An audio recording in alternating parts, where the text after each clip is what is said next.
Welcome to the Audio Renaissance presentation of The Sigma Protocol, written by Robert Ludlum, adapted for audio and produced by Tony Hutz, and read by Paul Michael.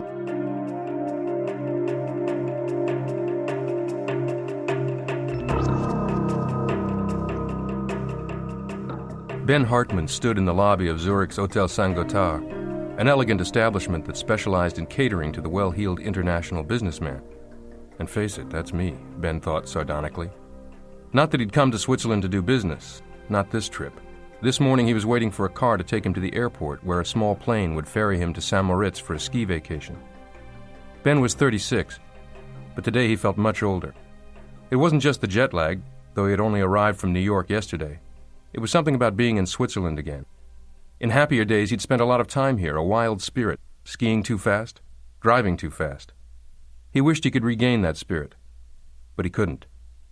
He hadn't been to Switzerland since his brother Peter, his identical twin, his closest friend, had been killed here 4 years ago. It had been a mistake to come back here. From the moment he'd arrived, he'd been distracted, swollen with emotion, anger, grief, loneliness.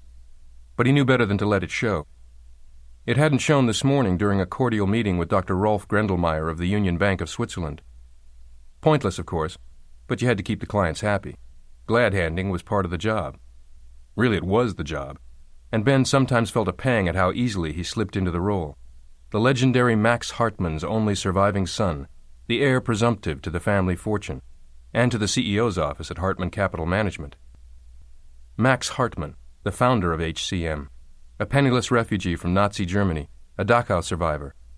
Max had founded an investment company and relentlessly built it into a multi-billion-dollar firm. Now in his 80s and living in solitary splendor in Bedford, New York, Max still ran the company and made sure no one ever forgot it. It wasn't easy working for your father, but it was even harder when you had precious little interest in investment banking, asset allocation, risk management, and all the other mind-numbing buzzwords. Or when you had just about zero interest in money, which was, Ben realized, a luxury enjoyed mainly by those who had too much of it. He possessed the whole trick bag of international finance, the Brioni and Khitan suits, the easy smile, the firm handshake, and the gaze. Steady, level, concerned. The gaze conveyed responsibility, dependability, wisdom, and often concealed desperate boredom. Until Peter's plane fell out of the sky, Ben had been able to do what he really loved, teaching kids whom most people had given up on. He'd taught 5th grade in a tough school in an area of Brooklyn known as East New York, one of the worst areas of the whole city. He often said that East New York made Soweto look like Scarsdale. It was a desperate place, full of troubled kids and drugs and gangs and heavily armed 10-year-olds.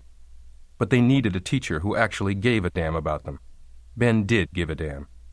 And every once in a while, he made a difference in somebody's life. When Peter died, however, Ben had joined the family business. He'd told friends it was a deathbed promise exacted by his mother, and he supposed it was. But cancer or no cancer, he could never refuse her anyway. "Work with him," she'd asked. "My kids," Ben had said. "They need me." "He needs you," she'd replied. And that was the end of the discussion. So now he took the big private clients out to lunch, made them feel important and well cared for, and flattered to be cosseted by the founder's son. Suddenly the lobby, all rose damask and heavy dark Viennese furniture, felt oppressive. He decided to wait for his car outside and stepped out into the bright noontime sun. He propped his brand-new skis, Volant TI Supers, against a wall near his bags and watched the busy street scene on the Bahnhofstrasse. An obnoxious young businessman braying into a cell phone, an obese woman in a red parka pushing a baby carriage, a tall, middle-aged man with his graying hair pulled back in a ponytail, and a striking, expensively dressed young blonde talking on a cellular phone who glanced in Ben's direction, quickly, but with a flicker of interest before averting her eyes. Had we but world enough and time, thought Ben. Then he saw a man about his age walking with a purposeful stride. Good Lord, could that be his old college buddy, Jimmy Cavanaugh? A smile spread over Ben's face. Jimmy Cavanaugh, whom he'd known since his sophomore year at Princeton. After college, Jimmy had gone off to do something at the Georgetown School of Foreign Service, and Ben had stayed in New York. Neither of them was big on college nostalgia, and distance and time had done its usual job of separating them. And now, incredibly, here he was in Zurich, of all places. Not wanting to leave his volants unattended, Ben hefted them over one shoulder and walked down toward his old friend. The red hair had receded a bit. The once freckled face was a little lined. He was wearing a $2,000 Armani suit, but it was definitely Jimmy. Suddenly they made eye contact. Jimmy broke out in a wide grin, and he strode toward Ben, an arm outstretched, the other in the pocket of his trench coat. "Hartman, you old dog, great to see you." "Jimmy!" Ben exclaimed. At the same time, he was puzzled to see a metal tube protruding from his old friend's trench coat. A silencer, he now realized, the muzzle pointing directly up at him. It had to be some bizarre prank. Yet just as Ben jokingly threw his hands up in the air and dodged an imaginary bullet, he saw Jimmy Cavanaugh shift his right hand ever so slightly, the unmistakable motions of someone squeezing a trigger. Reflexively, abruptly, Ben swung his skis down from his shoulder in a sharp arc, trying to scuttle the weapon, but in the process slamming Cavanaugh hard in the neck. An instant later he heard the explosion, felt a sharp spray on the back of his neck as a bullet shattered a glass storefront just a few feet away. This couldn't be happening. Jimmy lost his balance and bellowed in pain. As he stumbled to the ground, he flung out a hand to grab Ben's skis. The skis clattered to the sidewalk. Ben saw a thin streak of blood on the side of Jimmy's face, saw Jimmy scrambling to regain his balance. Then Ben lurched forward, and in a great burst of speed took off down the street. It wasn't a prank. The gun was real, and Jimmy had fired it at him. Ben's path was obstructed by crowds of shoppers and businessmen, and as he wove through the crowd he collided with several people who shouted protests. Still he vaulted ahead, zigzagging, running as he'd never run before. What the hell was going on? He made the mistake of glancing behind him as he ran, inadvertently slowing his pace, his face now a flashing beacon to a once friend, who for some reason seemed bent on killing him. Suddenly, barely 2 feet away, a young woman's forehead exploded in a mist of red. Ben gasped in terror. He saw a small scattering of stone fragments as a bullet pitted the marble facade of the narrow office building he was racing past. Cavanaugh was now just 50 feet or so behind him. Ben dodged right, jerked left, running flat out. On the Princeton track team he was an 800-meter man, and he knew his only chance for survival was to find a surge of speed inside him. He needed a destination, a clear goal. That was always the key. Think, damn it! He was a block away from the garish subterranean temple of consumption known as Shopville, beneath the main train station, the Hauptbahnhof. In his mind's eye, he saw the entrance to the shopping arcade, the bank of escalators at the Bahnhofplatz. He could seek refuge underground. Only a madman would dare chase him down there. Single-mindedly, desperately, he ran. The blonde woman was annoyed. At first, everything had gone like clockwork. Now, however, matters seemed less than perfectly controlled. The target was an amateur. There was little chance he would survive. Still, amateurs made her uneasy. His escape attempt would merely postpone the inevitable. And yet, it was all going to take time, the one thing that was in short supply. Sigma 1 would not be pleased.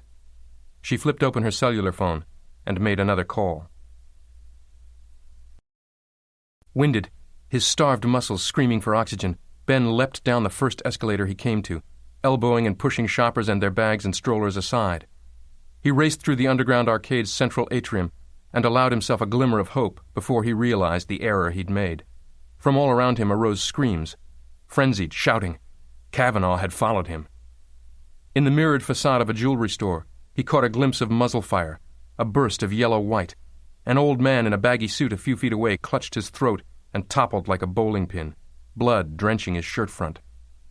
Ben dove behind the information station, an oblong concrete and glass structure perhaps 5 feet wide, on which was mounted a list of stores, a shopper's guide.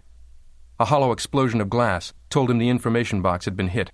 Soon he'd be overtaken. 20 feet away there was a second set of escalators, leading to the lower level. If he could make it without being shot, his luck might change there. It couldn't get any worse, he thought. Taking a deep breath, he lunged from behind the information station, darted for the escalators, raced down. He'd made it. But the second below-ground level of the arcade offered no sanctuary. It was a maze, a succession of walkways punctuated with kiosks that sold cellular phones, cigars, watches, posters, to him an obstacle course. Still, they reduced the number of sightlines.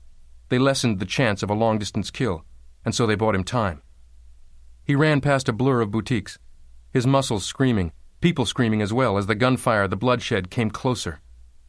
He scanned the arcade for an exit. Nothing. And then he spotted a sign of dark wood and gilt lettering. Katzkeller, Bierhalle, a restaurant, closed, deserted. He raced toward it, passed through a faux medieval archway into a spacious dining room. Cast-iron chains from the ceiling supported enormous wooden chandeliers. Weapons and engravings adorned the walls. On the right side of the room was a long bar, and Ben ducked behind it, gasping for breath. Above his head he saw a wrought-iron lantern mounted on the stone wall. He also saw that the heavy black iron arm that held the bulb could be lifted right out of its mounting bracket. He tore it from the wall and waited. In moments, he heard approaching footsteps. Jimmy Cavanaugh entered stealthily, glancing from side to side. His face was determined, his eyes wild. In his right hand he gripped his silenced blue-black pistol. Ben drew back, clutching the iron light fixture, flattening himself out of sight against a wall. When Cavanaugh came within range, Ben flung the fixture, smashing it into the man's skull. Cavanaugh screamed in pain, his knees buckled, and Ben lunged forward, slamming himself into his enemy's body, pummeling him to the ground, Cavanaugh's skull cracking against the stone floor. Even wounded, the man was a powerhouse. He reared up and gripped Ben in a crushing chokehold. Desperately, Ben reached for the gun, trying to grab it, but succeeding only in wrenching the long silencer up and back toward Cavanaugh. Suddenly, the gun went off. Ben was momentarily blinded by the flash. His face stung from the blowback. Then, the grip on his throat loosened. He twisted his body around, free of the chokehold. Cavanaugh was slumped on the ground. With a jolt, Ben saw the dark red hole just above his old friend's eyebrows, a horrific third eye. He was suffused with a mixture of relief and revulsion, and the sense that nothing would ever be the same. It was still early evening in Halifax, but already it was dark. An icy wind roared along the narrow streets, and fog and drizzle blanketed the gray streets of this Nova Scotia town, closing it in.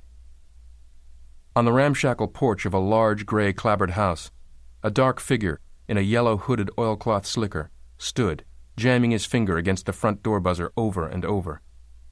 Finally, the weathered door came slowly open. The face of a very old man appeared. He was wearing a stained pale blue dressing gown. "Yes?"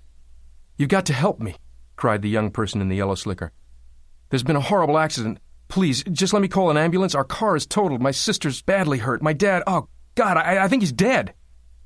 The old man slowly pushed open the storm door to let the stranger in. "All right. Come in." Thank you so much."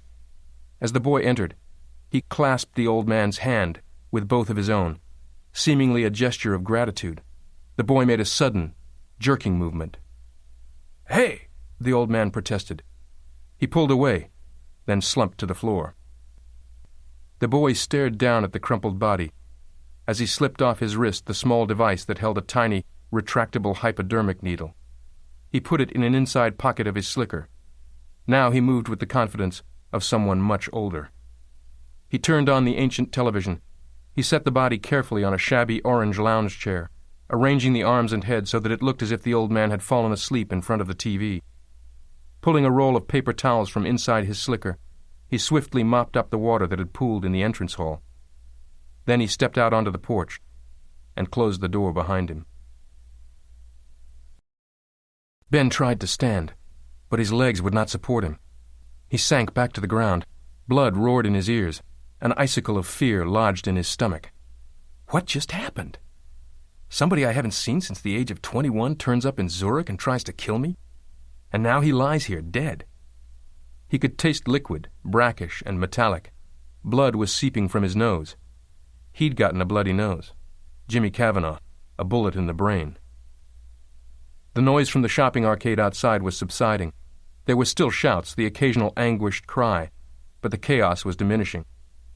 He pushed himself up, managed to get to his feet. He felt dizzy, in shock. carefully avoiding the pool of blood around the head. He went through all of Cavanaugh's pockets.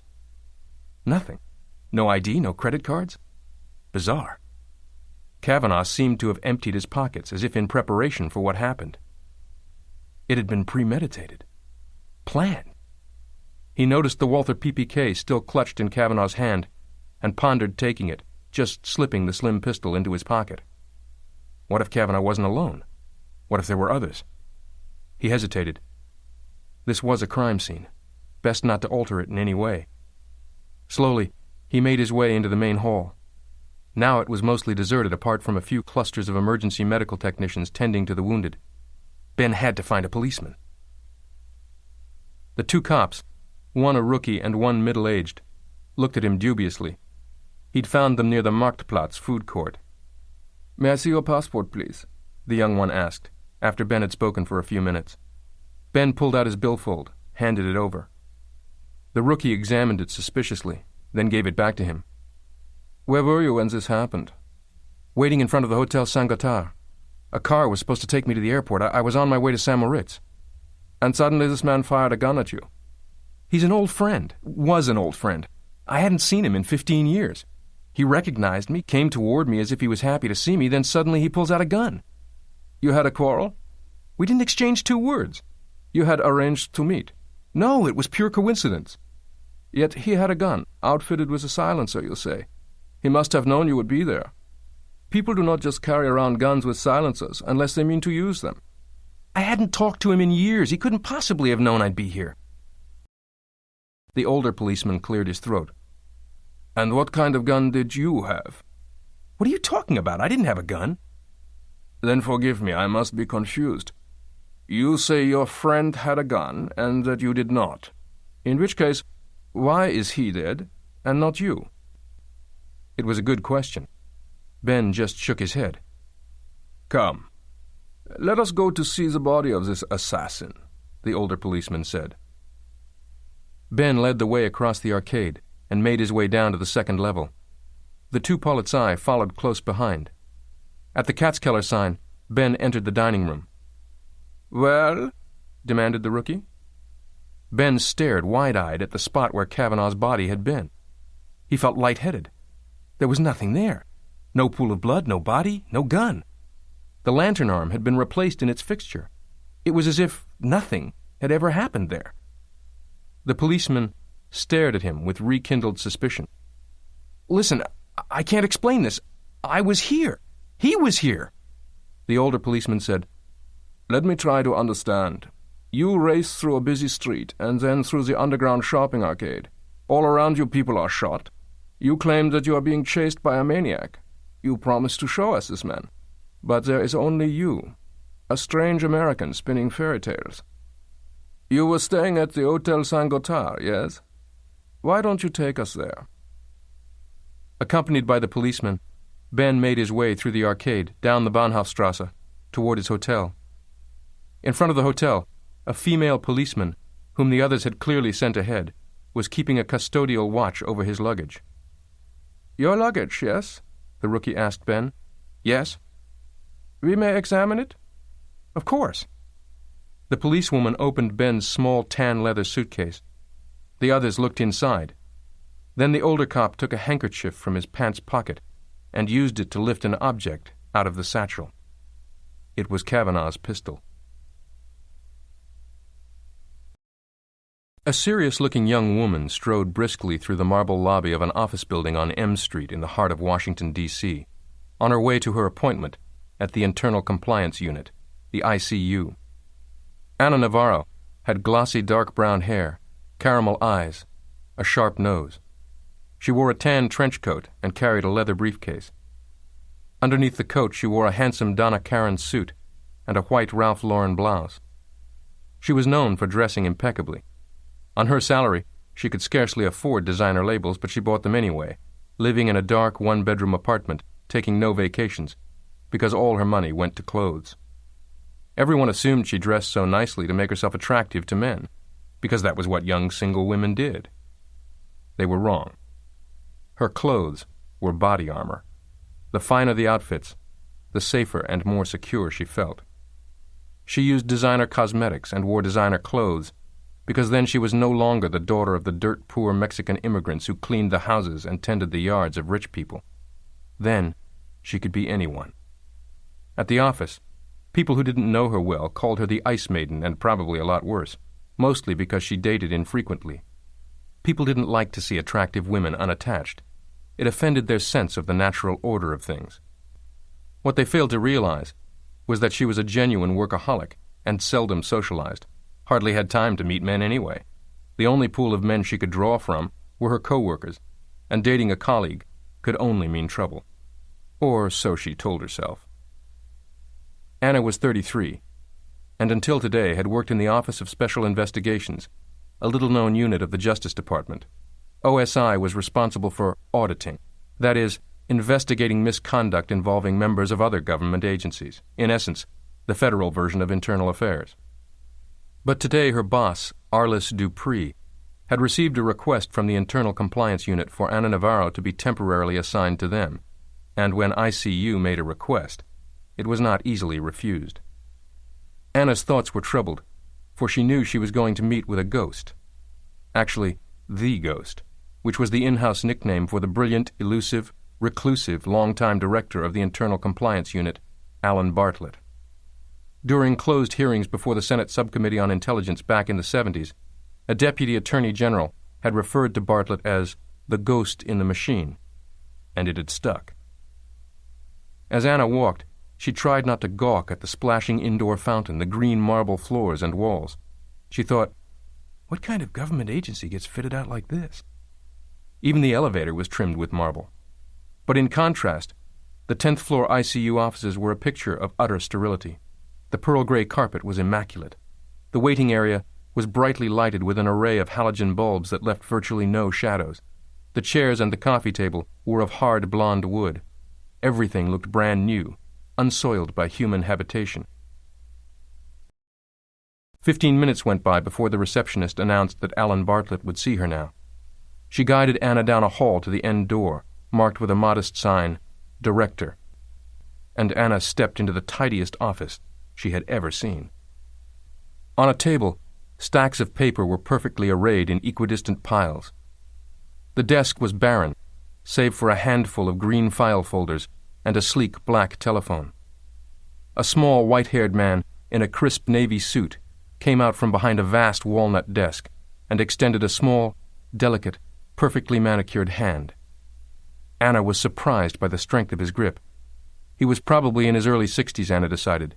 His eyes were owlish through his large, round glasses. "I'm so terribly sorry to keep you waiting. You're so very kind to have come by. I didn't know we had a choice when ICU called." He returned behind his desk, smiling as if she'd said something amusing. "Please, do sit down." Anna settled into the high-backed chair opposite his desk. "Okay, Mr. Bartlett. Why am I here?" "Miss Navarro, do you know what it is that we do here?" "Vaguely. Intergovernmental inquiries, the classified kind." In fact, Anna knew a little more than what she volunteered. She knew that behind its bland title, ICU was an extremely secretive, powerful, and far-reaching investigative agency charged with sensitive, highly classified audits and examinations of other U.S. government agencies that couldn't be done in-house. ICU officials, it was whispered, had first uncovered the suspicious activities of the FBI's counterintelligence agent, Robert Philip Hansen. There were even rumors that the ICU was behind the deep throat leaks that led to Richard Nixon's downfall. Bartlett looked off into the middle distance. "The techniques of investigation are, in their essentials, everywhere the same. What changes is the bailiwick, the ambit of operations. Ours has to do with matters touching on national security." "I don't have that kind of clearance." "Actually, you do now. I know what your daily fare consists of. Rogue FBI officers, that unpleasantness involving witness protection, where a mob witness was killed and you single-handedly proved the involvement of the DOJ case officer. A lucky break." "People make their own luck, Miss Navarro." And his eyes were unsmiling. "We know quite a bit about you, more than you might imagine. We've done the most thorough background check on you imaginable. We know your bank balances. We know who your friends are, and when you last called home. We know you've never padded a travel and expense report in your life, which is more than most of us can say. We know that your work has invariably been of a very high caliber, and quite often extraordinary. What immediately distinguishes you, given our concerns, is your particular combination of skills. You have a background in the standard audit and investigative protocols, but you also have an expertise in homicide. This makes you unique.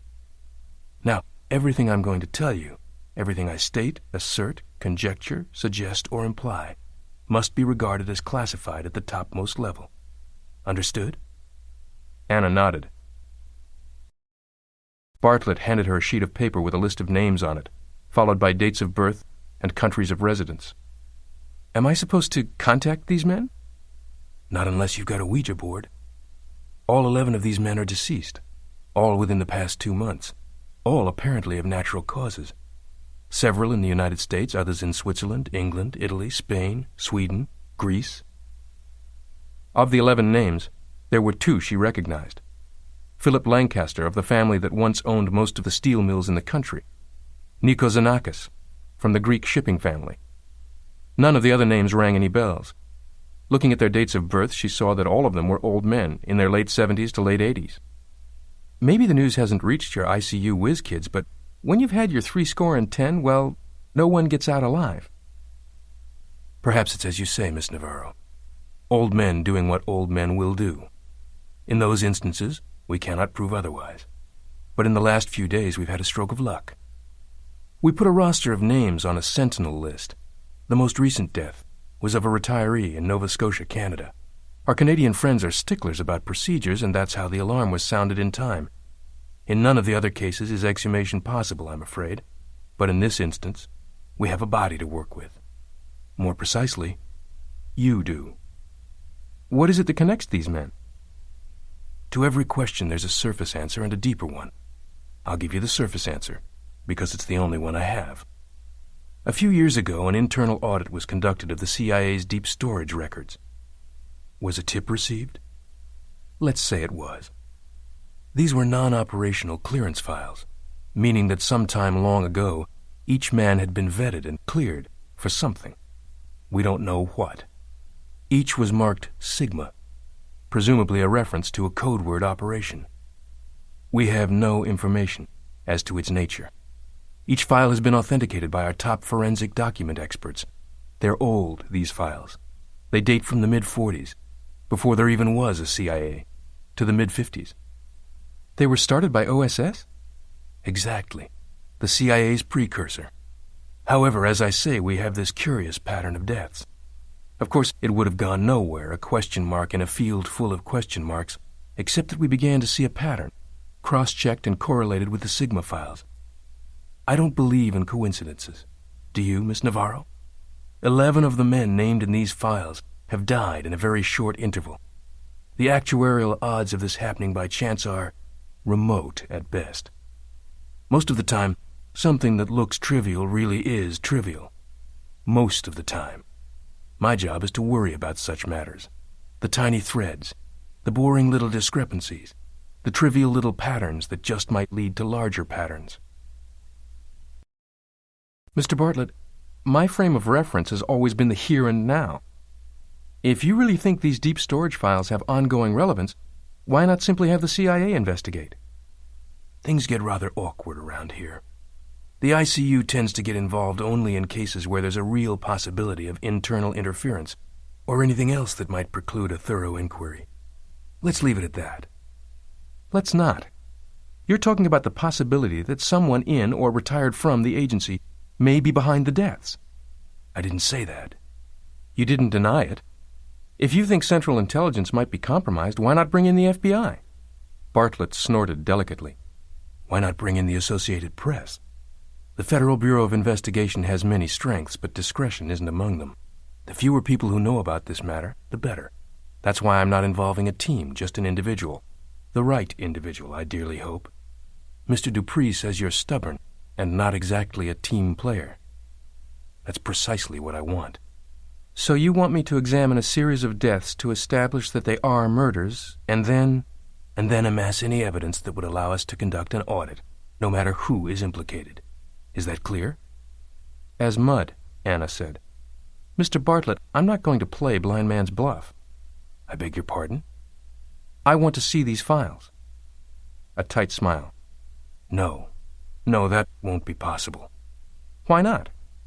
If you don't know what these files add up to, then at least you have your suspicions. Anything at all. Save your poker face for your Tuesday night card game. I'm not playing." "Miss Navarro, you've seen enough to know that we're talking about the reputations of some of the most prominent individuals of the post-war era. You can't simply go stomping around in your sensible shoes." "You talk about reputations, yet that's not what you're really concerned about, is it? I need more to go on." He shook his head. "It's like trying to fashion a rope ladder out of gossamer. Half a century ago, something was hatched. Something that involved vital interests. The Sigma list encompasses a curious collection of individuals. What they have in common is that a founder of the CIA, someone with enormous power in the 40s and 50s, took a direct interest in them. Was he enlisting them? Targeting them? We're all playing blind man's bluff, but it would seem that an undertaking of enormous secrecy was launched. You asked what connects these men. In a real sense, we simply don't know." "No offense, but the Sigma list goes back half a century." "I appreciate that all this sounds like ancient history to you, and perhaps it is, Agent Navarro. You'll come back and set me straight. Now, you'll be making contact with various law enforcement officials, and as far as anyone knows, you'll be conducting a completely open homicide investigation. Why the involvement of an OSI agent? Your explanation will be terse, because these names have cropped up in the course of an ongoing investigation into the fraudulent transfer of funds, the details of which nobody will press you to disclose. A simple cover, nothing elaborate required. I'll pursue the sort of investigation I've been trained to do. That's all I can promise. That's all I'm asking for. Your skepticism may be well-founded, but one way or the other, I'd like to be sure. Go to Nova Scotia. Assure me that Robert Maillot really did die of natural causes. Or confirm that he didn't." Ben was driven to the headquarters of the Kantonspolizei, the police of the canton of Zurich. The building interior looked like it belonged in a suburban American high school circa 1975. To any of his questions, his escorts answered only with shrugs. In rapid succession, he was photographed and fingerprinted. His hands were swabbed with a solution that would reveal any gunpowder residue, proving that he had fired the Walther, or not. After that, he was led into a pleasant, sparsely furnished office on the third floor, where a broad-shouldered, stocky man in plain clothes introduced himself as Thomas Schmidt, a homicide detective. He had a wide, pock-marked face and a very short haircut. A pair of reading glasses hung from his neck. Schmidt asked Ben a series of questions: name, date of birth, passport number, hotel, and so on. He sat at a computer terminal, typing out the answers with one finger. Ben was angry, tired, his patience worn thin. "Detective, am I under arrest or not?" "No, sir." "Well, if you're not going to arrest me, I'd like to head on back to my hotel." The detective smiled. "We would be happy to arrest you if you'd like, but if we can keep this friendly, it will all be much simpler." "Aren't I allowed to make a phone call?" "You may call the American consulate here or your attorney as you wish." "Thank you." Ben picked up the phone and dialed the number for Howie Rubin, a friend who practiced international law. "Christ, Ben," Howie said, interrupting Ben's summary. "All right, I'll tell you what I tell all my clients who get arrested while on ski vacations in Switzerland. Grin and bear it. Don't get all high and mighty. Don't play the indignant American." "So what am I supposed to do?" "They can hold you for up to 24 hours without actually arresting you, and then if you piss them off, they can throw you in a dirty little holding cell overnight, so don't. Sit tight. Keep cool. I'll pull Cavanaugh's records, see what we can find. Give me the phone number where you are right now." For the next 30 minutes, Schmidt kept up his interrogation. Was Ben a violent man? Why did his old friend try to kill him? How did the gun and ammunition get in his luggage? What happened to the body? To every question, Ben had no answer. The phone on Schmidt's desk rang. "Schmidt." "Yes, 1 minute, please." He handed the receiver to Ben. It was Howie. "Ben, you did say Jimmy Cavanaugh was from Houma, New York, right? And he was in your class at Princeton?" "That's the guy." "Well, There is no Jimmy Cavanaugh. I checked with alumni records at Princeton. No Cavanaugh, initial J, ever enrolled in the school. And there have never been any Cavanaughs in Houma. We checked credits, Social Security, military, you name it. This guy's totally off the grid. There's got to be some mistake. I know he was enrolled at Princeton. You think you know that. Doesn't seem possible, does it? Ben felt sick to his stomach. If this is true, it doesn't help us. No, Howie agreed. But I'll keep trying. Ben replaced the receiver, stunned. Schmidt continued. Mr. Hartman, were you here on business or holiday? Ski vacation, as I said. I had a couple of bank meetings, but only because I was passing through Zurich. The last time you were in Switzerland was 4 years ago, yes? To claim the body of your brother? Ben paused a moment, remembering. The phone call in the middle of the night. Never good news. He'd been asleep in his grubby apartment in East New York. He grumbled, rolled over to answer the call that changed everything. A small rented plane Peter was flying solo had crashed a few days earlier in a gorge near Lake Lucerne. Ben's name was listed on the rental papers as next of kin. It had taken time to identify the deceased, but dental records made a definitive identification possible. The Swiss authorities were ruling it an accident. Ben flew to claim the body and bring his brother home, what was left of him, in a little cardboard carton. The entire plane flight home, he didn't cry. That would only come later. His father collapsed, weeping, upon hearing the news. His mother, already confined to bed because of the cancer, had screamed with all of her strength. Yes, Herr Schmidt. That was the last time I was here. A striking fact. When you come to our country, death seems to accompany you. What are you getting at? Mr. Hartman, do you think there is any connection between your brother's death and what happened today? When the Air Canada pilot announced they were about to land in Halifax, Anna Navarro removed her files from the tray table and lifted it closed. During the flight from Washington, she had pored over a folder of documents faxed from the RCMP in Ottawa.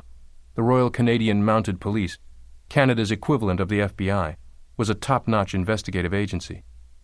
Who are you? She wondered, staring at a photograph of the old man.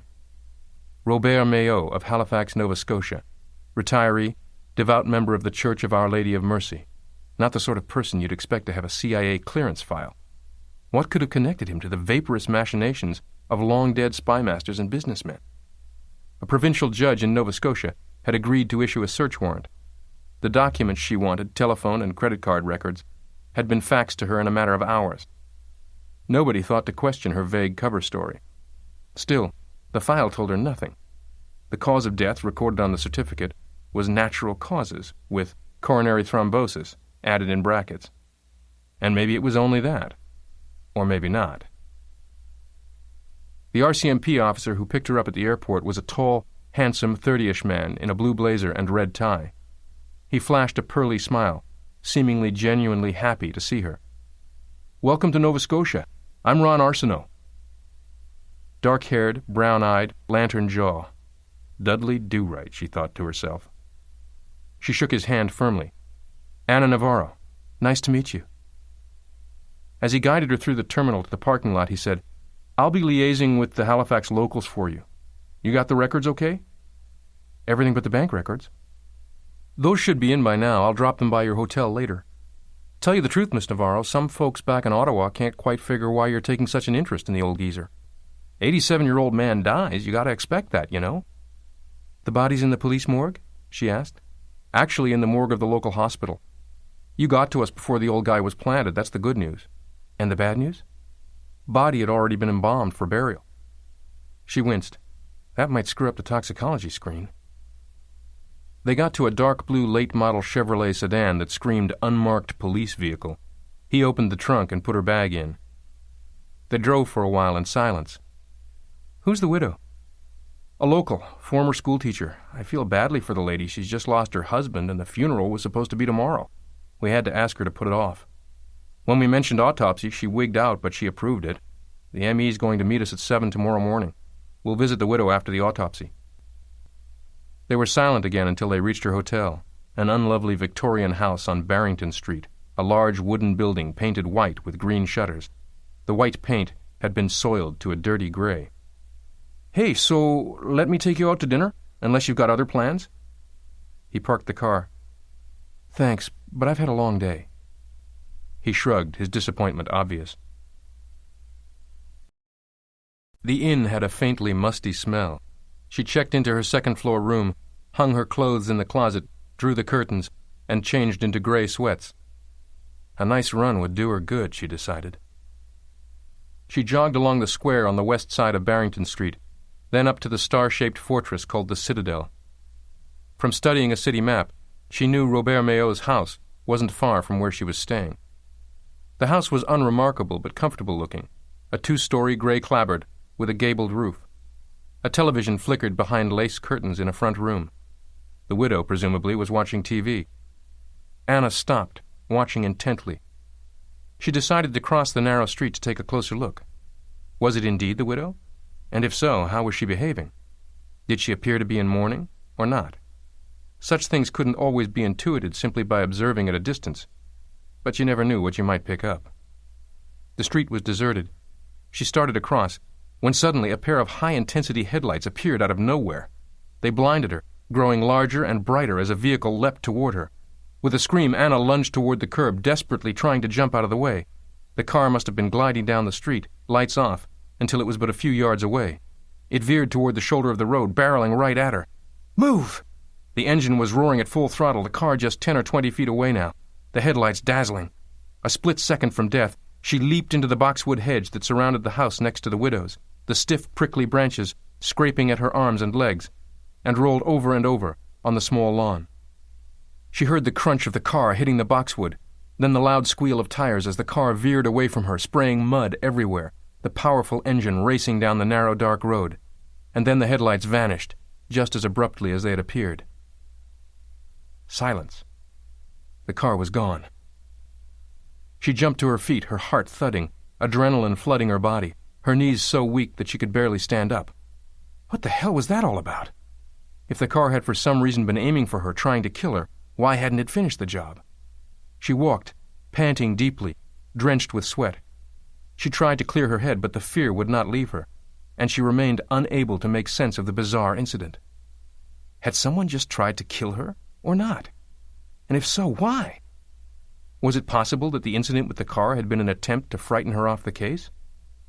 If so, they had picked the wrong person to try such a technique on, for it served only to stiffen her determination to find out what the real story was. The pub, called the Albion, was located in central London on Garrick Street at the edge of Covent Garden. It had low ceilings, rough-hewn wooden tables, and sawdust floors.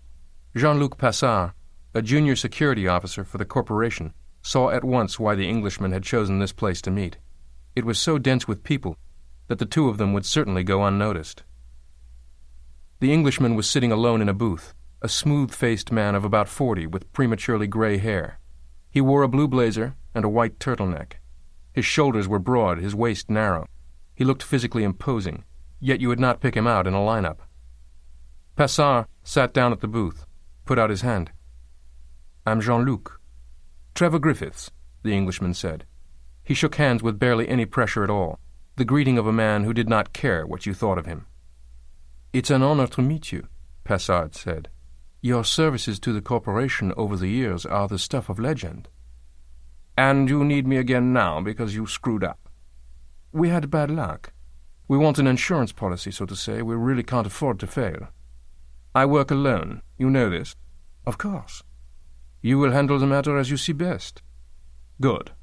Now, do we know the target's whereabouts?" "He was last spotted in Zurich. We are not certain where he's headed next. He surfaces periodically. We will pick up his trail again soon. I will require a good set of photographs of the target from as many angles as you have." Passard slid a large manila envelope across the table. "Done. Also, here are the encoded instructions. We want the job done quickly and untraceably."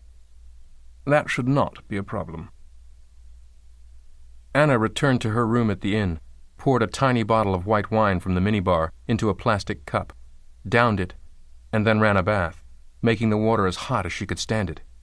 For 15 minutes she soaked herself, trying to think calming thoughts. She remembered the ghost's soft-spoken remark, "I don't believe in coincidences. Do you, Miss Navarro?" She slipped into a terry-cloth robe, feeling much calmer, and now ravenously hungry. She called room service and ordered dinner, then noticed that a manila envelope had been slipped beneath the door of her room. She picked it up and sank into an armchair. Copies of Mayo's bank statements, going back 4 years. After studying them for a few minutes, she noticed a line of figures, then looked at it again. 4 months ago, $1 million had been wired into Robert Mayo's savings account. She examined the page more closely. She felt a rush of adrenaline. She studied the column of numbers for a long time, her excitement growing.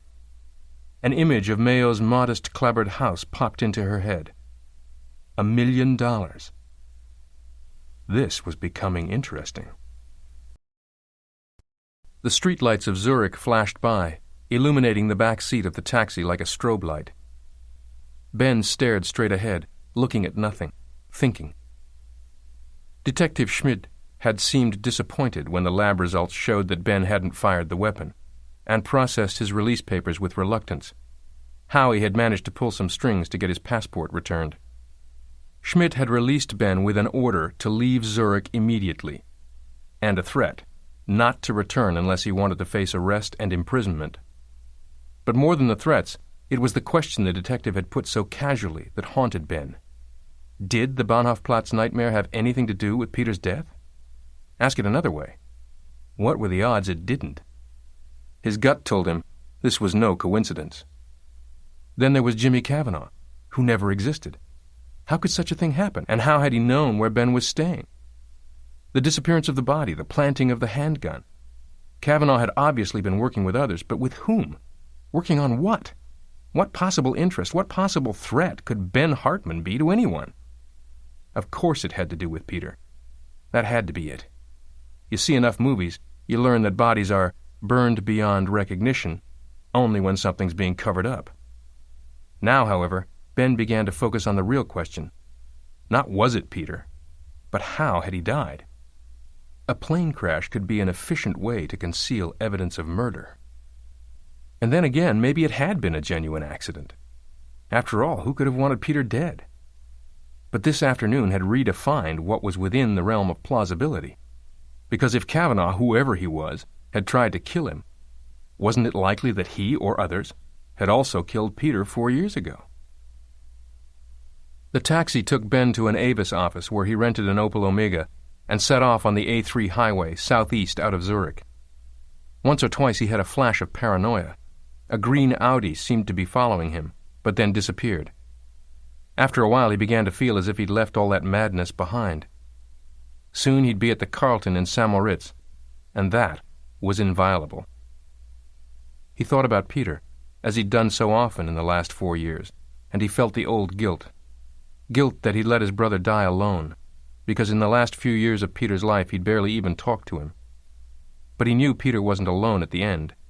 He'd been living with a Swiss woman he'd met in Kenya, a medical student he'd fallen in love with. Ben had seen Peter exactly twice since college. Twice. As kids, before Max had sent them off to different prep schools, they'd been inseparable. They fought constantly. They wrestled each other until one could claim, "You're good, but I'm better." They hated each other and loved each other, and they were never apart. But after college, Peter had joined the Peace Corps and gone to Kenya. He had no interest in Hartman Capital Management either, nor would he take anything out of his trust fund. "What the hell do I need it for in Africa?" he'd said. The fact was that Peter wasn't just doing something meaningful with his life. He was escaping Dad. Max and he had never gotten along. Peter had returned to the States twice, once when their mother had her mastectomy, and once when Ben had called him to tell him that Mom's cancer had spread, and she didn't have long to live. By that time, Peter had moved to Switzerland. The girl was returning to medical school, and he was going with her to Zurich. Ben was jealous. Jealous that Peter had fallen in love, and jealous, on some crazy brotherly level, that he'd been replaced at the center of Peter's life. No, Peter had said, it wasn't just that.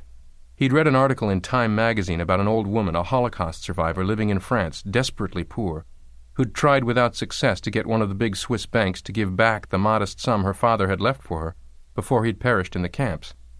The bank had demanded her father's death certificate. She'd told them that the Nazis hadn't issued death certificates for the 6 million Jews they'd murdered. Peter was going to get the old woman what was due her.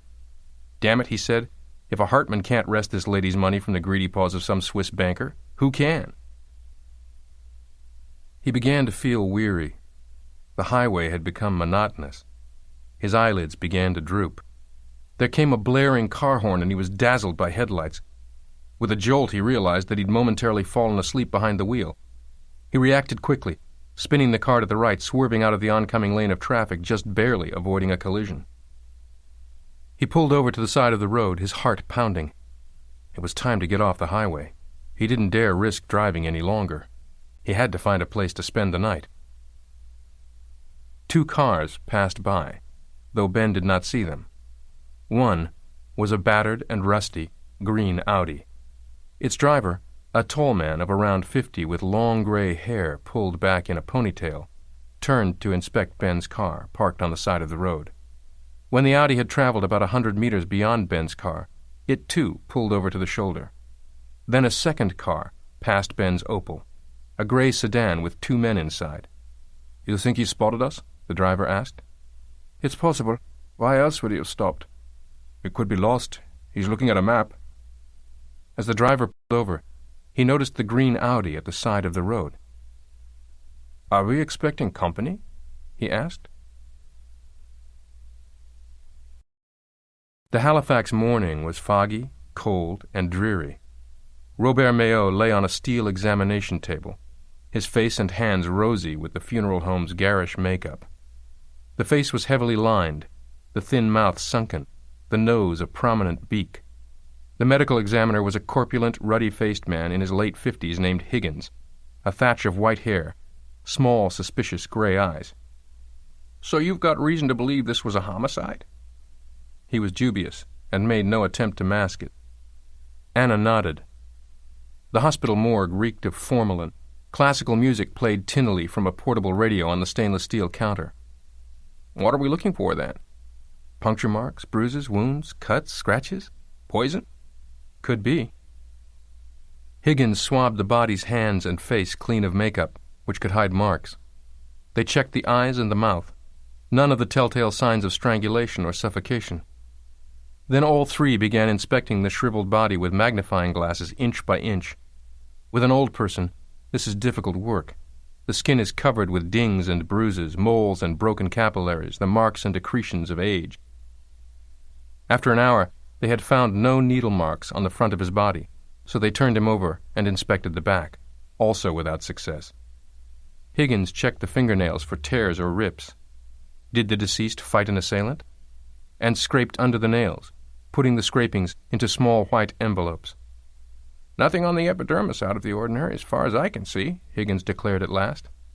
Anna was disappointed, but not surprised. "The poison could have been ingested."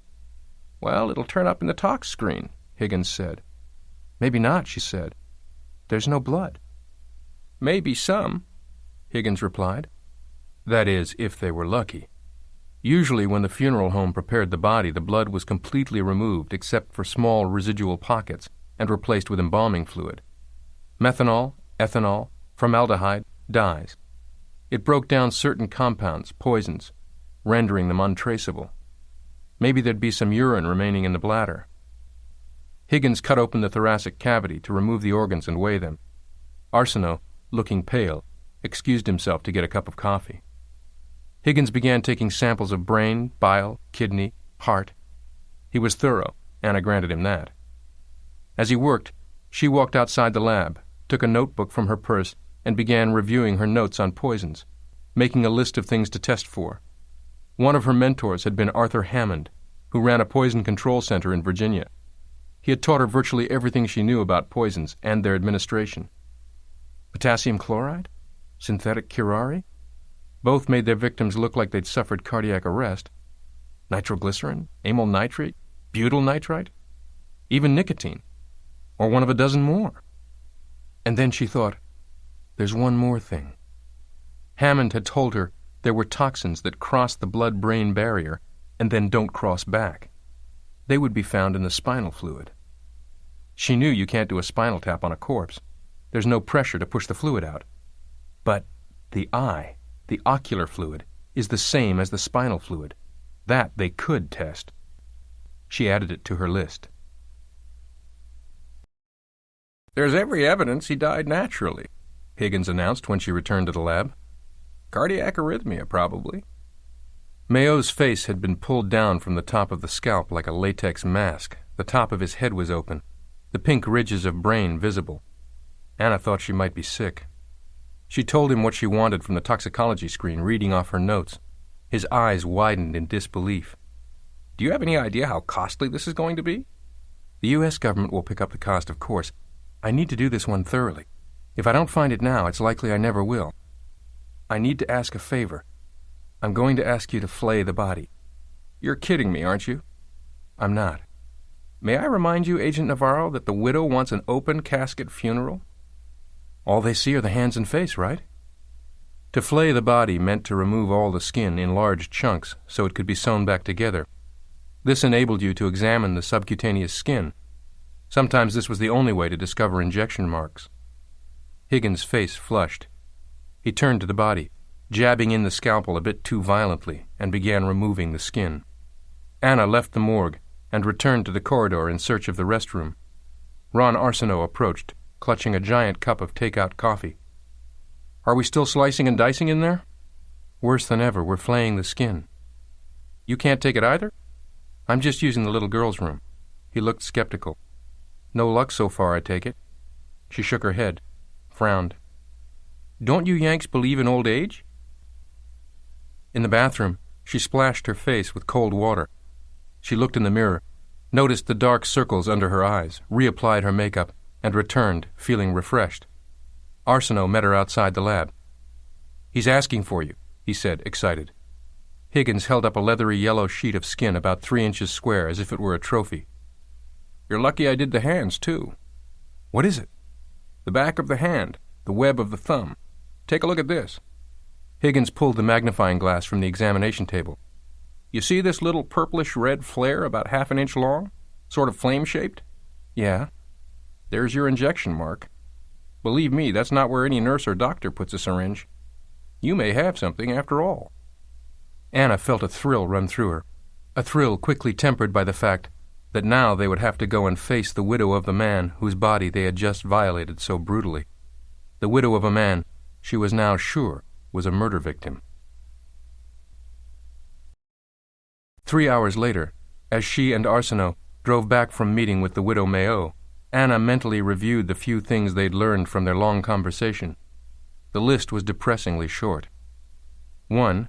Mayo's money was apparently a kind of pension from the estate of his former longtime employer, Charles Highsmith, a famous, some would say notorious, media baron. Mayo had worked for Highsmith as a bodyguard and factotum, someone who did special errands. 2. 3 years ago, Highsmith had died, evidently having fallen overboard from his yacht, although the precise circumstances of the incident remained a matter of some controversy.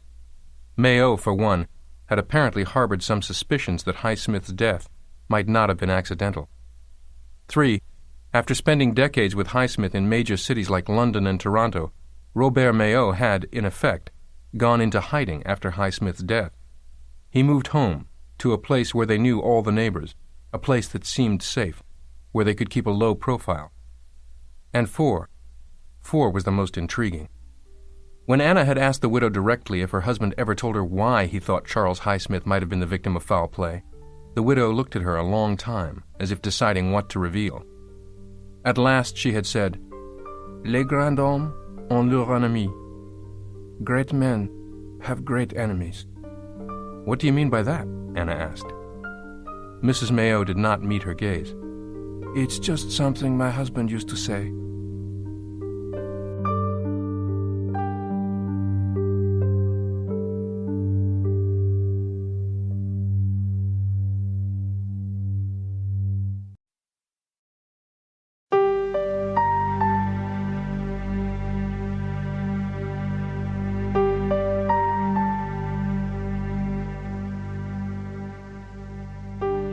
Fatigued beyond belief, Ben took the first exit he came to. The road went straight for a while, cutting through flat farmland, and then began to twist through hilly terrain. He was approaching Chur, on the A3 highway, when he began to focus on the dark blue Saab behind him. There was something about the car, something about the way its pace seemed to synchronize with his. Ben pulled over, and the Saab drove right past him. There. He had been imagining things. He was being paranoid, and after what he'd been through, who could blame him? He stepped on the accelerator hard, felt the gears mesh smoothly, and the car push faster up the sloping highway. Then, he glanced at his rearview mirror and saw a blue Saab. As he accelerated, the Saab accelerated too. A knot formed in his stomach. Ben peered in the rear view, tried to see through the other car's windshield, but it was hard to make out anything more than shadows. He could see only that there were two people in the front. What the hell were they up to? He had to lose them. He made a last-second hairpin turn, veered onto the exit to the narrower Highway No. 3 going south toward Samoritz. A few minutes later, the Saab returned, perfectly centered in his rearview mirror. Driving too fast, Ben hurtled through sharp ascents and sudden descents that made his stomach plunge. He turned onto poorly paved byways, taking them at speeds they weren't meant for, his Opel shuddering and jolting. Had he shaken his pursuers? No, the Saab would disappear then reappear as if linked to him by an invisible coil. Ben was driving recklessly now, his mounting terror overcoming caution. As he headed toward the narrow mouth of a tunnel, the Saab suddenly shot ahead of him. Only when Ben emerged from the tunnel did he see what was happening. Just ahead, the Saab was parked laterally across the narrow road. Its driver, in a dark overcoat and hat, was holding up a hand, signaling him to halt. It was a barricade, a roadblock. Then Ben became aware that another car was approaching from the rear, a gray Renault sedan, a car he'd caught glimpses of. One of them, whoever they were. They were trying to trap him inside the tunnel. He floored the gas pedal and barreled ahead, his Opel sedan ramming the left side of the Saab. The impact cleared just enough room for him to scrape through. He roared ahead down the road, not daring to look back. From behind him, he heard an explosion of gunfire. The old gray Renault had made its way through the wreckage too. In his rear view, Ben could see a weapon thrust through the passenger's side window, aiming at him. It was a submachine gun, and seconds later, it began firing off a fusillade of automatic fire. Move! They were closing in. He heard a hollow pop, felt an explosion of glass. His rear-view mirror had been shot out. Bullets spiderwebbed the rear windshield, a muted explosion, and the car suddenly lurched to the left. One of his tires had blown out. They were trying to disable him. Just then, he heard the unmistakable wail of a police siren. Through a jagged hole in the rear windshield, he saw that a third vehicle was coming up fast behind the gray sedan, an unmarked car with a flashing blue light on its roof. Abruptly, the gunfire ceased. He watched as the gray sedan made a sudden 180-degree turn, zooming back on the narrow embankment and taking off past the police car. The Renault had gotten away. Ben brought his car to a halt, lolling his head back, waiting for the Polizei to arrive. A minute went by. Another. He looked back. The police car was gone too. The crumpled Saab had been abandoned. He was alone. The only sound the ticking of his car's engine and the hammering of his heart. As the adrenaline ebbed, panic gave way to a sense of profound depletion. He badly needed to rest. He needed to refuel, to take stock. He drove his ruined Opel, the engine straining, the shredded tires making for a bone-jarring ride, a few miles up a hilly road to the nearest village. Its narrow streets were lined with ancient stone buildings and half-timbered houses. Most of the windows were dark. The car's undercarriage, now low to the ground, regularly bumped and scraped against the unevenly paved street. He came to a large cobblestone square, where he saw a 17th-century manor house. Lights blazed from its windows. It was a tavern, a place to get food and drink, to sit and rest and think. He parked his wreck alongside an old farm truck, concealing it from view, and went in. The place was warm and cozy, lit by a flickering fire in an immense stone hearth. It smelled of wood smoke and fried onions and roasted meats, wonderful and inviting. Ben sat down at an empty table. He ordered dinner and when his meal arrived 20 minutes later, Ben asked the waiter, "Where's a good place to spend the night?" "The Langershof," the man replied. "It's the only place for 20 kilometers around." The waiter gave him directions, and Ben tucked in. Crisp brown potatoes, veal in cream sauce. But as he wolfed his food down, he happened to glance through the window at the parking area outside. Another car was parked alongside his. A green Audi. Wasn't a green Audi behind him for a good stretch of the A3 out of Zurich? Turning his gaze, he thought he saw in his peripheral vision someone staring at him. Yet when his eyes swept the room, there was no one giving him so much as a casual glance. Still, his eyes scanned the restaurant. There were perhaps a dozen patrons, mostly farmers and laborers, regulars. But in one booth was a man sitting alone, drinking coffee and smoking. A middle-aged man, with long graying hair pulled back into a ponytail. I've seen him before, Ben thought. But where?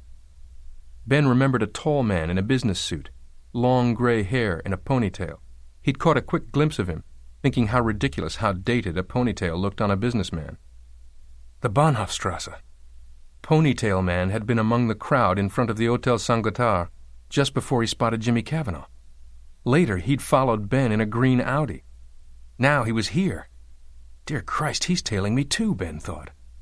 He felt his stomach tighten. Who was he? And why was he here? Ben signaled the waiter, ordered coffee, and a slice of Sachertorte, and clearly, so that Ponytail could hear, asked for directions to the restroom. The waiter pointed to a small corridor in a dimly lit corner of the room.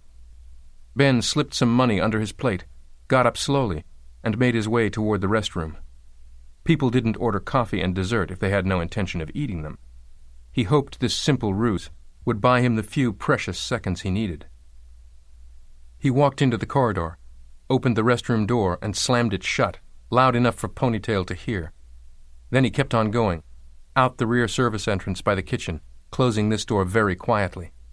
He ran around to the front of the restaurant, glancing inside to see Ponytail looking back toward the restroom, watching for his reappearance. Ben grabbed his bags from the ruined Opel and raced to the green Audi. A key was in the ignition, as if the driver had made preparations for a rapid getaway. Ben leaped in and started it up. He threw the car into gear, and with a squeal of rubber, barreled over the cobblestone expanse at top speed, out of the village. 15 minutes later, he pulled up near a half-timbered stone building in a remote wooded area. A small sign in front read, Langershof. He tucked the car away behind a dense stand of pine trees and walked to the front door of the guest house. He rang the bell and waited a few minutes before a light came on. It was midnight, and obviously he had awakened the proprietor. An old man with a deeply lined face opened the door and led Ben down a long, dark hall to an oak plank doorway marked 7. He unlocked the door and switched on a small bulb, illuminating a snug room dominated by a double bed and peeling wallpaper. "This is all we have," the proprietor said. "It'll do." A few minutes later, after he'd unpacked only what he needed for the night, Ben went into the bathroom and splashed cold water on his face, brushed his teeth, and undressed. He fell asleep almost immediately. Some time later, hours it seemed, though he couldn't be sure, he heard a noise. He sat upright, his heart racing. He heard it again. It was a soft but audible squeak, floorboards beneath the carpet. It came from near the doorway. He reached over to the nightstand and grabbed the brass lamp at its base. With the other hand, he slowly yanked the cord out of its wall socket, freeing the lamp to be swung. He swallowed hard. He quietly swung his feet off the bed and onto the floor.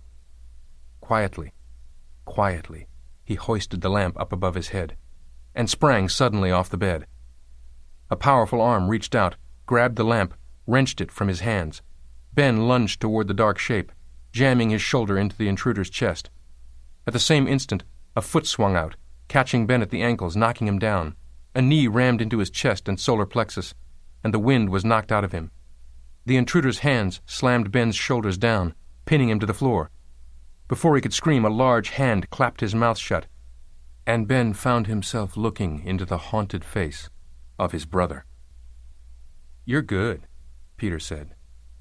but I'm still better.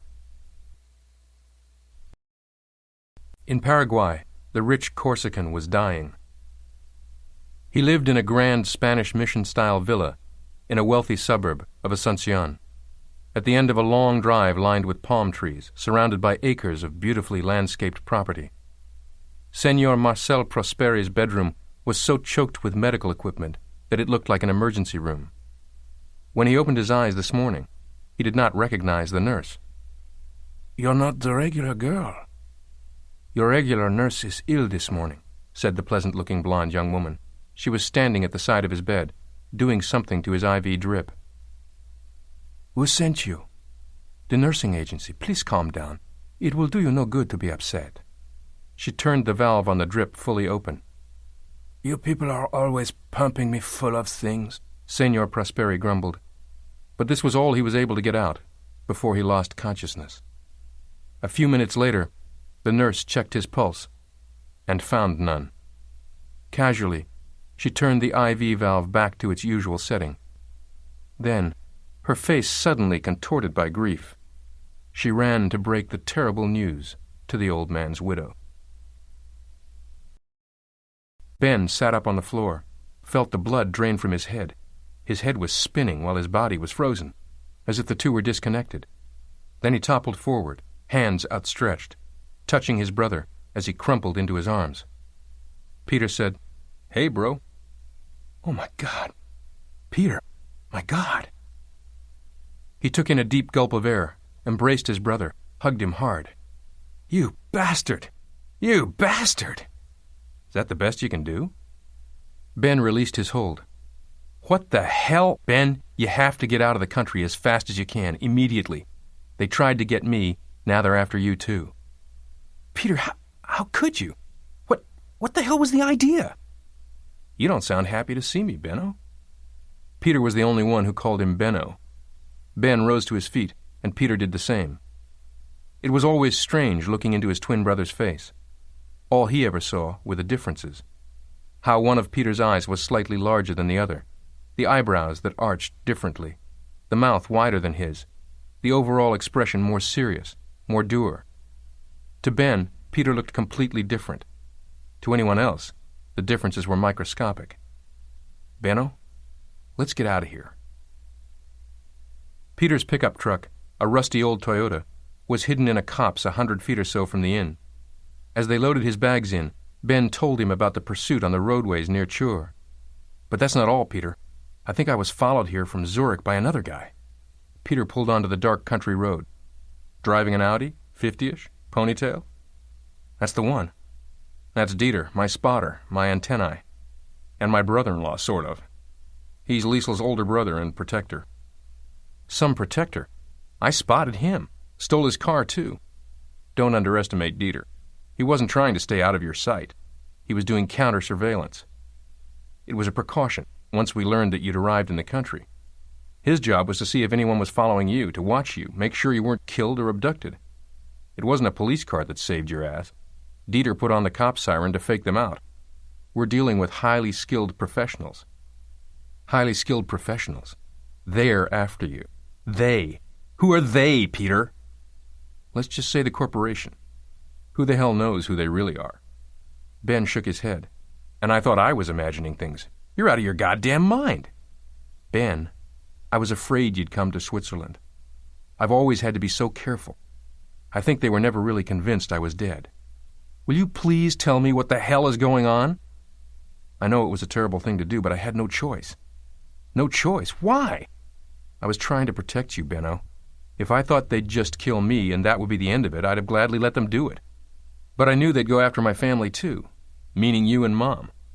Dad, as far as I'm concerned, Dad died to me 4 years ago." "What are you talking about? Will you tell me a straight story already?" Peter glanced over at what looked like a lodge set back from the road. It was only 5 in the morning, but a few lights were on. Peter pulled the truck into a hidden clearing in the trees near the lodge and shut off the engine. The pre-dawn morning was cold and quiet as they walked to the lodge and entered a small lobby. A door behind the counter opened, and a rotund woman emerged, cinching a bathrobe around her belly. She was scowling, blinking in the light. Peter explained they were sorry to disturb her, but they wanted some coffee. The old woman scowled. They'd woken her because they wanted coffee? They would pay her for her trouble, Peter assured her. 2 coffees. They'd simply like to sit in her dining room. The innkeeper hobbled over to the dark dining room, switched on the lights, and turned on a large red metal coffee maker. The dining room was small but comfortable. Several large curtainless windows were utterly black. 5 or 6 round tables were covered with starched white tablecloths and set for breakfast. Peter sat down at a table for 2 against the wall near the window. Ben sat across from him. "Benno, you remember when that whole thing erupted over the Swiss banks and the Nazi gold?" "I sure do. That was just before I moved here from Africa. I followed it pretty closely in the newspapers there. I guess I was particularly interested because of Dad's time in Dachau. A whole cottage industry sprang up. Lawyers and other shysters who got the bright idea to take advantage of elderly Holocaust survivors who were trying to track down their families' missing assets. I read about an old woman in France.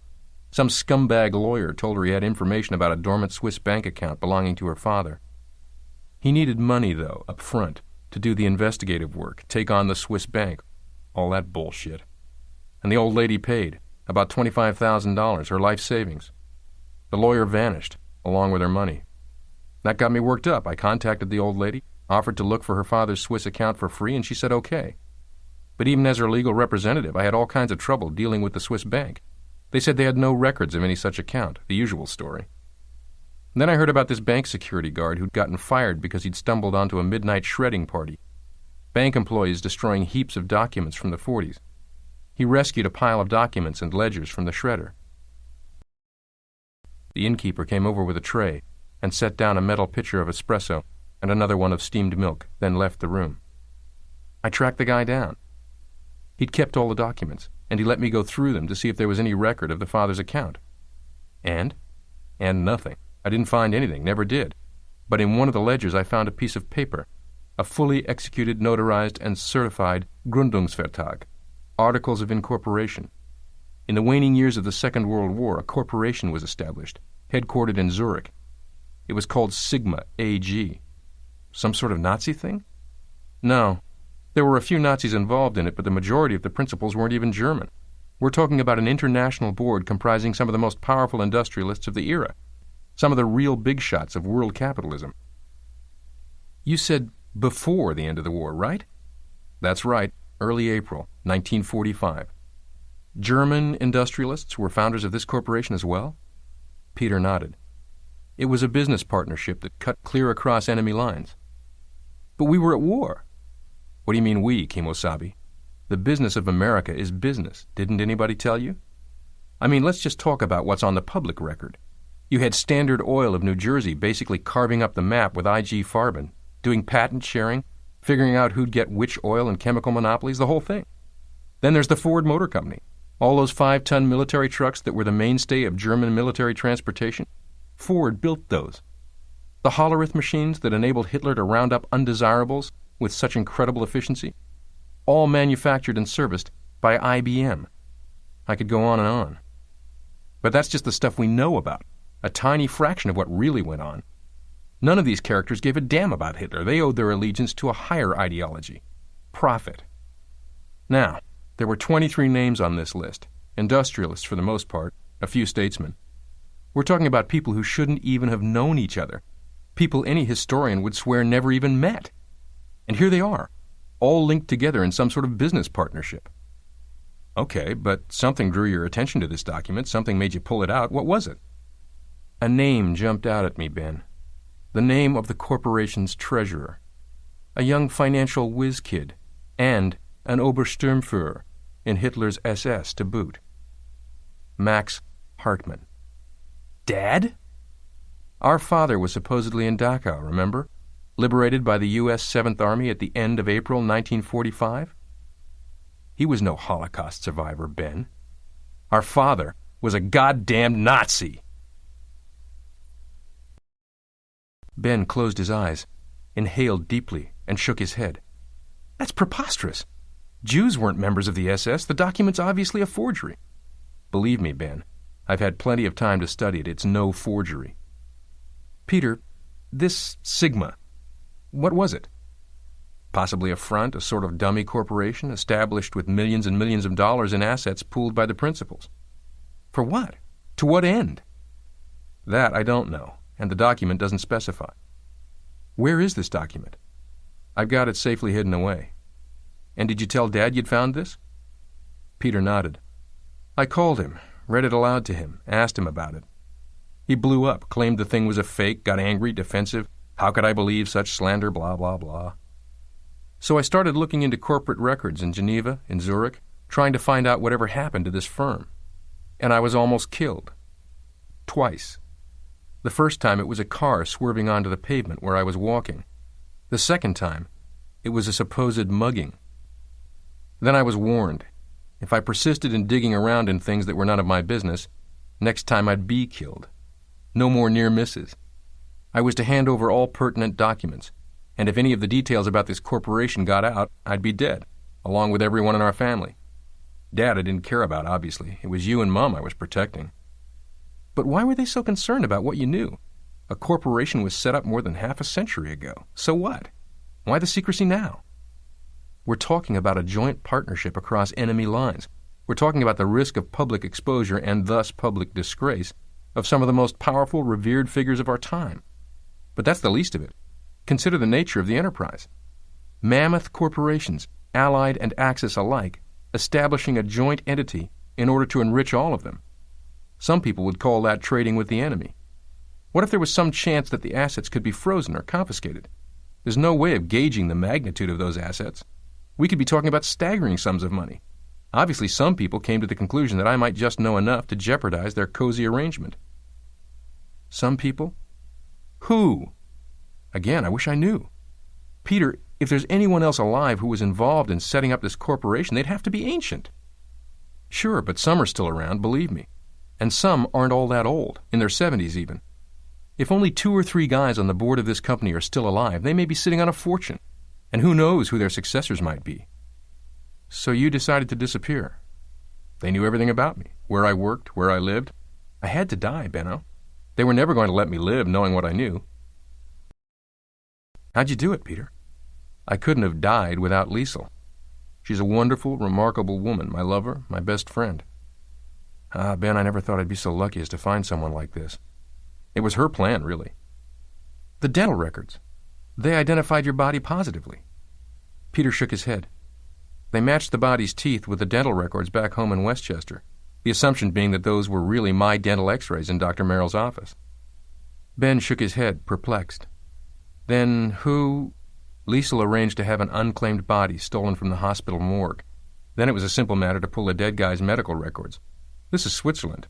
Everyone's documented. But to switch the x-rays? Let's just say Dr. Merrill's office isn't exactly Fort Knox. I hired a guy to do a simple breaking and entering, replace one set of films with another.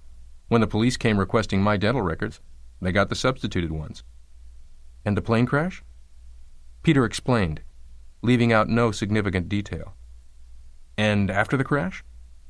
A few weeks earlier, Liesl applied for a position at a small hospital in the canton of St. Gallen. They needed a pediatrician. She found us a small cabin in the countryside in the woods by a lake, and I joined her. I posed as her Canadian boyfriend, a writer working on a book. People who knew you were alive, that must have been risky. Trusted people only. Among them, Liesl's cousin, an attorney in Zurich. He was our listening post, our eyes and ears. Yesterday, he learned about the bloodbath at the Bahnhofplatz, about a foreigner who was brought in for questioning. As soon as Dieter told me about the murder attempt on you, I realized what had happened.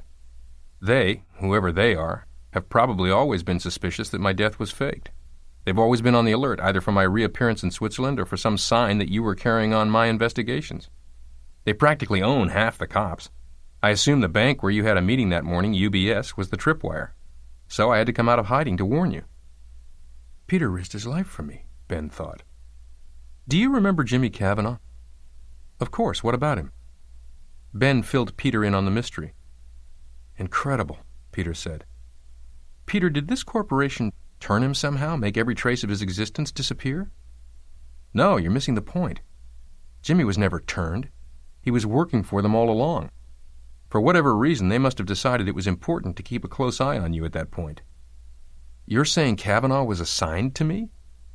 And probably somebody was assigned to me, too. Our dad was one of the principals. Did we learn something that might jeopardize the organization? Were we going to be a threat to them? Did they need to worry about us? They were taking precautions. Until you went off to your ghetto and I went off to Africa, basically put ourselves out to pasture. Think about it. Doesn't it make sense to bring in an operative, a killer, whose qualifications included knowing you by sight? Hell, Peter, I suppose... You suppose? Benno. The sound of shattering glass. Ben gasped, saw the jagged hole that suddenly appeared in the window pane. Peter seemed to bow his head, leaning forward onto the table in an oddly comic gesture. In that same freeze-frame moment, it was the expulsion of breath, the throaty that made no sense, until Ben saw the obscene crimson exit wound in the middle of Peter's forehead, the flecks of gray tissue and splinters of white bone fragments that sprayed over the table, on the plates and silverware. Oh my God! Oh my God! Oh my God! He toppled backward in his chair, his head slamming against the hard oak floorboards. No! He moaned, barely aware of the volley of silenced gunfire exploding everywhere in the small dining room. He was frozen, paralyzed by terror and shock and disbelief, until some primitive signal of self-preservation emerged, propelling him to his feet. He looked out of the shattered window, saw nothing but blackness, and then, illuminated by a muzzle flash, there was a face. The image lasted no longer than a split second, but it was emblazoned indelibly in his mind.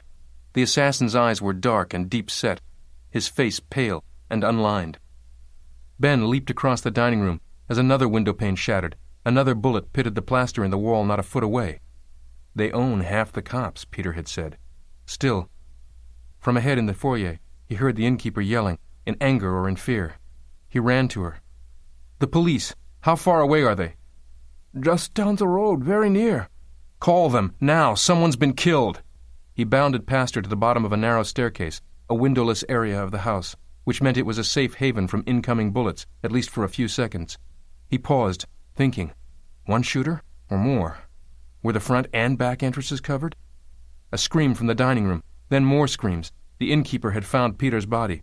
And then, over her shouts and the sounds of other guests awakening upstairs, fearful voices, Ben heard the caterwauling of a police siren approaching fast.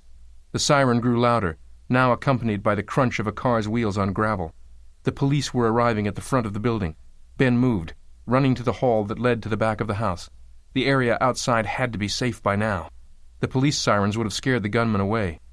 He leaped forward into the underbrush. The siren had gone silent, but now there were shouts, the crunch of feet on gravel. He tore through the trees until he came to the hidden clearing where Peter's truck was still parked. He leapt in, turned the key, slammed the truck into gear and headed out of the woods, away down the deserted highway. Max Hartman sat in his high-backed leather desk chair in the book-lined library where he usually received visitors in his Bedford, New York estate. It was strange, Ben thought, the way his father chose to sit behind the barrier of his immense leather-topped mahogany desk, even when meeting with his own son. The old man was dressed, as he always was, in one of his bespoke suits, tailored for him on Savile Row, London. Today's was a splendid charcoal, with a crisp white shirt, a blue and gold tie, heavy gold cufflinks. 10 in the morning on a Sunday, and Max was dressed for a board meeting. "When you called, you sounded as if you had something you wanted to talk to me about." Ben sat on a leather chair facing the desk. "I do. I guess being in Switzerland made me realize how little I know about when you were in Germany." "Now, what inspires this sudden interest in family history?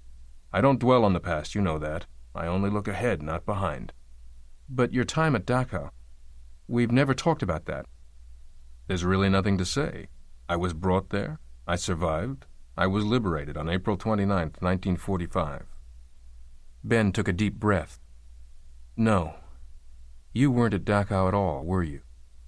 "What a strange thing to say."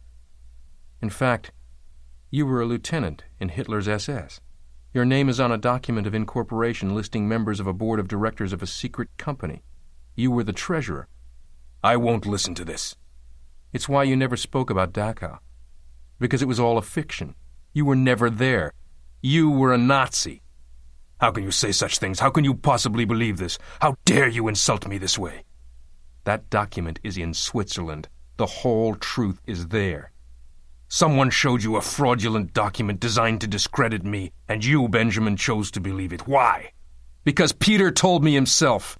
2 days ago in Switzerland, he found this document. Peter found out what you had done. He tried to protect us from it. Peter? He told me about this corporation, who you really were. He was telling me everything when he was shot dead. The blood had drained from Max Hartman's face. Peter didn't die in a plane crash. He was killed before my eyes. My brother, your son, another one of your victims. Lies! No, the truth. Something you've kept from us all our lives. You speak of things you cannot possibly understand. I understand who you are, and it sickens me. Leave! Max Hartman raised a quivering arm toward the door. Suddenly, Ben could picture that same arm raised in an SS salute. Get out! Get out of this house! Early in the morning, after Anna returned to Washington from Halifax, she was in Alan Bartlett's office for a debriefing. So, what did you learn in Nova Scotia? She filled him in, and he nodded slowly as he listened. What kind of poison did they use? Haven't got the toxicology results back yet. What else? 4 months ago, the guy got a wire transfer of $1 million. From? An account in the Cayman Islands, laundered. I got the bank records going back 10 years, and there it is, regular as clockwork. Every year, Mayo got a chunk of money wired into his account, steadily increasing amounts. A business partnership, perhaps? According to his wife, these were payouts from a very rich, very dead former employer. The old man spent most of his life working as a personal assistant to Charles Highsmith, the press baron. Bartlett appeared perplexed. The question, of course, is why the offshore payments? Why not a straightforward transfer from Highsmith's estate? What about the widow? No help. She seemed to think her husband thought Highsmith's death might not have been an accident. And you're another one, aren't you? Obviously, you knew about Highsmith's connection to Mayo. Forgive me, but I have a sense that not much I'm reporting comes as news to you. Bartlett nodded. Highsmith was Sigma, yes. Both master and servant were in this case. You did superb work in Halifax, I hope you know that. And I do hope you're ready to take on another assignment rather immediately. It appears that we've got a fresh one. Where? He handed her a file. Paraguay. Asuncion. Anna found a vacant desk near the reception area, sat down, and began poring over the file. Bartlett had not been optimistic that it would be worth her while going to Paraguay, but he wanted her consensus. Paraguay, she knew, was notoriously uncooperative on extradition cases and had been a popular refuge for war criminals and other international fugitives for decades. It was an ideal place of residence for an aging villain like Marcel Prosperi. Prosperi essentially ran Marseille during World War II, controlling the heroin, prostitution, and weapons dealings there. Shortly after the war, he escaped to Paraguay, where he set up the South American distribution network for heroin out of Marseille, the so-called French Connection, responsible for putting snow-white Marseille heroin on the streets of the United States. For the last several years, Marcel Prosperi had been bedridden. 2 days ago, he had died. Captain Luis Bolgorio, a homicide investigator for the Paraguayan Policia, had prepared the police report. The first thing Anna looked for was any indication of the current state of Prosperi's body. When she found it, she began to sense Bartlett was right in his assessment that a trip to Asuncion would be a waste of time. The body had been cremated, eliminating a possible autopsy. She saw little else in the file of note, until she read Bolgorio's notes regarding an anomaly with Prosperi's nursing care. A nursing agency had supplied him with day and night care. Always the same nurses, always reliable. But the day Prosperi died, his regular caregiver was apparently unwell, so the agency had provided him with a substitute nurse, a woman it seemed with excellent credentials and references. But when the policia had tried to find this substitute nurse, to question her further regarding Prosperi's death, she had vanished without a trace. It was, Bolgorio wrote, as if she had been created just for this occasion, like some stage set, and when the job had been accomplished, the set was struck.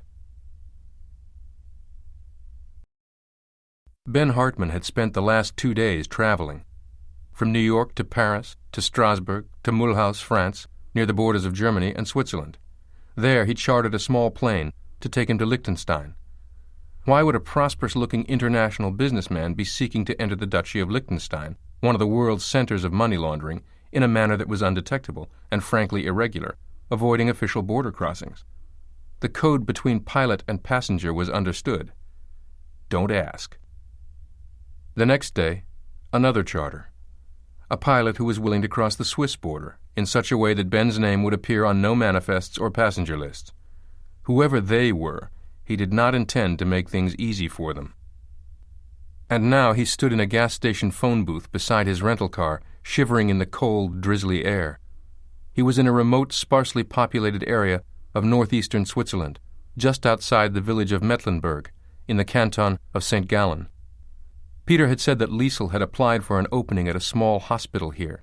There was only one for kilometers around, the Regionalspital St. Gallen Nord. He'd phoned the hospital, pretending to be a parent with a sick child. The receptionist informed him that the pediatrician, Dr. Margareta Hübli, wasn't in. But Hübli? He'd asked. Was there not a doctor on staff named Liesel? There was not. Well, he thought, perhaps this Dr. Hübli at least knows Liesel or where she had gone. They would not release Dr. Hübli's home phone number, but they would page her and have her call him back. He gave the receptionist the number of the payphone and a false name, and waited. 5 minutes later, the phone rang. "Mr. Peters?" "Thank you for calling, Doctor. I'm an American staying with friends here, and I'm trying to reach a doctor who I believe was on the staff of the regional hospital. I'm wondering whether you might know her, a woman named Liesel." There was a pause, too long a pause. "I don't know any Liesel." "Are you certain? It's urgent that I reach her. It's a family matter." "What sort of family matter?" "It concerns her brother, Peter." "Her brother?" "Tell her my name is Ben." "Where are you?" the woman asked. Barely 30 minutes went by before a small red Renault pulled into the gas station. A slender, petite woman wearing a large military green rain poncho, mud-caked jeans, and boots got out. She was beautiful. Short, glossy dark brown hair, luminous blue eyes, and a milky white complexion. But her face was drawn. She looked scared. "Thanks for coming, Doctor. You obviously know Liesel. I'm her husband's twin brother." She stared at him. "Good Lord. You look just like him. It's like seeing a ghost." Her face suddenly crumpled. "He was so careful. So many years." Ben looked at the doctor, confused. "He didn't come back that night. I stayed up late, worried, terrified. And then Dieter came by and told me what had happened." "Liesel?" "Oh, God. He was such a good man. I loved him so much."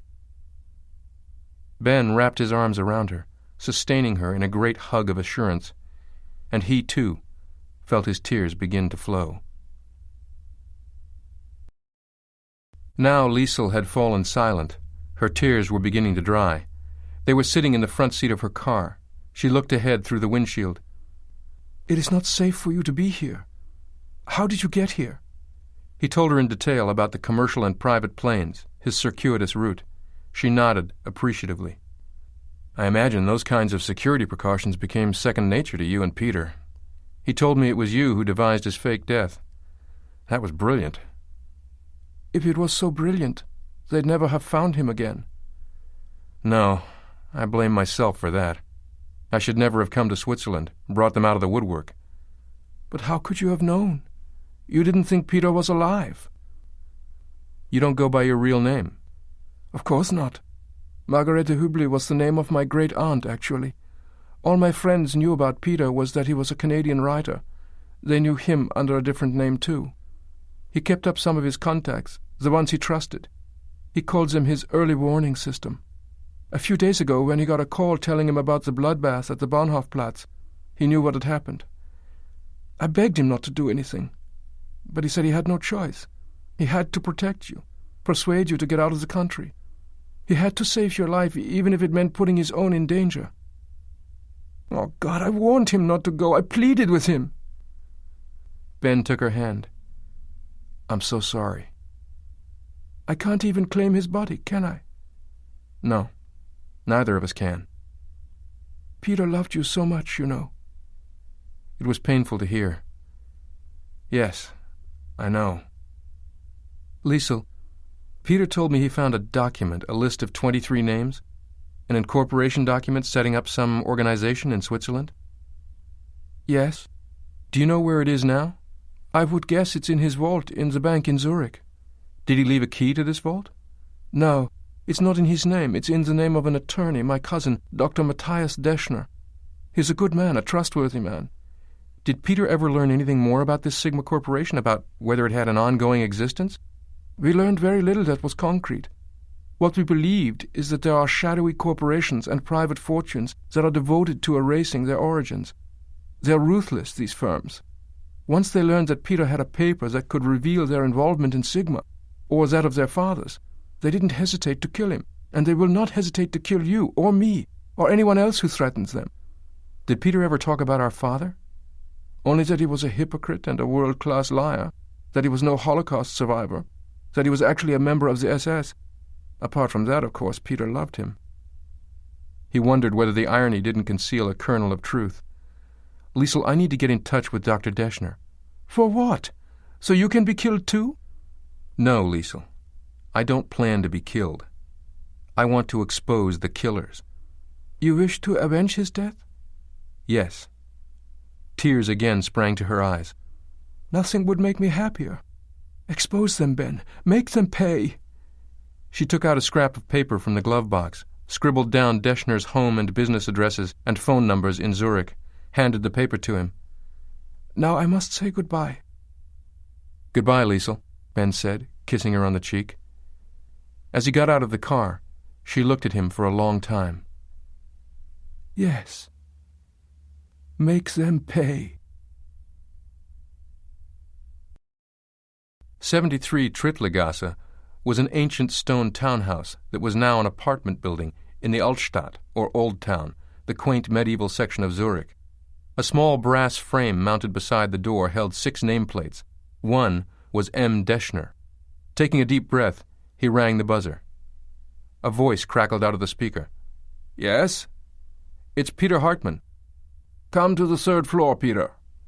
The front door lock released, and he found himself in a dark foyer. He climbed the steep, worn stone stairs. Ben had decided to appear unannounced at Deschner's home, early enough so that the attorney wouldn't have left for the office. Liesel had said she totally trusted him, but he could not assume anything anymore. Therefore, he had insisted that Liesel not call ahead to introduce him. Ben preferred to surprise the attorney, catch him off guard, observe his genuine, unrehearsed first reaction to meeting a man he believed to be Peter Hartman. The door opened. Matthias Deschner stood before him in a green plaid bathrobe. He was 50-ish, small, with a pale, craggy face, reddish hair, thick, wire-rimmed glasses. Peter, come in. May I offer you coffee? Thank you. What are you doing here? Is Liesel... I'm not Peter. I'm his brother, Ben. You... What? His brother? Oh, my God. They found him, didn't they?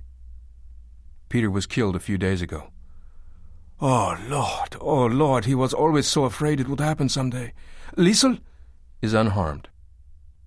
Deschner stood before a small breakfast table and shakily poured Ben a china cup of coffee. How did this happen? Tell me. When Ben was done, Deschner said, Surely the bank where you had a meeting the morning of the Bahnhofstrasse incident was the tripwire. Maybe there was an old, sensitive account that was flagged, perhaps by one of the parties you met with, an assistant, a clerk, an informer who'd been given a watch list. Placed there by this corporation Liesel and Peter were talking about, or one of its offshoots? Quite possibly. All of the giant firms have long-standing, cozy relationships with the important Swiss banks. The complete list of the Sigma founders will give us the names of suspects. Did Peter show you the list? No. Do you know where it is? My guess? Peter asked me to open a bank account for him. It was monetarily insignificant. What he really wanted was the vault that came with it, to keep some documents, he said. He insisted that the account not be in his name. He was afraid, correctly, as it turned out, that his enemies might have contacts in the banks. So I am the account holder, but Peter was what they call the beneficial owner. His name appeared on one highly secure form only, known only to the account advisor. Can you get into Peter's vault for me? I'm afraid not. You'll have to accompany me, as the specified beneficiary and heir of the beneficial owner. I'd like to go to the bank straight away. Very well. Let me make a call or to reschedule my 9:30 appointment. He went into his study and returned a few minutes later. All right, then. No problem. Thank you. Certainly. The account advisor, Bernard Suchet, has all the relevant papers. He has a photocopy of Peter's passport on file. They believe he has been dead for 4 years. So far as anyone knows, the recent tragedy has not been reported. Now, let me finish dressing and we'll go at once. By 9 o'clock, Ben Hartman and Matthias Deschner were walking down the Lohenstrasse. The sky was steel gray. The linden trees that lined the street rustled in the wind. They stopped in front of a white stone building resembling a townhouse. By the door was a small brass plaque. Handelsbank, Schweiz, AG. Deschner pulled open the heavy glass door. Directly across the street, someone with the slender build of an adolescent was sitting at a cafe under a red Coca-Cola parasol. He was wearing khaki cargo pants, a worn T-shirt, a blue nylon backpack. He flipped through a copy of a music magazine while speaking on a cell phone. From time to time, he glanced at the entrance to the bank across the street. Bernard Suchet was a large, friendly, round-shouldered man. When Ben and Deschner entered his office, he stood to shake their hands, offered them coffee, then, as they sat, opened a file on his desk. He glanced at Ben, at the file, back to Ben. You are Benjamin Hartman, of course. Ben nodded. And you affirm that you are the beneficial owner of this account, correct? That's correct. Legally, I am satisfied with your documentation, and it is clear that you are indeed Peter Hartman's twin brother. So, what can I do for you this morning, Mr. Hartman? The Handelsbank's vaults were located in the basement of the building, a fluorescent-lit, low-ceilinged area. Several large alcoves off the central hallway were lined with brass safe deposit boxes of various sizes. At the entrance to an alcove numbered 18C, Dr. Suchet stopped and handed Ben a key numbered 322. I assume you would like privacy. Herr Deschner and I shall leave you now. He indicated a white phone on a steel table in the center of the room. You can call me on this phone when you are finished. The two Swiss left, chatting. Ben noticed a surveillance camera mounted high in the room. Its red light was on. Vault 322 was a small box. He turned the key to open it. Peter, he thought, what did you hide here that was worth your life? Inside was an envelope made of stiff wax paper. He opened it. There was only one item inside, a 5-by-7-inch photograph. It took his breath away. It showed a group of men, a few in Nazi uniforms, some in 1940s suits. Some were immediately recognizable. Giovanni Vignelli, the great Italian industrialist. The head of Royal Dutch Petroleum, Sir Hans Detweiler. The legendary founder of the first and greatest American airline. There were faces that he could not identify, but he had seen in the history books. A few of the men wore mustaches, including the handsome, dark-haired young man standing next to an arrogant-looking Nazi official. The Nazi he could not identify. The handsome young man was unquestionably his father, Max Hartman. A caption on the white border at the bottom of the photograph read, Zurich, 1945, Sigma AG. He returned the photograph to the envelope and slipped it into his breast pocket, felt it burn against his chest. Mr. Hartman? Mr. Benjamin Hartman, there is a warrant for your arrest. We must take you into custody. Oh, Jesus. It was the banker, Bernard Suchet, speaking. He must have contacted the local authorities. A swift search of the country's arrival records would reveal that he had no documented arrival. Schmidt's chill, understated words returned to him. If I ever find out that you've returned here, things will not go well for you. Suchet was flanked by Matthias Deschner and 2 security guards, their weapons drawn. Mr. Hartman, the Kantonspolizei have informed me that you are in this country illegally. We are to detain you until the authorities arrive and arrest you. Deschner was silent. In his eyes, Ben could see what appeared to be fear. Why was he saying nothing? "Guards, please escort Mr. Hartman to secure room number 4. Ben got to his feet and began walking down the corridor, the 2 guards falling in beside him. As he passed Deschner, he saw the attorney give the tiniest shrug of his shoulders. He couldn't allow himself to be taken in. At the entrance of number 4, one of the guards waved an electronic reader by a blinking red light. When the door unlocked, Ben entered first, and the 2 guards followed him. Then the door closed with a series of 3 audible clicks. The small room was brightly lit and sparely furnished. On the slate-tiled floor was a long table of perfectly clear plexiglass and 6 folding chairs of gray-painted metal. One of the guards, burly and overweight, gestured for Ben to sit down. They had now reholstered their sidearms. "And so we wait, yeah?" said the second, leaner guard. Ben turned to him. "How much do they pay you here? I'm a very rich man, you know. I can give you a very nice life if I choose. You do me a favor, I'll do you one." The guard snorted and shook his head. "You should speak your proposal louder, to be sure that the microphones pick it up." Their amused contempt was encouraging. His best chance now was to be underestimated. Suddenly, Ben started looking around him, frantically, groaned and clutched his midriff. "Sit down," the guard commanded firmly.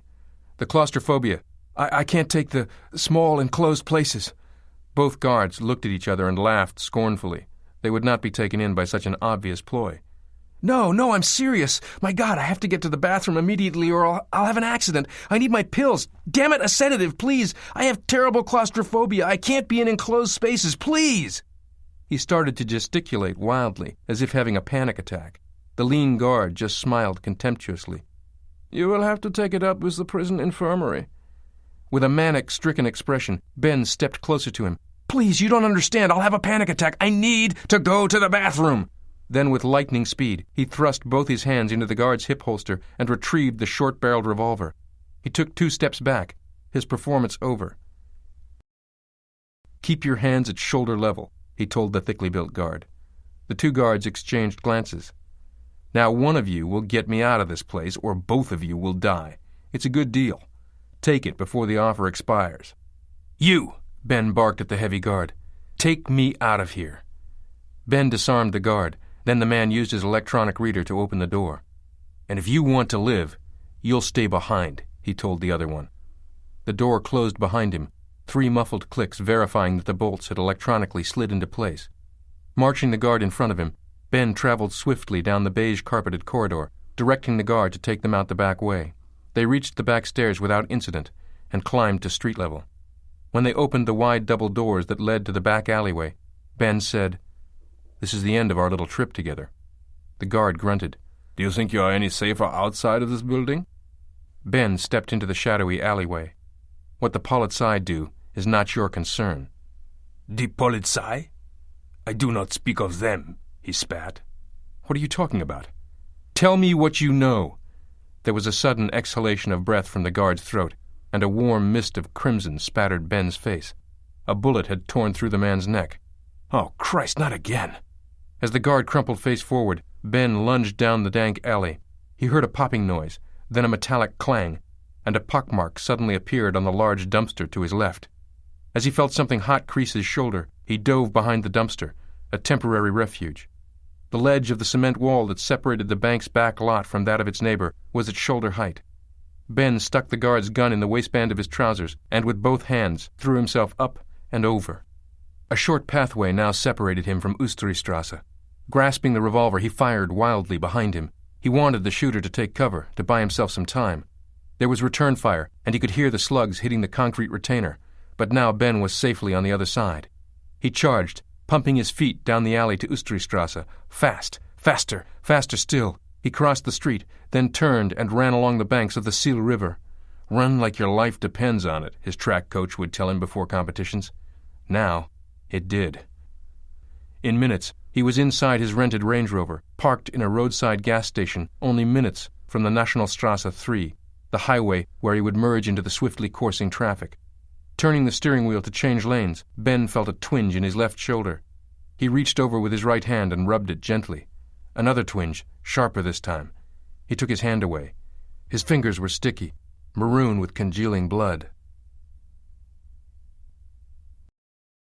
Anna Navarro hunched forward in her chair.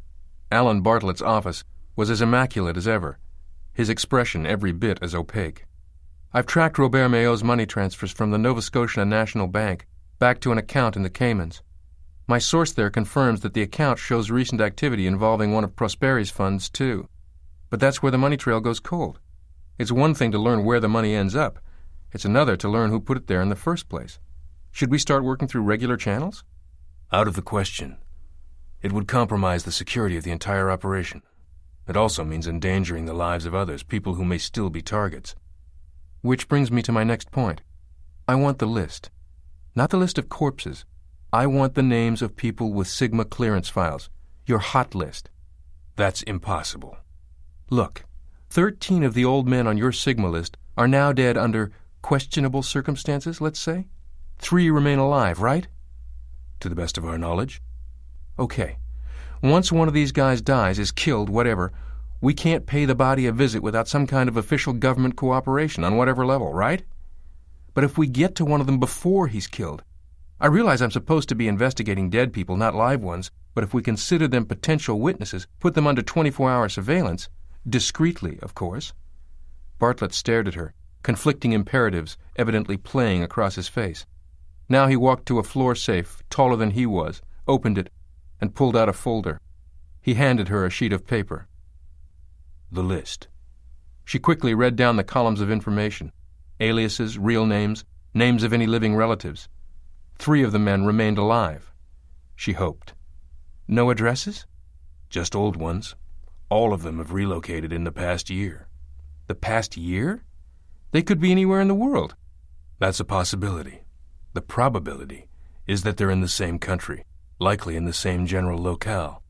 At a certain point of life, one becomes subject to a sort of field of gravitation. It's difficult for old men to completely uproot themselves. Yet they are all keeping a low profile. Hiding, Anna said. They're afraid. It would seem they have reason to be. I'd direct your attention to Gaston Rossignol. He was quite a powerful Swiss banker in his heyday, the most prominent person on the list and the oldest. All right. I assume you've prepared a background file on him. Bartlett opened a desk drawer, withdrew a file, and slid it to her across the desk. Thank you. I want to see him before they get to him, too. Assuming you can locate him. He's lived his entire life in Zurich. As you say, there's a field of gravitation there.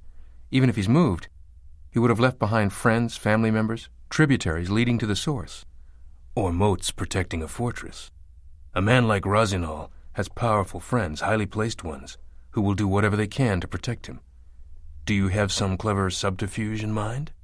Subterfuge is what they'll be on guard against. Rossignol has nothing to fear from me. If his friends and confederates are as well informed as you suggest, they'll realize that and spread the word. So you're envisaging a simple, I come in peace? Anna shrugged. Some version of that. I suspect the best route will be the most direct one, but I'll find out soon enough. I'm taking the next flight I can catch to Zurich. A little over 5 hours after leaving Zurich, Ben Hartman sat in his Range Rover in the staff parking lot of the Regional Spital St. Gallen Nord, watching doctors, nurses, hospital workers coming and going. Liesel's Renault was in the lot, so he knew she was on duty. It was nearly 6 o'clock and quite dark when Liesel finally came out. She half walked, half ran to her car, got in and started it up. Ben waited until she'd gone some distance down the road before he pulled out of the lot. She wouldn't recognize the Range Rover and would have no cause for suspicion, apart from her normal cautiousness. Still, it was better not to alarm her. He followed her up the road away from the hospital, turned left on Highway 10 after her, and drove on a few kilometers until she abruptly turned right onto a narrow, winding road. Staying as far behind her as he could, the bends in the road helping to hide his headlights from her rear view, he drove, from time to time seeing the flash of her headlights ahead of him. But a few minutes later, he could no longer see them. She must have turned off into the woods. Crawling forward, he spotted a rutted dirt trail that could barely be called a road. He turned onto it and drove slowly forward until he saw the Renault parked in a small clearing. He parked beside it and got out. Once the car's engine was shut off, there was silence. As his eyes became accustomed to the dark, he could make out another narrow path, canopied with branches. He followed it until he came upon a clearing. In it was a small cabin, built of split logs and rough white plaster. A light shone from inside. Treading softly, he began making his way around to the front entrance. Suddenly, there was a metallic click. He looked up with a jolt. Liesl was standing before him, pointing a gun. "Stop right there! Wait, Liesl! It's you! What the hell are you doing here?" She lowered the gun. "I need your help. You must have followed me from the hospital. How dare you? You've got to help me find something, Liesl, please." She whipped her head from side to side, frantic, her face contorted with rage. "You have compromised my security. God damn you to hell!" "Liesl, I wasn't followed. How can you possibly know? Please, just get out. Go!" "No, Liesl. We need to talk."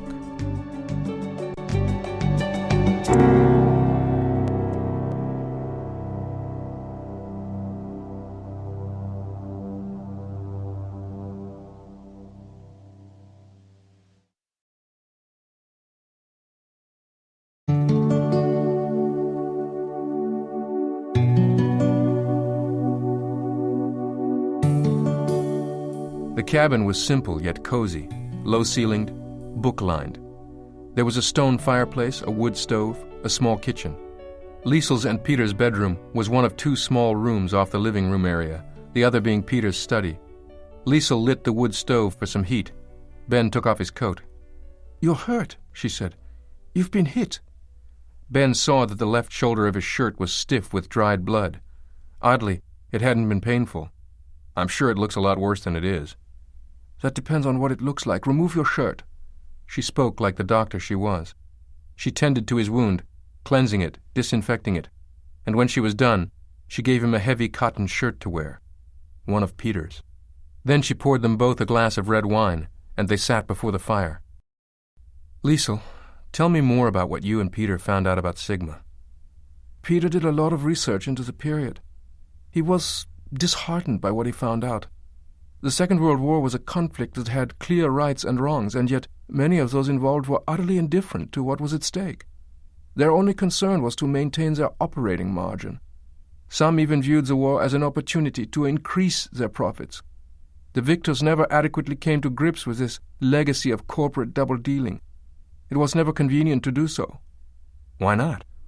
"Too many American and British industries might have had to be seized for collaboration. That wouldn't have looked good. It would have blurred the lines between good and evil, interfered with the myth of Allied innocence. I still have a hard time getting my mind around it. Financial partnerships when the two sides were at war? I remember something Peter told me, Ben. He said the real question isn't where they are, it's where they aren't. The real question isn't who can't be trusted, but who can.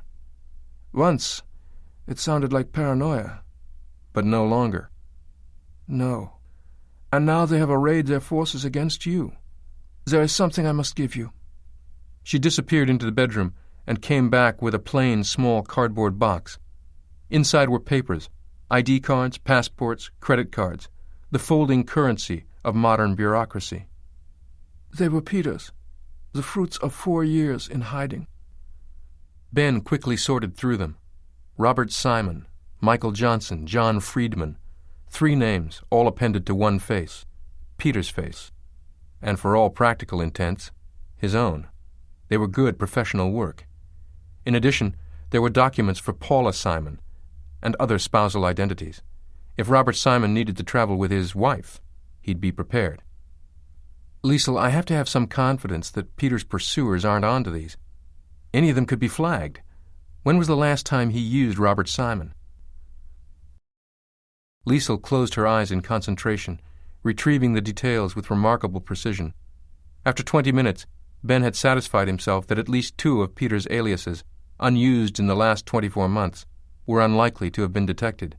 He tucked the papers into the inside pockets of his leather coat. "The shoulder wound will scab over and heal in a matter of days. You will find it considerably harder to shed your identity, so these documents will help. Let me go and start dinner now." As Liesl worked in the kitchen, Ben sat, thinking. If Peter had hidden the incorporation document here, where could it be? He began searching the cabin methodically. He ruled out any place that Liesl would have regularly cleaned, or had any reason to look. He checked the floor for any loose planks, then inspected the log and plaster walls. Nothing. Outside? That search would have to wait until morning light. He broke off his inspection to have dinner, a delicious roast chicken, boiled potatoes, sautéed greens. Liesl poured 2 more glasses of wine. The second glass of wine made her melancholy. She spoke tearfully about Peter and how they met. She recalled how Peter had taken such pride in furnishing their cabin, their home, building the bookcases and much of the furniture himself. The bookcases, Ben thought. Peter had built the bookcases. He got up, leaving his dinner unfinished, and turned to them. They appeared to have been built as several separate units and assembled in place. They weren't open shelves. Peter had built a backing of wood. Shelf by shelf, Ben removed the books, looked behind them, replaced them. When he came to the row of novels by F. Scott Fitzgerald, he smiled sadly. The Great Gatsby had been Peter's favorite, and it was behind the Fitzgeralds that he found a small compartment that had been flush-mounted, almost invisibly, into the wooden shelf backing. Peter had done an impeccable job of carpentry. You could barely see the faint rectangular outline. He poked at it, pressed in, and it popped open. A neat piece of craftsmanship. The document was inside, a fragile, yellowed sheet of paper covered with mimeographed lettering. Just one page, the front page of a corporate filing. Sigma AG, April 6th, 1945. Then a list of the company's officers and directors. Dear God, he thought. Peter had been right. There were names of corporations that still existed, that made automobiles and weapons and consumer goods and petroleum products, telecommunications giants before they were called that, names of moguls, corporate chairmen, industrialists from America, Western Europe, and even Germany. And toward the very top of the list was the name of the treasurer, Max Hartman, Obersturmführer, SS. The fire was dying, and the room was beginning to get cold. "Do you know any of those names?" Ben asked. "The famous ones. The mighty captains of industry, as Peter called them." "But almost all of them are dead now." "They would have heirs, successors." "Yes, well-protected ones. There are other names here, too, that I don't recognize. Gaston Rossignol? He must still live in Zurich, a pillar of the Swiss banking establishment for much of the post-war era. Gerhard Lenz? He was an associate of Josef Mengele, who did all those terrible medical experiments on prisoners. A monster. He died somewhere in South America many years ago." There was much more to discuss, but not that night. They were both exhausted by the stress and events of the past few days. Both said good night, and Liesl retired to her bedroom. Ben carefully folded the document and tucked it into the pocket of his leather jacket next to Peter's identity papers. He undressed, laid down on the futon in Peter's study, and within moments had fallen into a deep sleep. He wasn't sure at first what pulled him back to consciousness. A noise? A squeaking sound? Was he dreaming? Slowly Ben sat up, listening. Silence. Then the quiet thunk of a car door closing. His Range Rover? He bolted out of bed, slipped quickly into his jeans and sneakers, and threw on a jacket. Was it Liesl outside?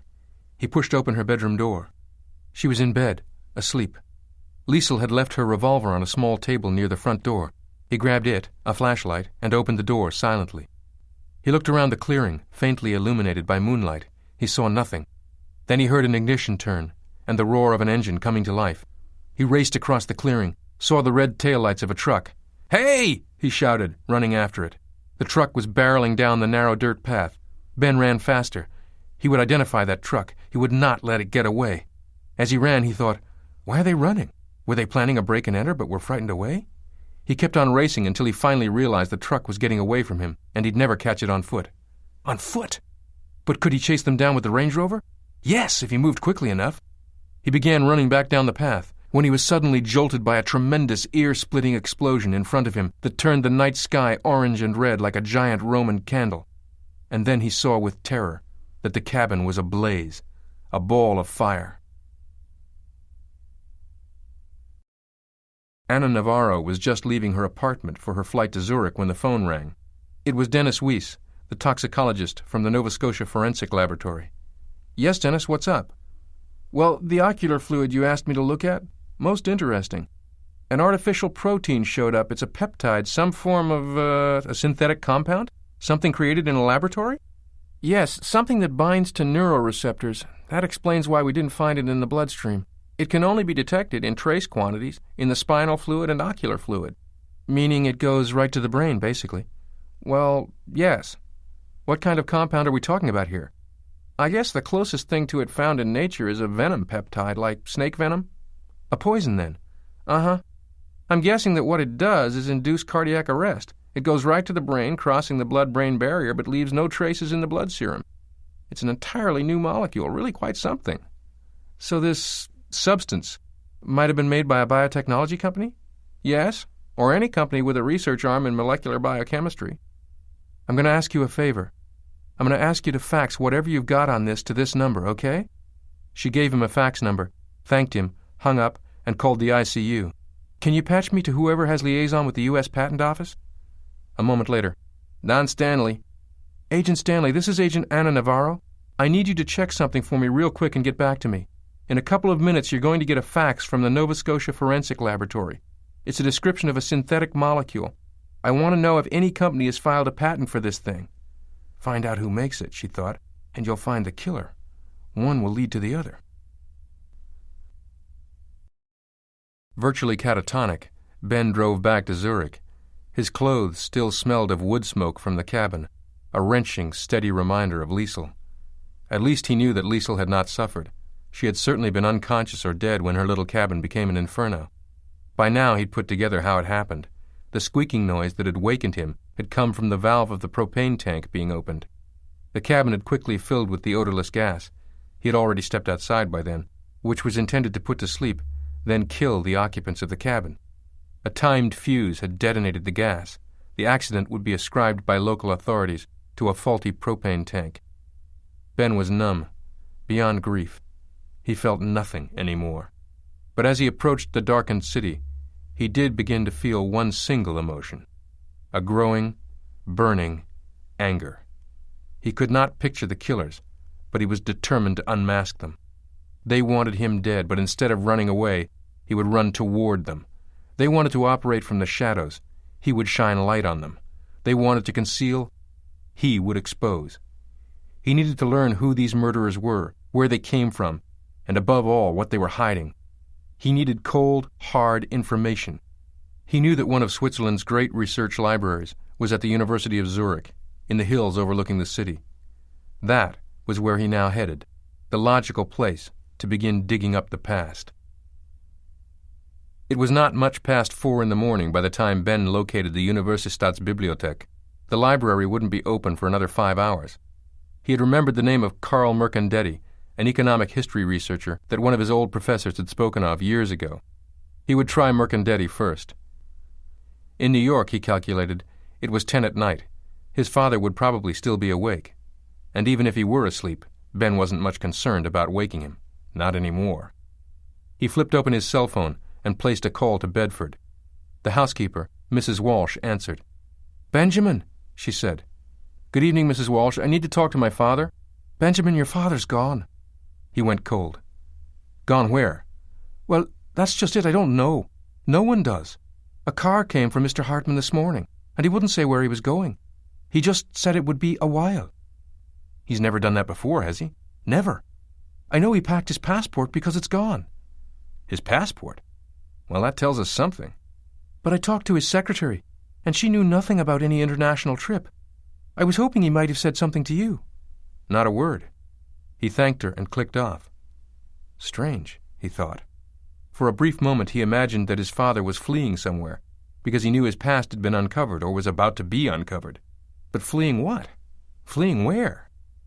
Ben put back the car seat and tried to doze for a few hours. But he slept fitfully, his sleep disturbed by unceasing nightmares in which the cabin exploded again and again. Anna was picked up at her hotel by Bernard Kesting, a liaison officer from the office of the public prosecutor in the canton of Zurich. As they drove, Kesting said, "Rossignol is a revered figure in the banking community for many, many years. A brilliant financier. Certainly my office has never had reason to question him. I'm afraid the nature of your inquiry was not made clear to us." "I can't disclose the nature of our investigation, but I can tell you that he's not the target of it." You asked about protective surveillance. As you know, we haven't been able to locate him precisely. And this is customary for prominent Swiss bankers to simply disappear? Customary? No. How are his official communications handled? Received by a trust, domestic representatives of an offshore entity that remains even to them completely opaque. It seems that at some point in the past year or so, Rosnell decided he wanted to, keep a lower profile. Perhaps he had the delusion that he was being stalked, pursued. He's in his early 90s after all, and mental deterioration can sometimes lead to paranoid fantasies. And perhaps it wasn't a delusion. Kesting gave her a sharp look, but said nothing. In Vienna, the elderly, well-dressed American emerged from the boarding gate, walking stiffly and slowly, clutching a carry-on bag. He searched the crowd until he saw a uniformed limousine driver holding up a sign with his name on it. The old man waved to him, and the driver, accompanied by a woman in a white nurse's uniform, hurried over. The driver took the American's bag as the nurse said, "How was your flight, sir?" "I despise traveling. I can't tolerate it anymore." They escorted him outside, where a luxurious black Daimler limousine was parked. She helped him in. Tucked unobtrusively into one corner was a small array of emergency medical equipment. "Well, sir," the nurse said, once he was settled in the deeply cushioned leather seat, "the ride is not long at all." The old man grunted, leaned back, and closed his eyes. Ben was in luck. Professor Mercandetti was in, and would be pleased to grant him a few minutes, say at 10:30. Ben thanked him, and spent the next hour searching through every Swiss directory of corporations he could find. But he could find no record of Sigma AG. Herr Professor Dr. Karl Mercandetti was waiting for Ben in his cluttered, book-filled office. He was around 50, slight, with a gray crew cut and lively eyes behind oval wire-rimmed glasses. Ben explained his efforts to track down a corporation named Sigma AG, founded in Zurich toward the end of the Second World War. 1945, the historian asked. Well, of course, many companies that were founded during the war or right after failed. Our economy was not so good as it is now. I have reason to believe it still exists. Perhaps the name was changed. Is there a record somewhere of corporate name changes? You might check the Handelsregistramt des Kantons Zurich, the registry of all corporations founded in Zurich. I will. Now, these names. He handed Mercandetti a copy of the list of Sigma directors. Do you recognize any of them? Most are well-known industrialists. Prosperi here is a sort of underworld figure. I think he died just recently in Paraguay. These men are mostly dead or very ancient by now. Oh, Gaston Rossignol, the banker, he must live in Zurich. Is he still alive? I haven't heard otherwise. Now Ben pulled out the black and white photograph and handed it to Mercandetti. Do any of these men look familiar? That's Cyrus Weston, Avery Henderson. This is Emile Menard, who built Trianon, the first modern conglomerate. This is Rossignol. Over here... A minute passed in silence before Mercandetti dropped the photo. What sort of prank is this? How do you mean? This must be some sort of montage, something involving trick photography. Why do you say that? Surely Weston and Henderson were acquainted. Weston and Henderson, surely they were. And surely they were never in the same place as Sven Nordqvist, the Norwegian shipping magnate, and Cecil Benson, the British automotive magnate, and Drake Parker, the head of the petrochemical giant, and Wolfgang Siebing, the German industrialist, and a dozen more of their ilk. Some of these men were arch-rivals, some in completely different lines of enterprise. To posit that all these people had met, that would involve rewriting 20th century business history for a start. Couldn't this have been a sort of mid-century economic conference, some meeting of the corporate titans? The historian pointed to another figure. This can only be someone's idea of a joke. A very cleverly doctored image. Who is that? That is Gerhard Lenz, the Viennese scientist. A brilliant mind by all accounts, but like his friend Josef Mengele, he was infamous for his experiments on concentration camp prisoners, on crippled children. He was already in his late 40s when the war ended. He died in South America years ago. His son still lives in Vienna. My God. One of the 20th century's great monsters standing next to Max Hartman. After another hour of research, Ben and Mercandetti concluded that Gaston Rossignol was still alive. The death of so august a figure would not have passed without notice. "I apologize for a fruitless search," Mercandetti said, "but then I am a historian, not a private detective.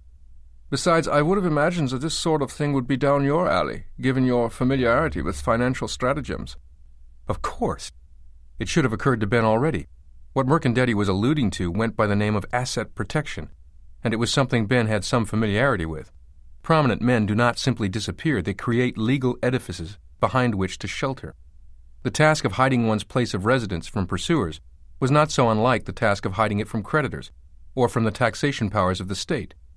Rossignol would want to retain control of his possessions, while seeming to have been divested of them.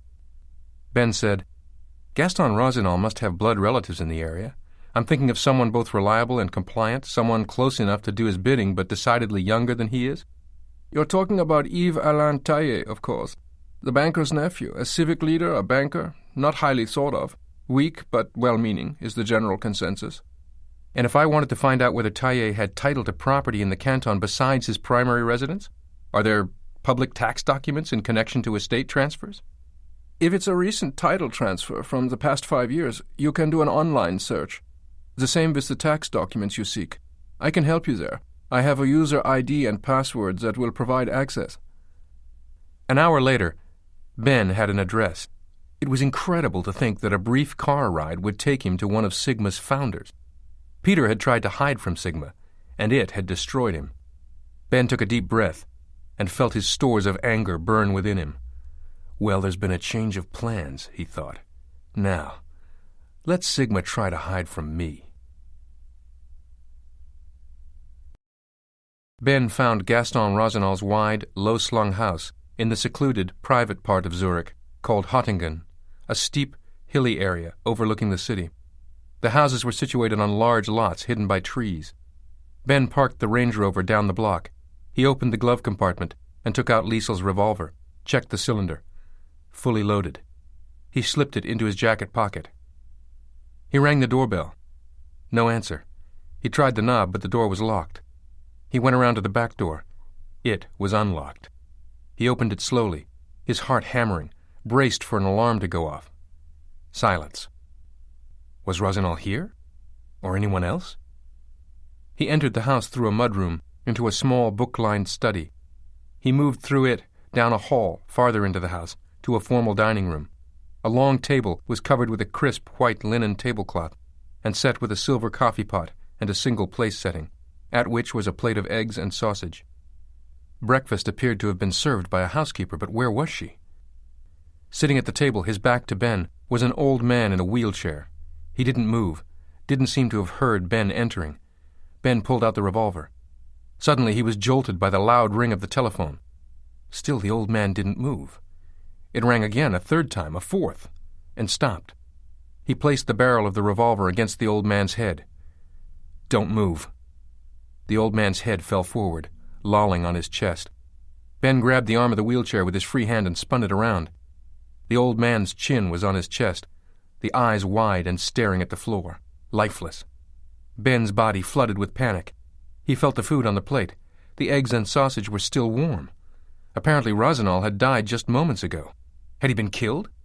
If so, the killer could be in the house right now. He raced down the corridor from which he had come, and the telephone rang again. In the study, he looked at the caller ID screen, a long series of digits beginning with 431. Vienna. Another ring. The doorbell. He raced to the back entrance, ran around the side of the house. He saw a white police cruiser passing slowly by.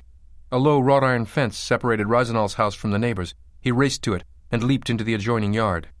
He kept running, around the far side of the next house, out to his Range Rover.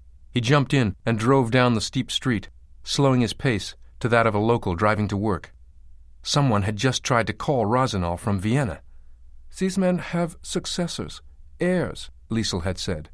One of them, Mercandetti had told him, resided in Vienna, the son of the monster Gerhard Lenz. With Rossignol dead, it was as logical a lead to follow as any. Not a certainty, far from a certainty, but at least a possibility. In a small, simply furnished room in the Austrian Alps, patient 18 lay dozing on his narrow single bed. There was a soft knock on the door.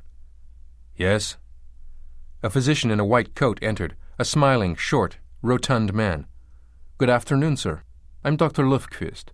I would like to welcome you, but I must also warn you. This will be a very rigorous and difficult 10 days. You will be put through the most extensive physical and mental tests you have ever had." Mental? What happens if you think I'm crazy? Anyone not invited to join us is sent home with our regrets. This afternoon, sir, there will be a CAT scan, a chest X-ray, then a series of cognitive tests. Tonight you will be required to fast, so that we may accurately do an extensive series of blood tests tomorrow. Fast? I'm not starving myself. Sir, you are free to go any time you wish. If you stay here, and if you are invited to join us, you will find the procedure to be lengthy and quite painful, I must be honest. But it will be like nothing you have ever experienced in your long life. Ever. This I promise you. Kesting did not conceal his surprise when Anna returned several hours later with an address. Bartlett's file on Rosenau had given her a name, a Zurich civil servant named Daniel Taine. Gaston Rosenau had been Taine's first employer. Now Taine had become someone with precisely the sort of access and resources to ensure that his old boss's plans ran smoothly.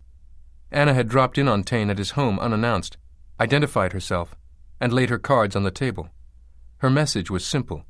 Gaston Rosenau was in serious, imminent danger. Taine was visibly rattled but close-mouthed. "I cannot help you. He has moved. No one can say where, and it is no one's concern." "Except the killers? Even if there are such assassins, who's to say they can find him if you cannot? I have reason to believe they've already made headway." "Really? And why is that?" Anna shook her head. "There are certain matters I can only discuss with Gaston Rosenau himself." Anna handed him a card with her name on it, and her numbers at the internal compliance unit. "I will return in 2 hours. That should give you enough time to check me out." 2 hours later, Anna Navarro was in Taine's office in the Ministry of Economic Affairs. He sat quietly behind his desk. "This is Monsieur Rosenau's decision, not mine. I do not support it." He returned her card to her. "Goodbye, Miss Navarro." The address was penciled in small print on the back. Her first call was to Bartlett, updating him as to her progress. "You never cease to amaze me, Miss Navarro," he'd replied, a surprising note of genuine warmth in his voice. She and Kesting arrived at the Hottingen address, walked to the front door and rang the bell. "You do not mind, Miss Navarro, if I lead the interview?" "Not at all." After waiting a minute, Kesting rang again. "He is an old man, and for some years he has been wheelchair-bound. It must take him time to move around his house." They waited a few minutes more. "He may be ill." He tried to turn the doorknob, but it was locked. Together they walked around to the back door. It opened readily. As they entered, he called out, "Dr. Rosenau? It is Kesting from the public prosecutor's office?" Silence. "Dr. Rosenau?" Kesting stepped into the house, Anna following. Soon they found themselves in the dining room. "Oh, dear God!" Horrified, Anna saw what Kesting had seen. An old man sat in a wheelchair at the table before a plate of breakfast. His head was on his chest, the eyes fixed and dilated. They'd gotten to him, too. That in itself didn't surprise her. What stunned her was the timing. So soon before their arrival. As if they knew the authorities were coming. Crime scene officers from the homicide squad of the Zurich Kantonspolizei arrived within the hour. Many photographs and fingerprints were taken. Had the Americans not evinced such an interest in Gaston Rosenau prior to his murder, the old man's death would certainly have been treated as a natural occurrence. He had been 91, after all. But instead, an autopsy was ordered, with special attention paid to the ocular fluid. Anna returned to her hotel. She'd no sooner closed the door than the phone rang. "Miss Navarro?" "Yes? Who's this?" "Sergeant Major Schmidt from the Kantonspolizei. I'm a homicide detective. The fingerprints have come back with some interesting results." Schmidt's office was pleasant, sparsely furnished. 2 blond wood desks faced one another. She sat at one, he at the other. "Miss Navarro, most of the fingerprints belong to Rosenau's housekeeper and others who worked at his house. The housekeeper was on duty overnight until this morning, when she made his breakfast and then left." "He didn't have a nurse?" "No. What I find interesting is that some of the other prints belong to an American who was detained here just a few days ago in connection with a shooting. His name is Benjamin Hartman. What do you know about him? A fair amount. I questioned him myself. He handed her a folder containing photocopies of Hartman's passport, driver's license, credit cards, and his Swiss police records, with mugshots. Could this be her killer? A mid-30s investment banker for a financial firm called Hartman Capital Management? A family business, she assumed. That probably meant he had money, lives in New York City, here on a Swiss ski vacation. But that could be a lie. What happened? There was gunfire along the Bahnhofstrasse in the shopping arcade beneath the Bahnhofplatz. Personally, I don't think he was the shooter. He insists someone tried to shoot him. Anyone killed? Several bystanders, and in his account, the guy who was after him. But when we went to recover the body, it had disappeared. A bizarre tale. Who was this guy? You let him go? We had no basis on which to hold him. He was instructed to leave the canton. Any idea where he is now? He claimed he was planning to go to the Carlton Hotel in St. Moritz, but he never checked in. Then yesterday, we received a report that he'd reappeared in Zurich, at the Handelsbank Schweiz. We tried to bring him in for further questioning, but he escaped. Another misadventure accompanied by shooting.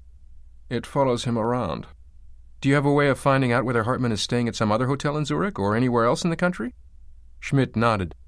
I can contact the hotel control in each of the cantons. Copies of all hotel registration forms go to the local police. Is there any way to tell if he's left the country? If he was traveling by car, train, or on foot, almost assuredly not. Only airlines keep records of all passengers. Can you start the search? Of course. Okay. Now, when can I expect the toxicology results? There's one specific neurotoxin I'd like them to search for. That shouldn't take too long. I can call for you. Would you? And bank records. I need Rosenall's bank records going back 2 years. Oh, and the photocopies you took of Hartman's credit cards. Think I could have those? I don't see why not. Wonderful, she said. Breakfast was a lavish buffet, overflowing with fresh fruits, freshly baked biscuits and rolls, potatoes, sausages, eggs, bacon, and ham. When patient 18 finished, he was escorted to an examination room in another wing. There, another nurse gingerly cut into the skin of the inner part of his upper arm with a small scalpel. He moaned. "I'm sorry if I caused you pain," the nurse said. "My entire damned body's one big pain." In the background, 2 white-coated physicians were quietly conferring. "His brain function is somewhat impaired," one said, "but nothing you wouldn't expect in a man of his age. No sign of senile dementia or Alzheimer's. What about the cardiac muscle mass?" "Acceptable." "Is his blood pressure elevated?" "Somewhat, but we expected that." "I think this one is a good candidate. I suggest we accelerate the tests." A good candidate, patient 18 thought. So, it would happen after all. He turned to the conferring doctors and smiled at them. Traveling under the name of Robert Simon, one of Peter's aliases, Ben reached Vienna and checked into a small anonymous hotel. He called the research division at Hartman Capital Management and was given Jürgen Lentz's address and phone number. For years, HCM had supported the Lentz Foundation. Lentz was well known and highly respected, the researcher told him, one of the wealthiest men in Vienna, a leading philanthropist and patron of the arts. The Lentz Foundation was Austria's leading supporter of Holocaust studies, historical scholarship, anything to fight hate crimes and racism. The son, it seemed, was seeking to atone for the sins of the father. Anna had dinner alone at a restaurant a few blocks from her hotel. At the American consulate, she'd faxed everything she had on Hartman to the ICU and asked that the ID unit contact each of the credit card companies and activate an instant trace. They'd be informed within minutes whenever he used one of his cards. She also asked them to dig up whatever they could on Hartman himself and fax it back to her. At a little after 9 o'clock in the evening, she returned to the hotel and found that Thomas Schmidt, the homicide detective, had called. She called him back immediately. He was still in his office. "They found that neurotoxin in the ocular fluid, a positive match. Rosenall was indeed poisoned." "Okay. Any news on the bank records?" "We should have them by tomorrow." She thanked him and hung up. Immediately, her phone rang again. "Hello? Miss Navarro, this is Robert Palazzi in ID. MasterCard Security just called. Hartman used his card a few minutes ago. He made a charge at a restaurant in Vienna. Jürgen Lenz's villa was in an exclusive part of Vienna called Hietzing, an enclave of some of Vienna's wealthiest residents. He couldn't just show up on Lenz's doorstep and hope to gain admittance. Ben ran through a mental list of the most prominent and influential people he knew. He remembered Winston Rockwell, the head of a major American charity that the Hartmans had supported generously. The last Ben had heard, Rockwell was in the hospital, seriously ill with hepatitis and impossible to reach. This was terribly unfortunate for Rockwell, but convenient for Ben. He called Lenz's home. His wife answered, and he told her that he was a friend of Winston Rockwell's and was interested in the Lenz Foundation, code language for, "I have money to give you." Mrs. Lenz replied that her husband should be home by 5. Would Mr. Robert Simon like to come by for a drink? The woman who opened the door was an elegant, fine-boned woman in her early 50s. "Mr. Simon, please come in. I'm Ilse Lenz. How nice to meet you." "Nice to meet you, too." "We're thrilled to meet anyone Winston recommends. You're from, where did you say?" "Los Angeles." A whippet-thin, athletic-looking man was bounding down the stairs. "Hello there," Jürgen Lenz called out. In his blue blazer, gray flannel slacks, and rep tie, he could have been an American chief executive.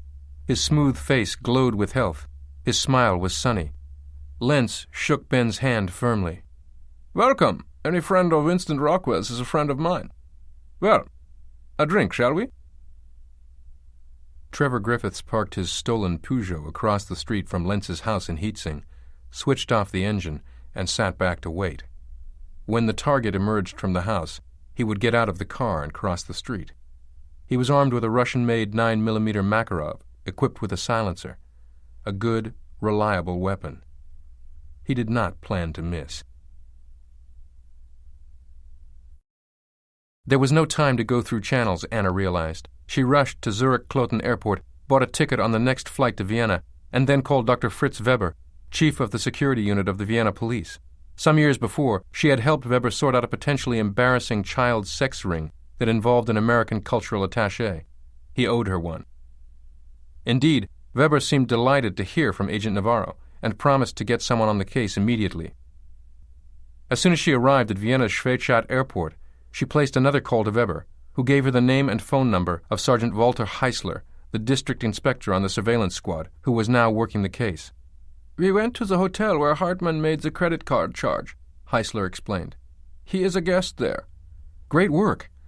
And do you know where he is now?" "We have already the tail on him." "How'd you do that?" "Well, once we found out that he is at the hotel, we put 2 men in the newsstand in front of the place. They saw he goes in rented car, and they follow him to part of Vienna called Hietzing." "What's he doing there?" "Visiting someone, maybe, a private home. We are trying to know who it is." "Amazing. Fantastic work." "Thank you. You would like me to pick you up at the airport?" There was some small talk for a few minutes, during which Jürgen Lenz discovered that the mythical Robert Simon ran a successful financial management firm based in L.A., handling the assets of movie stars, real estate tycoons, and Silicon Valley billionaires. "But enough about my work," Ben finally said. "I wanted to ask you about the Lenz Foundation. I understand its main purpose is to promote study of the Holocaust." "We fund historical scholarship, yes, and we give a lot of money to combat hatred. We think it's extremely important that Austrian schoolchildren study the crimes of the Nazis." "But your father... History knows that my father was inhuman." "Yes, he certainly was. He performed the most gruesome, the most unspeakable experiments on prisoners in Auschwitz, on children." Ilse Lenz rose to her feet. "Will you excuse me, please? I can't hear about this." She walked from the room. Ben said, "I'm sorry if I—" "Please, no, not at all. It was a perfectly natural question. I'm sure it strikes Americans as strange that the son of the notorious Gerhard Lenz devotes his life to giving away money to study the crimes of his father. But understand how it was. We grew up in privileged homes. We drove through the Warsaw Ghetto in the back of a limousine, not understanding why the children out there looked so sad. We watched our father's eyes light up when the Führer himself called to wish the family a Merry Christmas, and some of us, as soon as we were old enough to think, learned to loathe our fathers and everything they stood for. I don't think of my father as my father, you see. He's like someone else to me, a stranger. Shortly after the war ended, he escaped to Argentina. He left my mother and me penniless, living in a military detention camp. I studied and practiced medicine for many years until I met Ilse. We decided to use her family inheritance to establish the Lenz Foundation. Nothing can ever efface the darkness that was the Third Reich, but I've devoted myself to trying, in my own small way, to be a force of human betterment. The foundation was the very least I could do. You never saw your father again? I saw him 2 or 3 times before his death. He came to Germany from Argentina to visit. He had a new name, a new identity. But my mother wouldn't see him. She did travel to Argentina for his funeral, as if she needed to see that he was dead. The funny thing was, she found she loved the country. It's where she finally retired to. I must say I'm impressed by all the resources you've devoted to shedding light on your paternal legacy. I wonder, in this connection, if you can tell me about an organization known as Sigma? Lenz looked at him for a good long while. You mentioned Sigma casually, but I think this may be the entire reason you have come here. Why are you here, Mr. Simon? Who are you, really, Mr. Simon? Ben decided to end his charade. Dr. Lenz, I'm Benjamin Hartman. My father is Max Hartman. Nice house, Anna said. Whose is it? She sat in the front seat of a blue BMW, an unmarked police vehicle. Sergeant Walter Heisler was at the wheel, a beefy, hearty-looking man in his late 30s. One of our more prominent citizens, Jürgen Lenz. Who is he? Lenz and his wife are active in the social circles here, the opera ball and so on. Lenz runs the family foundation. Moved here 20-some years ago from Germany. There were 3 other unmarked vehicles on the street. One near them, the other 2 a few hundred yards down the block, on the other side of Lenz's villa. They formed a classic box formation, so that no matter how Hartman chose to leave the neighborhood, they would have him trapped. Anna had no weapon. Hartman's records showed that he'd never owned a gun or applied for a license to carry. The murders of the old men had all been done by means of poison, by syringe. He probably had no weapon with him. Is that yours? Heisler suddenly asked. Is what mine? That car. He pointed at a Peugeot, its lights off, parked across the street from Lenz's villa. It's been in the area since we get here. No, it's not one of yours? Absolutely not. I can tell from the plates. The police radio crackled to life. The other team had also spotted the Peugeot and was wondering about it. Heisler took a night vision monocular from the back seat and looked through it. There was no street lamp nearby, so it was impossible to see the driver. He has a newspaper up before his face. In this light, I don't think he's getting much reading done, Jürgen Lenz examined the photograph, gripping it in both hands. That's my father, yes. You look just like him. Quite the legacy, eh? He peered intently at the rest of the photograph. Dear God, it can't be. He sank into his chair, his face ashen. Is this genuine? Yes. But Sigma was a myth, an old wives' tale. Then you do know of it. In the tumult following the war, there were all sorts of wild tales.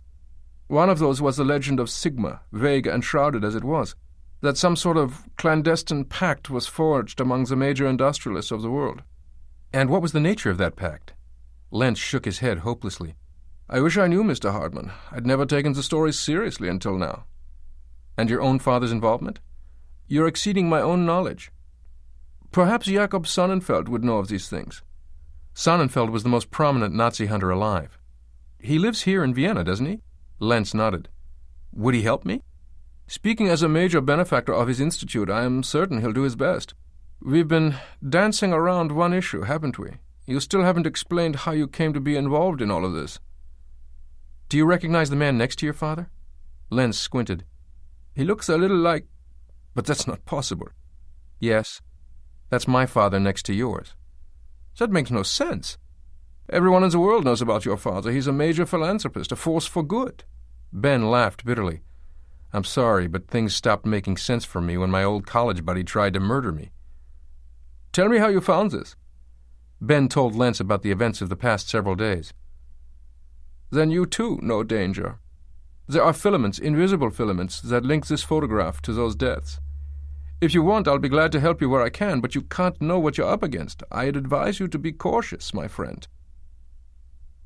Ben left Lentz's house dazed. He had parked once again a good distance from Lentz's house. He did not want his license plates to be traced back to him. He walked down the path toward the street. Just before he reached the street, he saw a light come on, the interior dome light of a car just a few yards away.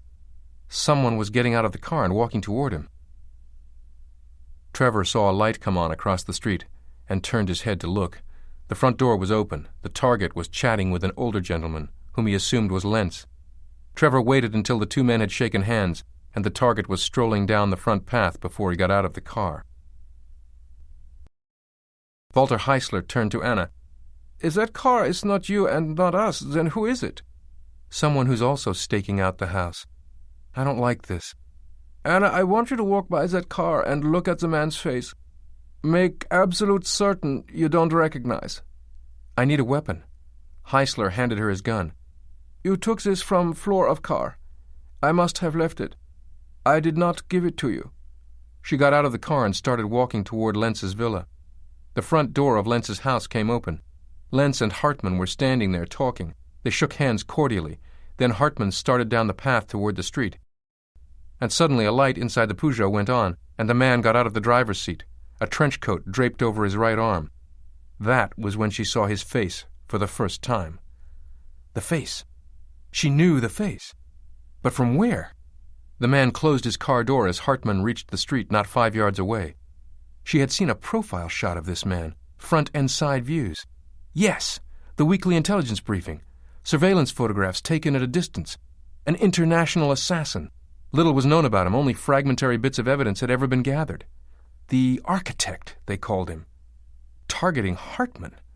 She held the transmitter to her lips, depressed the talk button. "I know this guy," she told Heisler. "He's a professional assassin. I'm going to try to take him out. You cover Hartman." In her earpiece, she heard Heisler start to bark orders, deploying his officers toward her. "Pardon me," the man called out to Ben, striding quickly toward him. Something's wrong with this guy, Ben thought. Something's off. The coat, folded over his right arm. The rapid pace at which he was approaching. The face, a face he would never forget. Ben slipped his right hand to the shoulder holster under his left jacket lapel, reached for the cold, hard steel of Liesl's gun, and was afraid. She needed Hartman alive. Fixated on his target, the assassin seemed unaware of her. Everything was suddenly one complex calculation. She raised Heisler's Glock. "Freeze! Halt, goddammit!" She saw Hartman turn and look at her. She heard the Viennese police running toward her, closing in. The assassin jerked his head slightly to the left, but didn't turn to see where the shout had come from, didn't shift his cat-like gaze away from his prey. Not yet. Then, pivoting on the balls of his feet, he turned 180 degrees, his gun extended and firing all the while in precise intervals of a fraction of a second. The gun scarcely bucked in his powerful grip. Only when she turned to look did she realize what he had accomplished. Good God! A moment before, there were 4 armed Vienna policemen who had drawn a bead on him. Every one of them had been shot and were down. It was breathtaking, a level of skill she had never encountered in her life. She was filled with sheer terror. The man had determined to eliminate all impediments before turning back to his target. She was his final impediment. As he spun toward her, Anna squeezed the trigger. Bullseye! The hit man tumbled to the ground, his gun clattering off to one side. She'd dropped him. Was he dead? Everything was chaos. The suspect, Hartman, was tearing away down the street. But she knew the street was blockaded in both directions by the police. She ran toward the downed man, scooped up his gun, and continued running after Hartman. A noise behind her made her turn, a car door opening. She turned to see the assassin stagger into his Peugeot and yank the door closed behind him. He had survived, and now he was getting away. "Hey!" she shouted to everyone. "Stop him! The Peugeot! Don't let him escape!" She saw the police had Hartman. For now she could safely ignore him. She lunged toward the Peugeot just as it roared to life and barreled straight toward her. She threw herself to one side, out of the way, and the Peugeot thundered by, tires squealing, down the block past 2 empty surveillance cars, their drivers and passengers all on the street now. "Shit!" she shouted, and then she ran down the block toward her newly apprehended suspect. The interrogation room was cold and bare, with the standard furnishings of police interrogation rooms everywhere. I'm becoming an expert, Ben thought grimly. The American woman sat across the small room in a gray suit, coiled on a metal folding chair like a clock spring. In the folding chair next to her sat Sergeant Walter Heisler of the Major Crimes Squad of the Viennese police. Half an hour into the questioning, Ben became impatient. "Agent Navarro, am I under arrest?" "Do you want to be?" "I see no reason to arrest you." "Yet?" "So, I'm free to go." "You're being held for questioning. Why were you visiting Jürgen Lenz?" "As I said, it was a social visit." "Are you in Vienna for business or pleasure?" "Both." "You don't have any business meetings lined up. Is that the way you normally travel on business?" "I like to be spontaneous." "You were booked for 5 days at a ski resort in the Swiss Alps, but you never showed up there." "I changed my mind." "And your visit to Gaston Rossignol in Zurich, was that also a spontaneous business meeting as well?" "He was a friend of a friend." "And that's how you treat a friend of a friend? You kill him?" "He was dead when I got there." "Really? How did you get to Rossignol? Who put you in touch with him?" "I'd rather not say." "Why were you carrying a gun?" "For protection." "Are you registered to carry a gun in Austria?" "I believe that's a matter between me and the Austrian authorities." "The Austrian authorities are sitting in this chair next to me. If he decides to prosecute you for illegally carrying a gun, I won't stand in his way." Ben shrugged. She had a point, of course. "Mr. Hartman, Rossignol was not a mutual acquaintance or anything like that, was he? What was his connection to your father?" Ben looked at her sharply. What the hell did that mean? How much did she know? "Your father is a Holocaust survivor, is that right?" So she doesn't know everything. "That's what I'm told." "And Rossignol was a big-deal Swiss banker, right?" "Are you accusing me of murdering Rossignol? If so, why don't you come right out and say it?" "The Swiss think your brother had a vendetta against the banking establishment. Maybe something in you got twisted when he died, something that made you take his pursuit of them to a more lethal level. It looks an awful lot like some kind of vengeance trip you're on. It wouldn't be hard to show motive. And then there are your fingerprints all over Rossignol's house. I think a Swiss court would have no problem convicting you." "So, that's why you and all those Austrian cops were staked out in front of Lenz's house. You were there to arrest me." "No, actually, to talk to you." "You could have just asked to talk to me. You didn't need half the Vienna police force. I'll bet you'd love to pin the Rossignol murder on me. Gets the CIA off the hook, right? Or do you Justice Department guys hate the CIA? I get confused. So what is it you want from me?" "Information.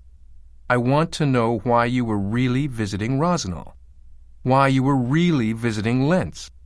What you're really up to, Mr. Hartman." "Agent Navarro, I will not dignify your fantasies about vendettas and violence. You talk about Swiss bankers? I do deals with these people. It's my job. International finance doesn't really lend itself to murderous rampages, okay? In my world, the main injuries you inflict are paper cuts." "Then explain what happened on the Bahnhofplatz." "I can't." "And explain how you tracked down Rossignol." Ben shook his head. "Mr. Hartman, several times in the last couple of days you yourself were almost killed, including today." He was surprised to feel a warm rush of gratitude. "You saved my life. I guess I should thank you." "Damn right you should. Now tell me, why do you think someone was trying to kill you? Who might have known what you were up to?" "I have no idea." Agent Navarro sighed, folded, then unfolded her long, shapely legs. "I'm going to offer you a deal. You cooperate with me, and I'll do my best to get the Swiss and the Austrians to back off." She took out a business card and jotted something down on the back of it, then handed it to him. "If you change your mind, here's my hotel in Vienna." As Ben rose, he said, "Nice to meet you, Agent Navarro, and thanks again for saving my life." The pain was intense and overwhelming. Gathering his powers of mental concentration, Trevor Griffiths assigned the pain to another body, a vividly imagined doppelganger, someone who was convulsed with agony, but who was not he. By sheer force of will, he managed to find his way through the streets of Vienna to a building on Taborstrasse. He abandoned his stolen car 5 blocks from his destination, leaving the keys inside. His suit jacket and coat were drenched with blood. He had lost a great deal of blood, but he still managed to stumble his way to the office of Dr. Theodor Schreiber. Dr. Schreiber had provided many services over the years to wounded East German Stasi agents who needed the kind of medical assistance hospitals couldn't give, at least not without reporting it to the police. It seems Trevor had turned a split second before the bullet ripped through his chest. It had furrowed under his skin, torn away some of his right pectoral muscles, and exited on his right side. If it had hit, at even a slightly more direct angle. But it hadn't. The doctor excised some blackened tissue from the wound, irrigated it, then sutured it closed. It would leave a rather ugly scar, but Trevor was not concerned by such mundane things. When the doctor was done and had given him a handful of painkillers, Trevor handed the doctor a few 1,000-shilling notes. Dr. Schreiber looked at him and said, quite insincerely, "Any time." Back in her hotel room, Anna was puzzling over the enigma that was Ben Hartman. She found him baffling. Against her will, she also found him appealing, even attractive. But was he a killer? It seemed unlikely. She believed his version of what had happened at Rosenall's. It jibed with the fingerprint patterns and with her own sense of him. Yet he was carrying a gun. Whether he was a part of this conspiracy was hard to say. The fact remained Benjamin Hartman knew more. Yet she didn't have the authority or the grounds to hold him. It was deeply frustrating. The phone rang, interrupting her reverie. "Hello? Anna, this is Robert Palazzi from the ID section of ICU, about that patent search." "Right. You found something?" "May 16th of this year, a patent for this compound was applied for by a small Philadelphia-based biotech company called Vortex. It says it's an experimental synthetic analog of the venom of the Conus sea snail. I called Vortex's scientific director and asked some questions. He said their stocks of this toxin are under real tight control. It's hard to produce, so they don't have much, and anyway, the stuff is used in ridiculously tiny quantities. I asked if it could be used as a poison, and he said of course. The Conus sea snail's venom, as found in nature, is highly deadly. He said a tiny amount could induce immediate heart failure." "Great work, Robert. Can you find out from them whether any of their supply of this stuff has been found missing or otherwise unaccounted for?" "Already asked. The answer was no." "Can you find out for me everything you can about Vortex? Owners, principals, employees, and so on?" "Will do." Ben Hartman, meanwhile, was aimlessly walking the streets of Vienna, pondering the enigma that was the beautiful, steely Agent Anna Navarro. How much did she really know? What did she really want? Just information, or... Could she be Sigma? "They own half the cops," Peter had said. Why not the Department of Justice? He now acknowledged that he needed help. First Jimmy Cavanaugh, then Peter's murderer, then whoever had blown up the cabin. They had come for him, and there were others, he knew, and sooner or later one of them would succeed. Sooner or later they'd kill him too. He began thinking of Anna Navarro as a refuge from the madness that had filled his life. He knew he might be taking a dangerous risk, but right now he was too tired and too frightened to care. He was even too frightened to go back to his hotel room to pick up his bags. He wanted to trust her. He had to. This insanity had to end. It had to. And if she could help... 15 minutes later, he knocked on Anna Navarro's hotel room door. When she opened it, she was in a flannel nightgown. Her makeup was off, and still she was luminous. "I'm ready to cooperate," Ben said. Anna fixed Ben a drink from the honor bar, which he accepted gratefully. Over her flannel nightgown she'd now cinched a white terrycloth robe. She sat in a big wing chair, which she pulled out at an angle to the sofa where he was seated.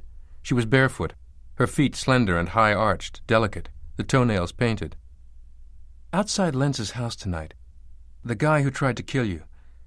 Had you ever seen him before?" "Definitely.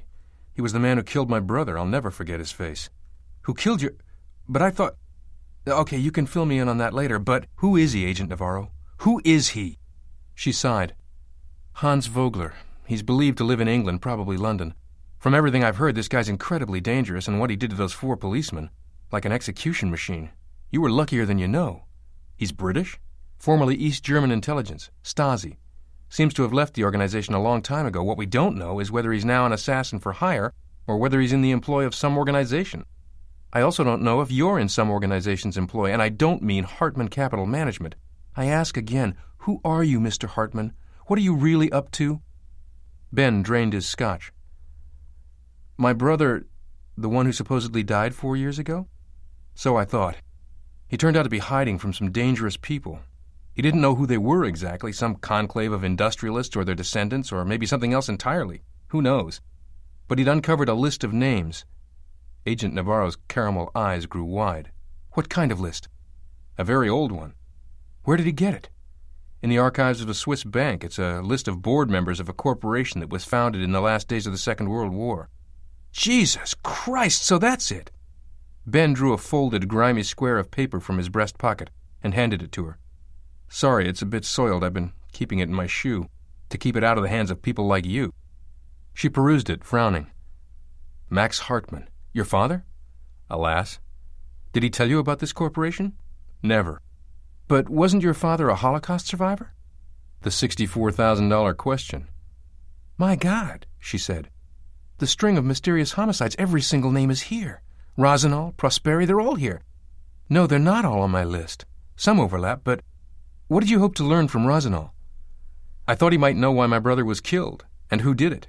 But he was killed before I got to him. Did you look into this Sigma company, try to locate it, trace its history? Ben nodded, but I turned up nothing. Then again, maybe it never existed, a notional entity, like a shell company. What kind of shell company? I don't know. Something involving American military intelligence, maybe. I don't think I buy it. Then what do you figure the link is? I'm not sure how much I can tell you. Look, if we're going to share information, if we're going to help each other, you can't hold back. I'm trusting you. You have to trust me. She thought for a moment, then came to a decision. For one thing, they all had great visible wealth, or most of them anyway. The only one who lived modestly, at least that I saw, still had tons of money in the bank. She told him about her investigation in general terms. So it's as if you've got your titans here and their trusted lieutenants, and back in 1945 or so, Alan Dulles is running clearances on them because they're all playing together, and Dulles doesn't like to be surprised by his playmates, which still leaves the larger question unanswered. What's the game? Why was Sigma formed in the first place? For what? Ben said, maybe the explanation is simple. A bunch of moguls got together in 1944-45 to siphon off a huge amount of money from the Third Reich. Maybe they divided up the spoils and got even richer. She seemed perplexed. Okay, but here's what doesn't fit. You've got people who, right up until their deaths just days ago, were receiving regular large payments. Wire transfers into their bank accounts in amounts ranging from $250,000 to $500,000. Wired from where? Laundered. We don't know where the money originated. We only know the very last links in the chains. The Cayman Islands, Turks, and the Caicos. Haven countries, Ben said. Exactly. Beyond that, it's impossible to get any information. Not necessarily. Depends on who you know, and whether you're willing to bend the law a little, grease some palms. We don't bend the law. That's why you don't know shit about where the money came from. She looked startled, as if he'd slapped her face. Then she laughed. What do you know about laundering money? My company has an offshore division that manages funds to avoid taxes, government regulations, all that good stuff. Also, I've had clients who are very good at hiding their assets from people like you. I know people who can get information out of offshore banks. They specialize in it, charge a fortune. They can dig up financial information anywhere in the world. Ben, how would you feel about working with me on this? Informally, of course. What does that mean exactly? We have an overlap of motivations. You want to know who killed your brother and why. I want to know who's been killing the old men. You think the murderers are one and the same? My brother and these men on that list of yours? I'm convinced of it now. All part of the same pattern, the same mosaic. What's in it for me? Maybe a little protection? They've already tried to kill you more than once. How long is your luck going to hold? The thought crossed my mind. And if I stick close to you, I'm safe? Safer, maybe. You got a better idea? Anyway, the cops took your gun, right? True, he sighed. I don't want to go back to my hotel tonight. I'll call down to the front desk and get myself a room. I doubt you'll get one. There's some conference here and they're booked to capacity. I got one of the last rooms available. Why don't you sleep on the couch? Thanks, he said. She got up, went to a closet and found a blanket, handed it to him. I'll ask room service to bring up a toothbrush. In the morning, we'll retrieve your clothes, your luggage, from your hotel. Well, I'm going to turn in. While she got ready for bed, he called Bedford on his digital phone. Mrs. Walsh answered. No, Benjamin, I haven't heard a word. Not a word. He seems to have vanished without a trace. I've brought the police in on this. I'm at my wit's end. Rattled, he mumbled a few empty words of reassurance, disconnected the call, took off his jacket, and hung it on the back of the desk chair. Then, Still dressed in his slacks and shirt, he settled on the sofa and pulled the blanket over him. Anna was sitting up in bed reading a file.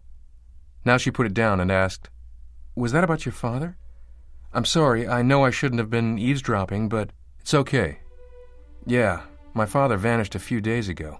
Got in a limousine to the airport and was never heard from again." He squirmed, trying to get comfortable on the couch. "We can't stay here, you know."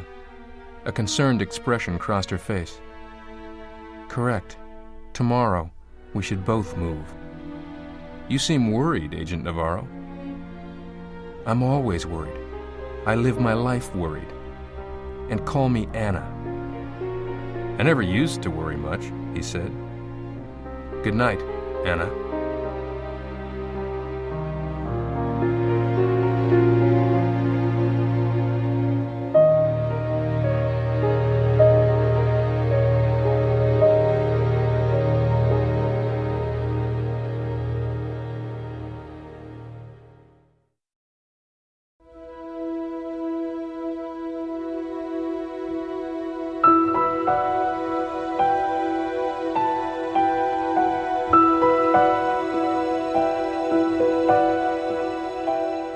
In the morning, she showered first and was dressed by the time Ben stepped out of the bathroom. He was still dripping water, a towel draped loosely around his midriff. His body was chiseled, heavily muscled. Water beaded on his tanned skin. He'd removed the dressing from his shoulder where a small, angry red patch was visible. "Here, let me take a look at the shoulder," she said, and he walked toward her. Was her interest in him purely professional? Something in the pit of her stomach made her wonder. She ran her fingers over it. "It's pretty much healed. You don't really need the dressing anymore." Their faces were close. She smelled the soap and the green apple fragrance of the hotel shampoo, and something more, something faintly loamy, which was the man himself. She inhaled quietly, deeply, and then abruptly, beset by a storm of emotions, she moved away. She dialed Walter Heisler. "I need to ask you a favor. Hartman seems to have left his hotel without checking out. His luggage is still there. I want to go through it, really take my time with it. Could you please do me a huge favor and have it shipped over to me at my hotel?"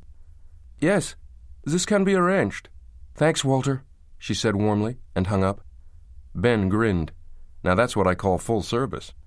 She tossed him his undershirt. "It's a little chilly outside," she said, her throat dry.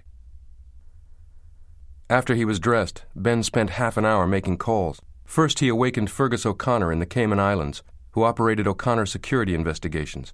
This was a highly secretive investigative service that supposedly did background checks on potential employees for multinational corporations.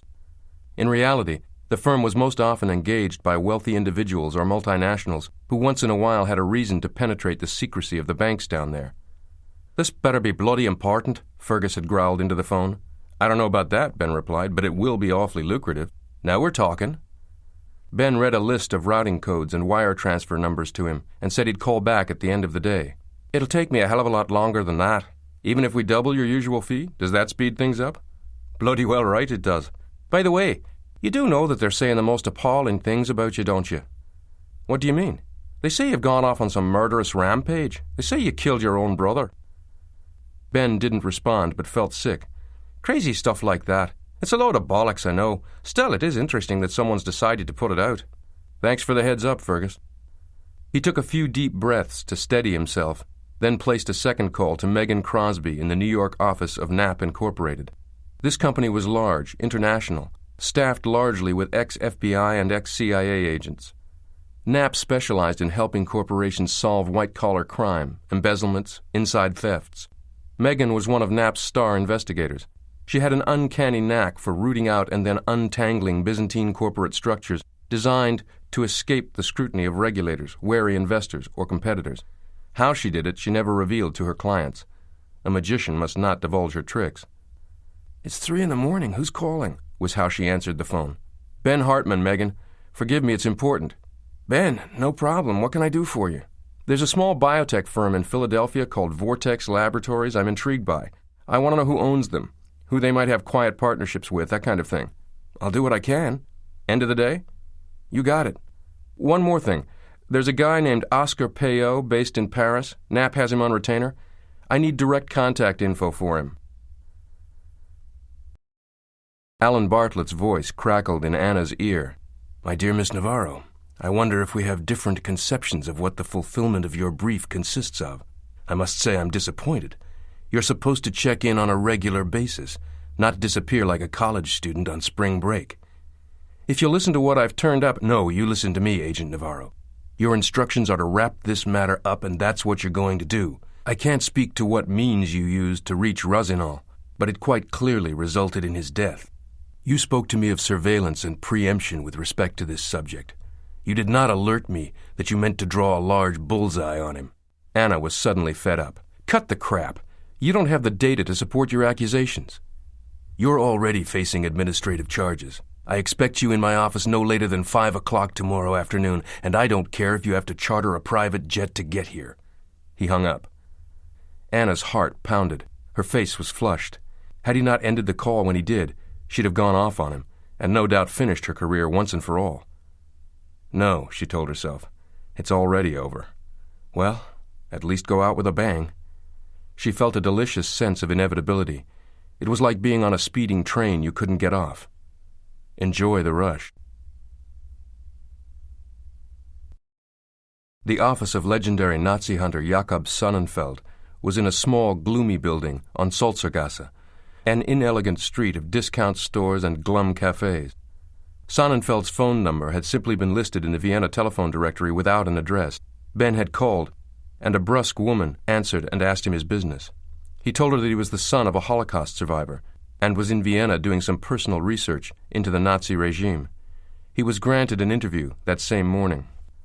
The night before, Anna Navarro had suggested a few of what she called evasive measures to lose anyone who might be following, and on his circuitous way here, in the reflection from a display window, he had spotted a tall, thuggish-looking man in an ill-fitting dark blue raincoat, glancing at him, then quickly looking away. He had a thatch of unruly salt-and-pepper black hair, a ruddy face, and the heaviest eyebrows Ben had ever seen, a veritable wheat field of brow, mostly black, but salted with a little gray. Ben knew he had seen the man somewhere, sometime in the last day or two. He was sure of it. Or was he?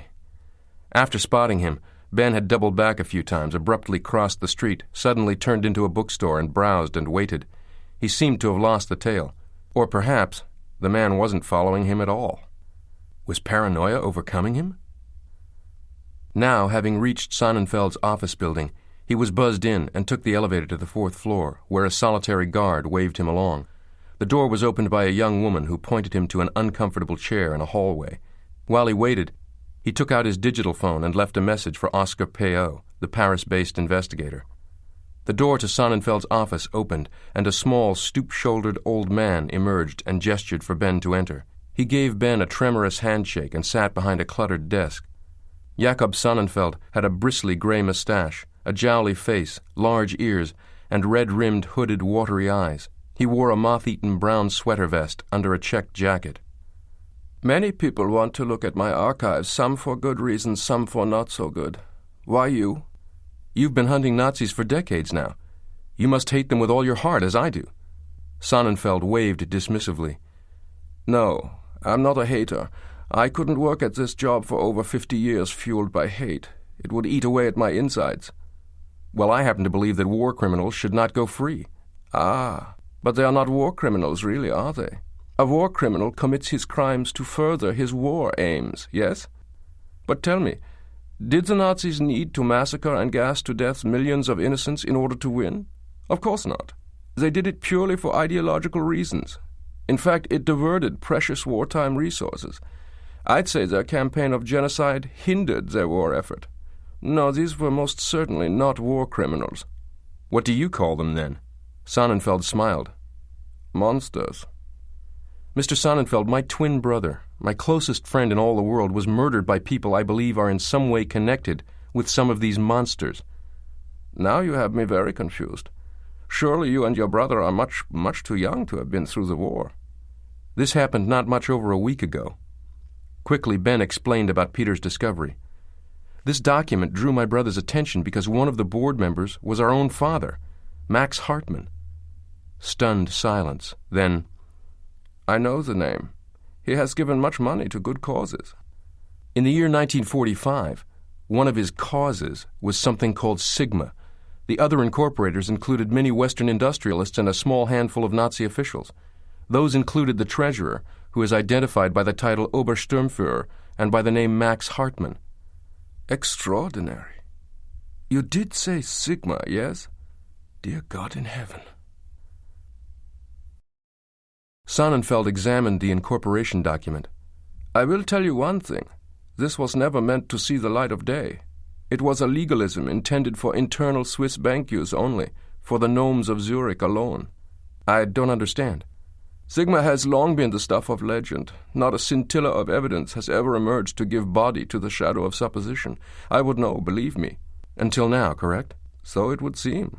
Clearly it is a fictional enterprise, a front, a ruse, a means for industrialists on both sides to secure a separate peace, whatever the terms of armistice might be. The paper your brother uncovered may be the only material reality that it has. You say it was the stuff of legend. What was the nature of that legend? Powerful businessmen and powerful politicians meeting secretly to transfer immense stolen state assets out of the fatherland. Not everyone who opposed Hitler was a hero, you might as well know that. Many were cold-eyed pragmatists. They knew the war effort was doomed, and they knew who was to blame. What concerned them more was the prospect of repatriation, nationalization. They had their own empires to look after, empires of industry. There is abundant evidence of such plans, but we've always believed that the plan remained just a plan, and almost everyone involved has since gone to their graves. You said almost everyone. Let me ask about the few board members who fall under your professional purview, the Nazis. Gerhard Lenz, Josef Strasser, Max Hartman. Who are these people? That is your question? And here always is mine. Who is asking? Why do you want to know? You more than anyone would have been in a position to see through his lies. You have all the lists of concentration camp victims, a more exhaustive storehouse of records than anyone else. That's why I have to ask. Did you know the truth about my father? Do you? I've seen the truth in black and white. You have seen in black and white, yes, but you have not seen the truth. Forgive me, Mr. Hartman, but these are never black and white matters. You're dealing with a situation whose ambiguities are very familiar to me. Your father's case, I can tell you only a little about it, but it is a sadly familiar story. Begin with the simple fact that if a Jew had money, the Nazis were willing to deal with him. This was one of the ugly secrets of the war that people seldom talk about. Often enough, the rich ones bought safe passage. The Nazis would take gold, jewels, securities, whatever. It was outright extortion, plain and simple. They even had a price schedule, 300,000 Swiss francs for a life. You know your family had money before the war, didn't you? The way it worked was very simple if you were Max Hartman.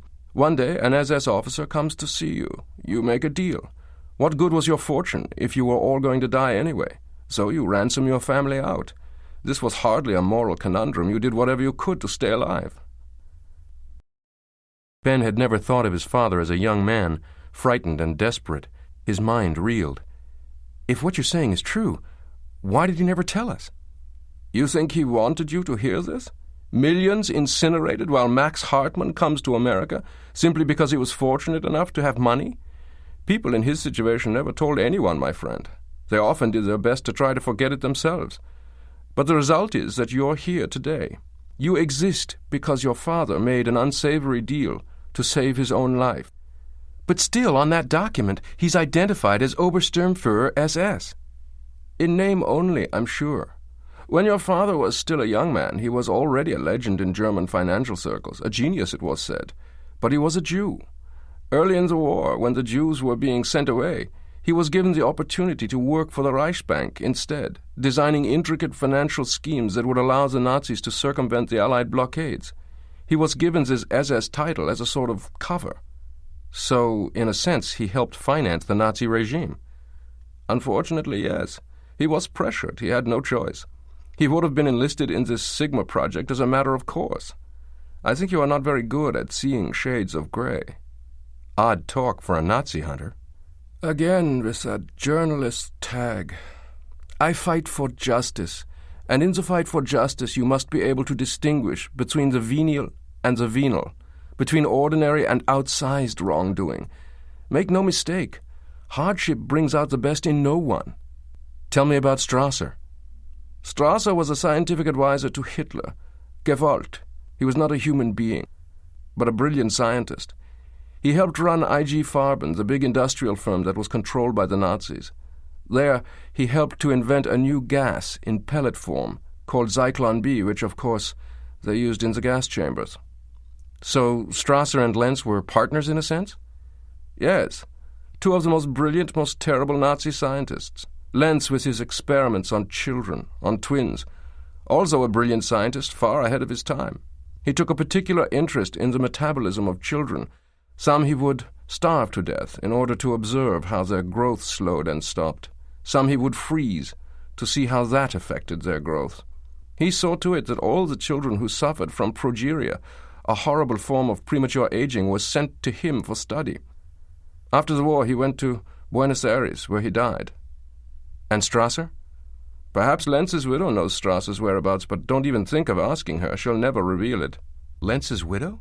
Yes, Jürgen Lenz mentioned his mother had retired to Buenos Aires. You spoke with Jürgen Lenz? Yes, you know him? This is a complicated story, Jürgen Lenz. I must admit to you, at first I found it extremely difficult to accept money from this man. But then I met him, and I quickly changed my mind. He's sincerely committed to doing good. For example, he's the sole underwriter of the Progeria Foundation in Vienna. No doubt he wants to undo his father's work. We mustn't hold against him his father's crimes. Ben paused, thinking. You say Strasser may be alive? Or he may be dead. I've never been able to make certain. Mr. Hartman, it's a dangerous thing to disturb the peace of old men. Indeed, they are toothless, wizened creatures, but they have a powerful support network of loyalists even now, especially in South America. They are protected the way wild animals protect their enfeebled elders. They never hesitate to kill. In Buenos Aires? There more than anywhere else. Nowhere are they so powerful. This is why you must never go there and ask about the old Germans. Sonnenfeld got up unsteadily, and Ben rose too. Even here today, you see, I must have a security guard at all times. It is not much, but it is what we can afford. Yet you insist on living in a city where they don't like questions about the past. Sonnenfeld put his hand on Ben's shoulder. Well, you see, if you are studying malaria, Mr. Hartman, you must live in the swamp, no? Anna put in a call to David Deneen. 3 years ago, Deneen was a junior agent under her command. He was a fast learner and did good work, but his career was stalled by his unit director, who continually gave him negative fitness evaluations, probably based on a visceral hostility and prejudice to Deneen's homosexuality. Anna had pulled a few strings to get Deneen a promotion and a transfer to another division. He never forgot it. And now, when she needed his help, she knew he'd be there for her. Is that you, Anna? The shit's flying. Talk to me, David. What's going on? Crazy stuff. They're saying you're... The department's been ordered to place a P-47 on you. Full-out mail wire phone intercepts. Jesus Christ. It gets worse. Since this morning, you've been a 1244. Apprehend on sight. Bring in by any means necessary. I don't know what you've been up to, but you're being called a national security risk. They're saying you've been accepting money from hostiles for years. What? Word is the FBI's discovered all sorts of cash and jewelry in your apartment. Expensive clothes, offshore bank accounts. Lies! All goddamn lies! I knew they had to be, Anna, but I'm glad to hear you say it all the same. Someone's messing with you in a very serious way. Why? Why? So I don't get in a position to discover why. That's my guess. When Ben returned from seeing Sonnenfeld, he filled Anna in on their conversation. So your father wasn't a Nazi after all? Not according to Sonnenfeld. Did he have some inkling as to the meaning of Sigma? He was vague about it, and downright evasive when it came to Strasser. And as to why your brother was killed? Obviously because of the threat of exposure. Someone, maybe some group, feared the revelation of those names, or of the fact this corporation existed. Clearly someone with a major financial stake, which tells us that these old guys were... Of course! The laundered money. These old guys were being paid off, maybe by someone controlling the corporation they'd all helped to form. Either paid off, as in bribed, Ben added, or else they were receiving an agreed-upon distribution, a share of the profits. She nodded. Eliminate the payees. Then there's no more wire transfers, no more big paydays for a bunch of doddering old men. which tells us that whoever's ordering the murders stands to gain financially from them. Has to be. Someone like Strasser or even your father. Theoretically, I suppose, but I don't really believe it. Why not? Because my father already has more money than he knows what to do with. Because he may be a ruthless businessman, and he may be a liar, but after talking with Sonnenfeld, I'm coming to think that he wasn't fundamentally an evil man. So much conjecture, Anna. We need facts. Well, in that regard, we do have some information we didn't have before. One of my corporate researchers found some intriguing background on Vortex Laboratories. Yes, it's wholly owned by the European chemicals and technology giant Armacon AG, an Austrian company, and my friend in the Caymans was able to trace a few of the wire transfers. Tell me! The money was sent from a shell company, registered in the Channel Islands, a few seconds after it came in from Liechtenstein, from an Anstalt, a bearer share company, sort of a blind entity. If it came from a company, does that mean the names of the true owners are on file somewhere? That's the tricky part. Anstalts are usually managed by an agent, often an attorney. They're essentially dummy corporations that exist only on paper. An agent in Liechtenstein might manage thousands of them. Was your friend able to get the name of the Anstalt's agent? I believe so, yes. Trouble is, barring torture, no agent will release information on any Anstalts he manages. They can't afford to sabotage their reputation for discretion. But my friend's working on it. She grinned. The guy was growing on her. They were silent for a while, thinking it through. Finally, Ben said, "Okay, Sigma has been killing its own. We've got frightened old men going into hiding, living under aliases. It's a virtual certainty that they have some idea of what's going on. Our only hope is to establish contact with someone on the list who's still alive, who can talk." "That's if there is anyone, Ben." "There may be at least one, a Frenchman named Georges Chardin." She nodded. "I've seen the name on the Sigma list, but he's been dead for 4 years, and he's not a founder, so he's not on your incorporation document. What's his significance?" "The significance is his boss, Émile Maynard, a man who was one of the incorporators. He founded Trianon, one of the biggest industrial empires in France, and built it into a petrochemical giant. He's long dead." "And this Georges Chardin worked for Maynard? Worked for him?" "He just about did his breathing for him. Chardin was his lieutenant, aide-de-camp, whatever you want to call him. The old man trusted his young protégé with everything. After 1950, Maynard didn't go anywhere without him." "So you're speculating that Maynard would have trusted Chardin with the secret of Sigma as well?" "I'm certain of it." "Okay, but where does that get us? Chardin is dead. You think he might have left files, papers, or something?" "We're told that Chardin died, sure, right around the same time that my brother Peter arranged his fake death. What if he did something like what Peter did, arranged to disappear, go into hiding? Your list indicated that he perished in a fire, right? Burned beyond recognition, like my brother? Sorry. Think about this, Anna. Why might a bunch of old guys in the twilight of their lives be considered a serious enough threat to be murdered? The mistake I was making all along was in viewing Sigma as merely a front organization, a false corporation, instead of a genuine one." "How do you mean?" "It's so obvious. In 1992, one guy ousted another to become the CEO of Time Warner, and his first order of business was what? To purge the hostiles from the board of directors. That's what management does. You get rid of your adversaries. It's what always happens when there's an abrupt change in management." "So you're suggesting there's been a change in management at Sigma?" "Exactly. A purge of what you might call dissident trustees. And no doubt Chardin saw it coming, and so he arranged to disappear." "Maybe yes, maybe no. But it's still all in the realm of wild speculation." "Not quite.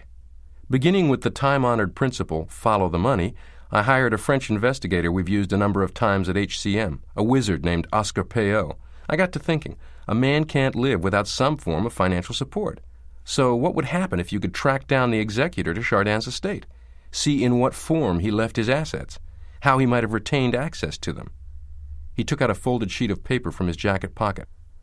"An hour ago, this arrived from Paris, from Oscar Peot." The page was blank except for a brief address.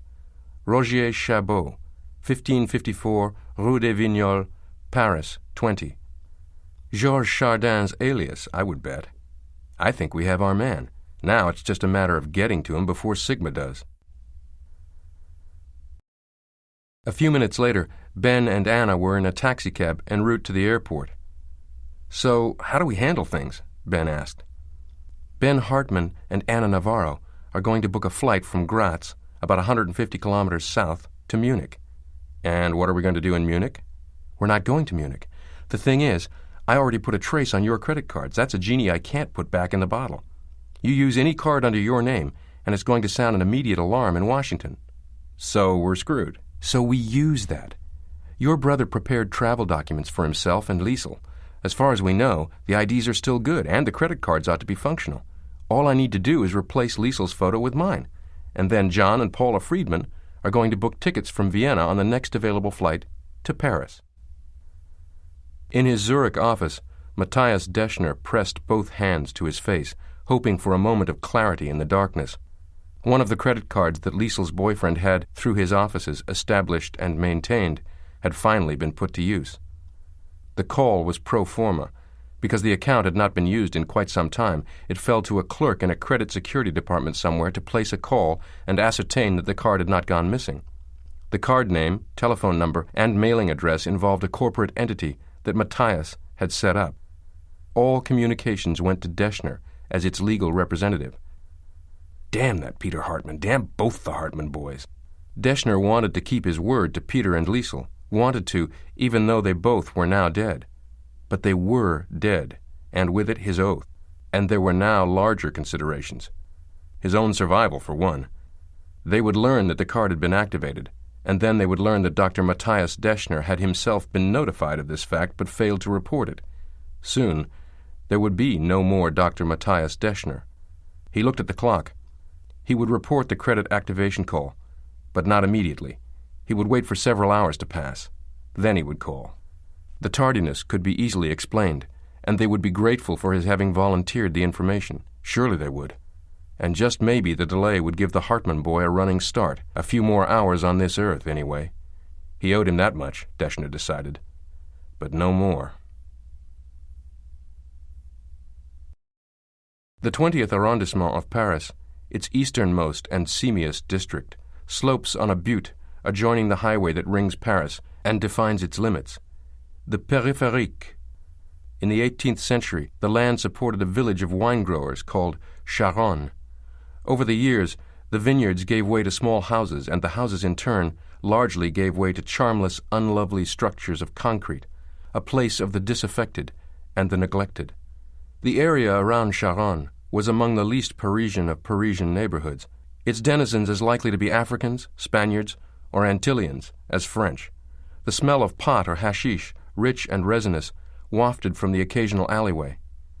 "It's hard to imagine a corporate honcho retiring to this sort of neighborhood," Anna said. "What, did they run out of beachfront properties at the Côte d'Azur?" "Actually, it's nearly perfect. If you want it to disappear, there's no better place. Plus, you're still near local mass transit, a maze of streets, a fast train out of town, and the périphérique. A good setup when you're planning multiple escape routes." They walked toward the stone triangle that was 1554 Rue des Vignoles. 7 stories high, the building occupied a freestanding island surrounded by narrow streets on 3 sides. The building, unremarkable in most ways, breathed the gentle decrepitude of neglect and indifference. "According to Peot," Ben said, "Chardin is known as l'ermite, the hermit. He lives on the entire top floor, makes noises from time to time so they know he's there. Even the delivery boys who drop off his groceries and such have never seen him. They put things in the dumbwaiter and collect their francs when the dumbwaiter comes back down." "So he's reclusive?" "Very reclusive. Nobody's ever seen him. Everyone has decided he's an elderly, paranoid, morbidly shy rentier. They don't realize that he owns the building." They reached the building's main entrance and tried the lock. Broken. Not a surprise.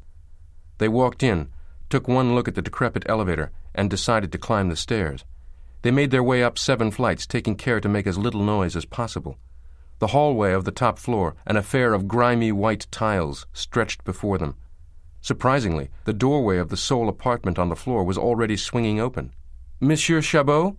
Anna called out. There was no response. "Monsieur Chardin," she called. There was a movement from within, shrouded in the gloom. "Georges Chardin," Anna called again. "We come with information that may be of value to you." A few moments of silence followed, and then a deafening blast. The hallway directly facing the open door was cratered with a deadly spray of lead pellets. Whoever was in there was firing a shotgun at them. "Christ," Anna whispered. She had avoided the shotgun spray by a couple of feet at most. "Chardin," Ben called. "We haven't come to harm you. We want to help you, and we need your help as well."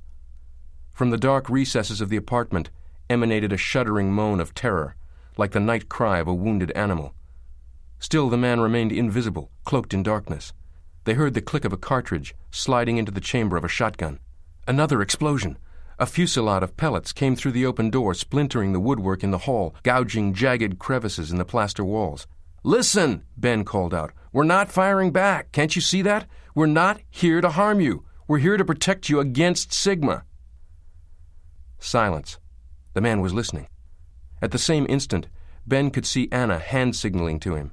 She wanted him to stay where he was, keep him focused, while she made her own way into Chardin's apartment. But how? With a glance, he saw the large double-hung window, saw her silently nudging open its heavy sash, felt a gust of cold air from outside. She was going to climb out the window, he realized with horror, walk along a narrow exterior ledge until she came to a window that opened directly into the Frenchman's apartment. It was madness. Finally, a voice emerged from the apartment. "So, this time they send an American." "There's no they, Chardin, just us." "And who are you?" "We're Americans, yes, who have personal reasons why we need your help. Sigma killed my brother." "I am not an idiot. You wish me to come out, and then you will trap me, take me alive. Well, you will not take me alive. Please, let us speak with you, if only for a minute." "For what purpose?" "We need your help in defeating Sigma." A short, sharp bark of derisive laughter. "Defeating them? You cannot. Until just now, I thought one could only hide. How did you find me?" "Through some clever investigative work. But you have my utmost admiration. You did a damn good job covering your tracks, I must say." "What is it you want from me?" Suddenly, there was the sound of glass breaking from inside the apartment, followed immediately by a loud crash and a clatter. A few seconds later, he heard Anna's voice calling, "It's clear. I've got him." Ben entered the dark room. Anna, dimly outlined against a thick curtain, was holding the long-barreled gun, and a man in a peculiar heavy robe with a cowl rose slowly, shakily to his feet. For a few moments, all three of them stood in silence. Chardin's breathing was audible, heavy, his face shadowed within his cowl. Watching carefully to make sure Chardin didn't have another weapon concealed in the folds of his monk-like garment, Ben fumbled for a light switch. When the lights went on, Chardin abruptly turned away from them both, facing the wall. Was he reaching for another gun? "Freeze!" Anna shouted. "Now, turn and face us." "Be careful of what you ask for." "Now, damn it!" Chardin complied, and Ben's stomach heaved, and he nearly retched. Nor could Anna disguise her shocked intake of breath. They were staring into an almost featureless mass of scar tissue. In areas, it appeared almost scalloped. In other areas, the proud flesh was smooth and nearly shiny, as if covered in plastic wrap. Naked capillaries made the oval that had once been his face an angry, beefy red. The staring, filmy gray eyes looked startlingly out of place. "Oh, dear God." "You are surprised, sir. The reports of my death were quite accurate, all except for the assertion of death itself. Burned beyond recognition, yes, indeed I was. I should have perished in the blaze. Often I wished that I had." "They tried to kill you, and they failed." "Oh, no, madame. I think that in most respects they quite succeeded. A close confidant of mine had suspicions that they might try to eliminate me. Talk had already begun about dispatching the Angeli Rebelli. He came by my country estate. Too late. There were ashes and blackened timber and charred ruins everywhere, and my body, what was left of it, was as black as any of it. My friend brought me to a tiny provincial hospital, told them a tale about an overturned kerosene lamp, gave them a false name. He understood that if my enemies knew I had survived, they would try again. Months passed in that tiny clinic. I had burns over 95% of my body. I was not expected to live. The agony was beyond description. Even today, the pain I live with every moment of every day is of a degree I never experienced in the whole of my preceding life, when I had a life. You cannot look at me, can you? No one can. But then I cannot look at myself either. Anna unloaded the shotgun, returned it to Chardin. "We need your help." Do I look like I'm in a position to help anyone? "If you want to call your enemies to account, we may be your best bet." There is no revenge for something like this. I did not survive by drinking the gall of rage. For years you were at the helm of Trianon, a petrochemical industry leader. It was and remains. You were Émile Ménard's lieutenant. He was a founder of Sigma. Sigma, where it all begins. Where all what begins? Do you think that I will so easily divulge the secrets I have spent my life protecting? You said it yourself. What life? At last you speak truly. For a long moment he was silent, and then he began to talk. The story begins before me, in the closing months of the Second World War, when a consortium of some of the world's most powerful industrialists gathered in Zurich to determine the course of the post-war world. There were angry men who had caught wind of what the ailing Franklin Roosevelt was planning to do. Let Stalin know he would not stand in the way of a massive Soviet land grab. In effect, he was ceding half of Europe to the communists. These business leaders formed a corporation that would be a beachhead, a means to channel vast sums of money into fighting communism, strengthening the will of the West. These leaders of capitalism accurately foresaw that the people of Europe, embittered and sickened by fascism, would in reaction turn to the left. Without the massive infusion of resources at key moments, socialism would begin to take root, first in Europe, then throughout the world. They saw their mission as preserving, fortifying the industrial state, which meant as well muffling the voices of dissent. Extremist groups were forged, the word is appropriate, such as the Baader-Meinhofs and the Red Brigades, agents provocateurs created to antagonize any moderate sympathizers and guarantee popular revulsion towards their cause. Once the syndicate had established its political as well as financial foundations, it began manipulating world events, bankrolling political parties. Their money brought to life de Gaulle's Fourth Republic in France, preserved the rightist Franco regime in Spain. The generals were placed in power in Greece, bringing to an end the leftist regime there. All of the European recovery programs, eventually even NATO itself, became organs of Sigma, which remained invisible because it was ubiquitous. Wheels within wheels. That was the way we worked. In textbooks, you read about the reconstruction of Europe accompanied by a photograph of General George Marshall. Yet every detail had been outlined by us, mandated by us, long before.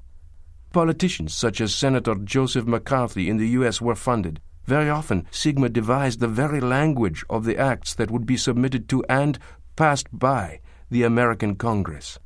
This cabal of industrialists and bankers had seen to it that the world was made safe for capitalism. Your President Eisenhower, who warned about the rise of the military-industrial complex, saw only the tip of the iceberg. In truth, much of the entire history of the world in the last half-century was scripted by these men in Zurich and their successors. "Christ," Ben interrupted, "you're talking about—" "Yes. Our cabal gave birth to the Cold War." In this neighborhood, it had not been difficult to find an apartment in precisely the right location, one that would be vacant all day while the tenants were at work. It was that apartment that Trevor Griffiths had easily entered, and where he now knelt on the floor in front of the window. His fingers moved swiftly as he opened his suitcase and assembled the .50 caliber rifle. It was, in his view, a thing of beauty, a sniper weapon with a range of up to 7,400 meters. At closer distances, its penetrative capacities were astonishing. It could pierce 3 inches of steel plate, would leave an exit hole in an automobile, or hammer off a corner of a building. It could drive through crumbling mortar handily. Resting on a bipod and surmounted by a Leupold scope with thermal imaging, the rifle would have the accuracy that he needed. He smiled as he seated the rifle into the bipod. He could hardly be considered under-equipped for the job at hand. His target, after all, was directly across the street. "It's incredible," Anna said. "It's too much to take in." "I have lived with it so long that it is to me a commonplace. But I recognize the immense upheavals that would ensue if others realized that the public history of their times was in no small part scripted by a cadre of men like me, scripted by Sigma. The history books would all have to be rewritten. Lives of purpose would suddenly seem like nothing more than the twitching at the end of a marionette string. Sigma is a story of how the mighty have fallen and the fallen become mighty. It is a story that must never be told. Never. Tell us, Chardin. Tell us, if for no other reason than to help me understand why my brother had to die. Chardin sighed deeply. You must first understand the visionary sense of mission and accomplishment that suffused the mid-century corporation. Bell Labs, General Electric, Westinghouse, RCA, IBM, just to name a few. We had already transformed man's destiny. The automobile, the airplane, the jet. Radio waves and sound waves could be used to provide a sixth sense. Vision where no vision had ever been possible. And the breakthroughs in metallurgy, plastics, rubber, adhesives, textiles, xerography, binary computing, solid-state electronics, nuclear science. My God! What could we achieve if we set our minds to it? A second industrial revolution, Ben said. A second, a third, a fourth, a fifth. The material world was succumbing to our will. Why not the political realm as well? The board of directors of Sigma, in effect, the board of directors in charge of Western history itself, believed that the destiny of the human race was simply too important to repose in the hands of the masses. History had to be managed. After all, was a world purulent with communism and fascism a world any of us wished to bequeath to our children? Modern capital showed us the way, but the future of the industrial state had to be protected, sheltered from the storms. That was the vision. To be sure, the founders, the principals, profited immensely. Their corporations, in every instance, thrived, while so many others not fortunate enough to be part of Sigma perished. But the real motivation was their larger vision. The West had to be united against a common foe, or it would soften and succumb. It never crossed anyone's mind that the West had fallen under the administration of a hidden consortium. The notion would be inconceivable, because if true, it would mean that over half of the planet was effectively a subsidiary of a single mega-corporation, Sigma. Over time, older moguls died and were replaced with younger protégés. Sigma persisted, metamorphosing where necessary. We weren't ideologues, we were pragmatists. Sigma merely sought to remodel the whole of the modern world, to claim nothing less than the ownership of history itself. And Sigma succeeded. Trevor Griffiths squinted through the thermal imaging scope. The heavy room-darkening drapes were optically opaque, but to the thermal scope they were a gauzy scrim. Human figures were hazy green forms, visibly changing shape as they moved around pillars and objects of furniture. The seated figure would be his primary target. The others would move away from the windows, thinking themselves safe, and he would destroy them through the wall of brick itself. One bullet would clear the way, the second would destroy his target. Ben said, "If what you're saying is true, men lie for the most part in order to save face. You can see, I no longer have such motivation. A great many powerful men everywhere, even today, have reason to keep the truth buried. More so than ever, indeed, for Sigma has, over the past several years, been moving in a new direction. In part, it was the result of its own successes. Communism was no longer a threat. It seemed pointless to continue to pour billions into the orchestration of civil acts and political forces, not when there might be a more efficient way of achieving Sigma's objectives: stability, tamping down dissent, and threats to the industrial state. When Gorbachev proved troublesome, we arranged his ouster.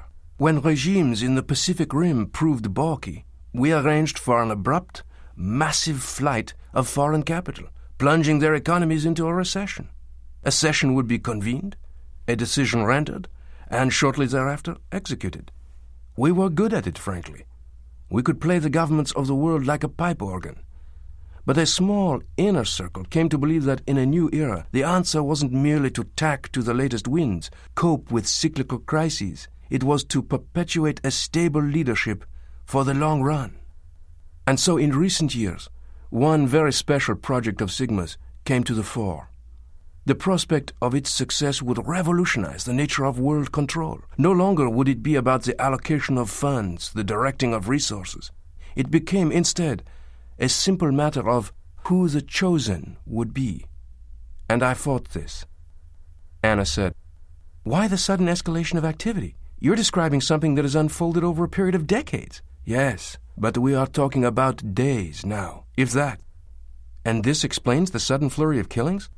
"Sigma has of late been undergoing one final transformation, a change of management, if you will." "Which you resisted?" "Long before most were attuned to it. Sigma always reserved the right to sanction any members whose absolute loyalty came into question. Those who were perceived as hostile to the new direction, along with those who worked for us, were designated as disloyal. We were called the Angeli Rebelli, rebel angels. If you recall that the original Angeli Rebelli had revolted against God Almighty himself, you grasp the sense of power and entitlement of Sigma's current overlords. Or shall I say, overlord, since the consortium has come under the direction of one redoubtable individual. It's why I had assumed you'd been sent at first. Now is it time for final mop-ups, for cleansing and purging those who—" There came a sudden jarring explosion which propelled Chardin backward to the floor. Ben and Anna sprang to their feet, staring at the 2-inch round hole that had instantaneously appeared in the wall. "Move!" Anna screamed. "Hit the floor!" Ben leaped to one side of the room, Anna to the other. As they flattened themselves, he turned to look at the body of the legendary financier. An immense bullet had torn through Chardin's skull. The faceless man was dead. A second explosion, and another round punched through the wall. Whatever their assailant was firing, the rounds had penetrated the brick wall as if it were a bead curtain. Nowhere was safe. "Ben, we've got to get out of here!" As they leapt up, Ben whirled to briefly look out the window and saw the face of a man in a window directly across the narrow street. The face of the assassin at Lenz's villa, the assassin at the auberge in Switzerland, the assassin who had murdered Peter. He and Anna raced to the apartment's exit. Another hole exploded deafeningly in the outside wall. They leaped and bounded down the stairs as the volley of explosions continued, plaster and brick crumbling behind them. Finally, they staggered into the small lobby. "This way," Anna said, racing to an exit that would take them to a side street, making it more difficult for the assassin to target them. Emerging from the building, they saw a heavy-set man just getting off a Vespa motorbike. "Monsieur," Ben said, "j'ai besoin de votre vélo. Pardonnez-moi, s'il vous plaît." The bear-like man gave him an incredulous look and started shouting at them to go away. Who did they think— "Excuse me," Anna interrupted. "I'd love to chat, but we're awfully short of time." She drew her gun, pointed it at him, and Ben grabbed the keys from his hand. The owner stepped backward, cowering, as Ben leaped on and revved the motor. Anna climbed on behind him, and they raced away. "Anna, what the hell was he shooting at us?" "A .50 caliber rifle. There was a flood of them after Desert Storm. They were a hot commodity because with the right ammunition, they could put a hole through a tank. If you've got one of those monsters, a city like this might as well be made out of cardboard. By the way, do you know where we're going?" This, as Ben drove the Vespa joltingly down a concrete embankment that led to old, rusted railroad tracks. Ben steered onto the tracks and raced away from Charon. "So what happens when we meet a train?" "There hasn't been a train on these tracks for over half a century. We're on a ghost railroad line known as the Petite Ceinture, the Little Belt. It runs all the way around the city. We'll stay on it for a bit, then find our way into the metro. Using a few 100,000 Parisians as cover, we'll make our way to our next appointment." The Flann O'Brien bar was a dark, beery establishment with a dark wood floor that had soaked up sloshes of Guinness for decades. Even at this hour, the crowd and the din was overwhelming. Oscar Peot was tucked away at a banquette toward the back, a diminutive, gray-haired man. On the table was a neatly folded newspaper with a half-completed crossword puzzle. He had an amused expression on his face, and he greeted the two with a simple wave of the hand. "Monsieur Hartman, Madame, please sit." Ben and Anna slid onto the banquette on either side of the detective. "Madame, you are even more beautiful than your photograph." "Sorry?" Anna replied, puzzled. "A set of photographs of you was recently wired to my colleagues in La Sûreté. Digital image files. I got a set of them myself.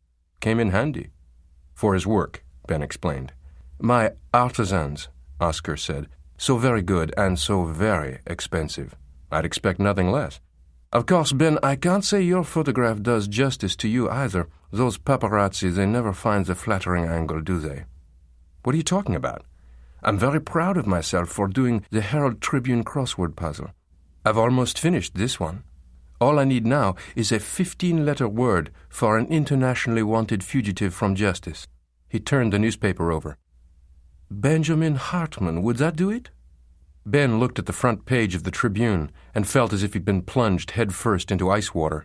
Serial killer sought was the headline. Beside it was a shadowy, grainy photograph of him, apparently taken from a surveillance camera. Who knew my friend was such a celebrity? Oscar said, and turned the paper over again. Then he tugged a small white shopping bag from beneath the cushion of his seat. Take this, he said. Things no tourist should be without. His eyes were playful. They were also intensely serious. Ben sank lower in his seat as the full weight of his predicament bore upon him. Oscar punched him in the arm. It looked jocular, but it stung. Don't slink down in your seat. Don't look furtive. Don't avoid eye contact. And don't try to look inconspicuous, oui? Oui, Ben said weakly. Now, what is that charming American expression you have? Haul ass. After acquiring a few items at some small side street stalls, they returned to the metro, where they appeared to be just another couple of tourists. We've got to make plans for what to do next, Ben said. Next? I don't see what choice we have. Strasser's the one surviving member of Sigma's Board of Incorporators. We've got to reach him somehow. They rode the metro to La Courneuve, an old-fashioned working-class neighborhood. They walked the streets until they found the car they were looking for, a dusty blue Renault. In all probability, its owner was home for the night and would not notice the car gone until the next morning. It was unlocked, and it took Ben only a few minutes to disassemble the ignition cylinder on the steering column. Soon they were on the A1 highway, en route to the Lille-Lesquin airport in Nord-Pas-de-Calais. They drove in silence for half an hour, lost in their own thoughts. Finally, Ben spoke. The homicides. You said it started with Mayo in Nova Scotia, and then there was Marcel Prosperi and Rossignol, who was alive when you flew off to see him, but dead by the time you arrived, right? Right. What's the name of the man who gave you the assignment? Alan Bartlett. And when you'd located Rossignol in Zurich, you told him, right? First thing. Yes. Of course you did. That's why he brought you in the first place. What are you talking about? Don't you see? You were the cat's paw, Anna. He was using you. Using me how? It's just the way you might prepare a bloodhound. Bartlett first gives you the scent. He knows the way you work. He knew the next thing you'd demand was the list. That show of reluctance on his part, was that a piece of theater for my benefit? And so you get a list of names of people connected with Sigma, but not just any names. These are people who are in hiding, people whom Sigma could not find. Otherwise, they would have been dead already. Anna's voice was hollow, because all of the victims were Angeli Rebelli, people who could no longer be trusted. Sigma needed these people eliminated. You could find somebody like Rossignol, precisely because you were who you said you were. You really were trying to save his life. So Bartlett gave me the assignment so that I would locate the remaining Angeli Rebelli. Yes, whom Bartlett would then arrange to have killed, because Bartlett is working for Sigma. And when you were becoming too hard to control, he tried to pull you off the case. They'd already found Rossignol. They didn't need you anymore. Christ, Anna said. And then they were both silent. We've got to work out an itinerary. Anna studied the article in the Herald Tribune again. It says the suspect is believed to have used the names Robert Simon and John Friedman in his travels, so those IDs are blown, and we certainly can't use our real names. Near the town of Croisilles, they saw a sign for a motel and pulled into a modern, low-slung concrete building. Just one night, Ben said, and counted out several hundred francs. Passport? The clerk asked. They're in our bags. I'll bring them down to you later. Just one night? If that, Ben said, grinning. We've been touring France on our honeymoon. As if on cue, Anna stepped over and put her head on Ben's shoulder. Your honeymoon, the clerk repeated, and smiled. If you don't mind, we're in a hurry, Ben said. We've been driving for hours. We need a rest. He winked. The clerk handed him a key. Just at the end of the hall, room 125. You need anything, just call. The room was sparsely furnished and smelled of mildew. Once the door closed behind them, They emptied the plastic bag Oscar had given them on the bed, along with their other recent purchases. Anna picked up an EU passport. The photograph was of her, although digitally altered in various ways. Anna said her newly assigned name aloud a few times, trying to get accustomed to the unfamiliar sounds. Gayatri Chandra Gupta. Gayatri Chandra Gupta. I still don't see how this is going to work, Ben said. They categorize you before they really look at you. It's called profiling. If you don't belong to the suspect genus, you get a free pass. Anna took out a tube of lipstick and, looking into a mirror, carefully applied a cast mark in the center of her forehead. She wiped it off a few times before she was confident that she had done it correctly. She slipped into her sari and pulled her long hair straight back. When she looked in the mirror, she hardly recognized herself. Ben was in the bathroom, his hair slick with syrupy, foamy hair dye. He waited the required 20 minutes, then stepped into the shower, rinsing the peroxide from his hair and eyebrows. He looked at himself in the mirror. He was a plausible blonde. "Say hello to David Payne," he said to Anna. She shook her head. "The hair's too long." She held up the electric hair clippers. "That's what this baby is for." In another 10 minutes, his curls were flushed away, and he was ready to put on the neatly creased U.S. Army fatigues that Oscar Peyo had provided him. He looked like an officer, consistent with the insignia, patches, and overseas service bars on his green uniform coat. U.S. Army officers wore identifying badges when they traveled by air. It wasn't an inconspicuous way to travel, but being conspicuous in the right way could amount to a life-saving distraction. "Better make tracks," Anna said. "The faster we can get out of this country, the safer we'll be." Carrying their belongings with them, the two left the room. They tossed everything in the back seat of the blue Renault, along with the white plastic bag that Oscar had given them. It contained the spent bottle of hair dye and a few other pieces of garbage they didn't want to leave behind. At this point, the smallest detail could give them away. Anna said, "There aren't going to be any transatlantic flights at this airport, but we can get to some of the European capitals. I suggest that we both travel separately. There's a decent chance they're looking for a man and a woman traveling together." He nodded. "I'll go via Madrid. You take Amsterdam." They settled into another silence, less tense and more companionable. From time to time, Ben found his gaze drifting toward Anna. She was extravagantly beautiful. In turn, she found herself glancing at him. She thought his new Officer Aryan look was strikingly handsome. Patient 18 lay on a hospital bed with his eyes closed, an IV feeding tube in his left arm. He was shaking, as he had done constantly since the treatments began. He was also nauseated and periodically retched into a bedpan placed beside the bed. A nurse and a technician stood watch nearby. A doctor came into the room. "How is the fever?" he asked the nurse. "It hasn't broken." "And the nausea?" "He's been vomiting regularly." The doctor raised his voice to address patient 18. "How are you feeling?" The patient moaned. "My goddamn eyes hurt." "Yes, that's normal. Your body is trying to fight it off. We see this all the time. The first week is always the most difficult. You're doing wonderfully well."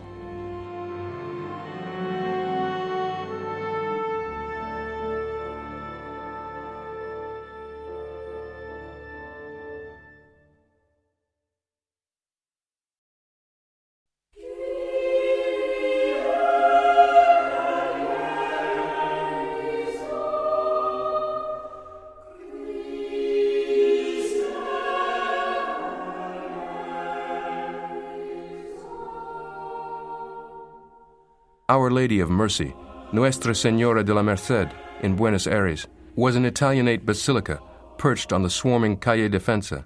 At 1:15, exactly as instructed, Ben entered the church's foyer and walked through swinging wooden doors into the immense interior. The Romanesque ceilings were high and vaulted, the floor paved with ancient tiles beautifully inlaid. The church smelled of beeswax candles and sweat. He walked to a small chapel on the right, a few rows of benches arrayed before a glassed-in tabernacle and a statue of Jesus. A priest, in his vestments, sat praying by a bottle-blonde young woman in miniskirt and high heels. Ben sat on the front bench, also as instructed, and waited. Once again, Anna had relied on David Deneen, and he'd come through for her. Discreetly using ICU's South American agents, he found the phone number for Lentz's widow. A few hours earlier, Ben had called. The woman hadn't come to the phone herself. A brusque, hostile baritone answered. Her son, he'd said.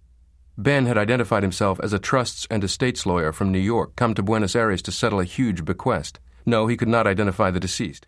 He would only say that Vera Lentz had been left a good deal of money, but he would first have to meet with her.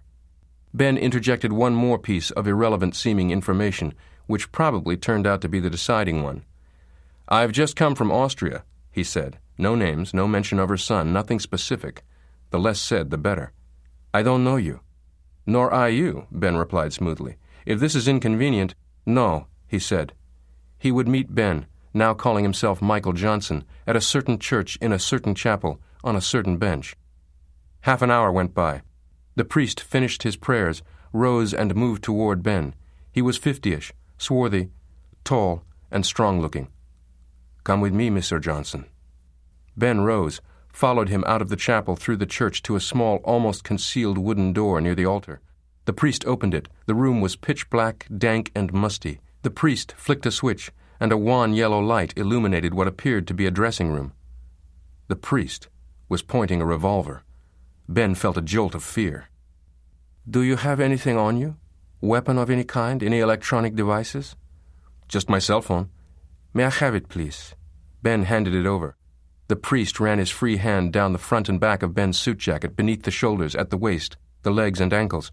A swift and expert frisking. He then studied the cell phone carefully and returned it to Ben. "Identification?" Ben produced his Michael Johnson passport and a business card. Earlier in the morning, he had stopped at a print shop.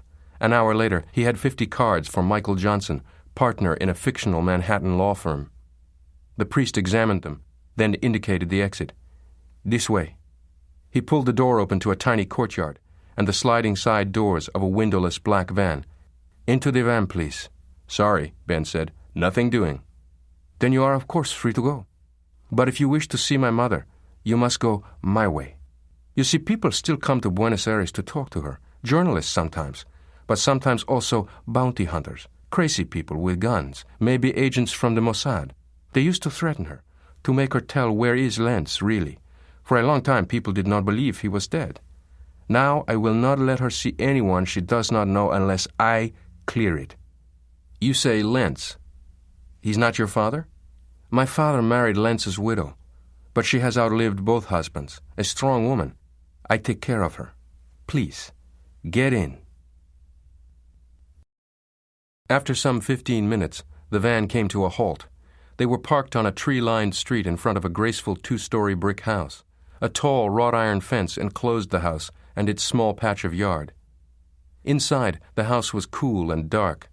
Ben followed the priest into a small sitting room, book-lined, oriental carpets on the floor. A tiny, bird-like old woman was seated in a large easy-chair awaiting their arrival.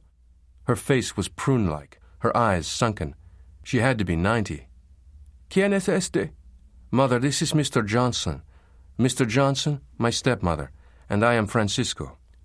Ben went over to the woman and took her fragile hand. "You come from Austria?" "I was just in Vienna, yes." "Why have you come? You are from the company?" The company? Did she mean Sigma? "Frau Lentz, I'm afraid I've come here under false pretenses."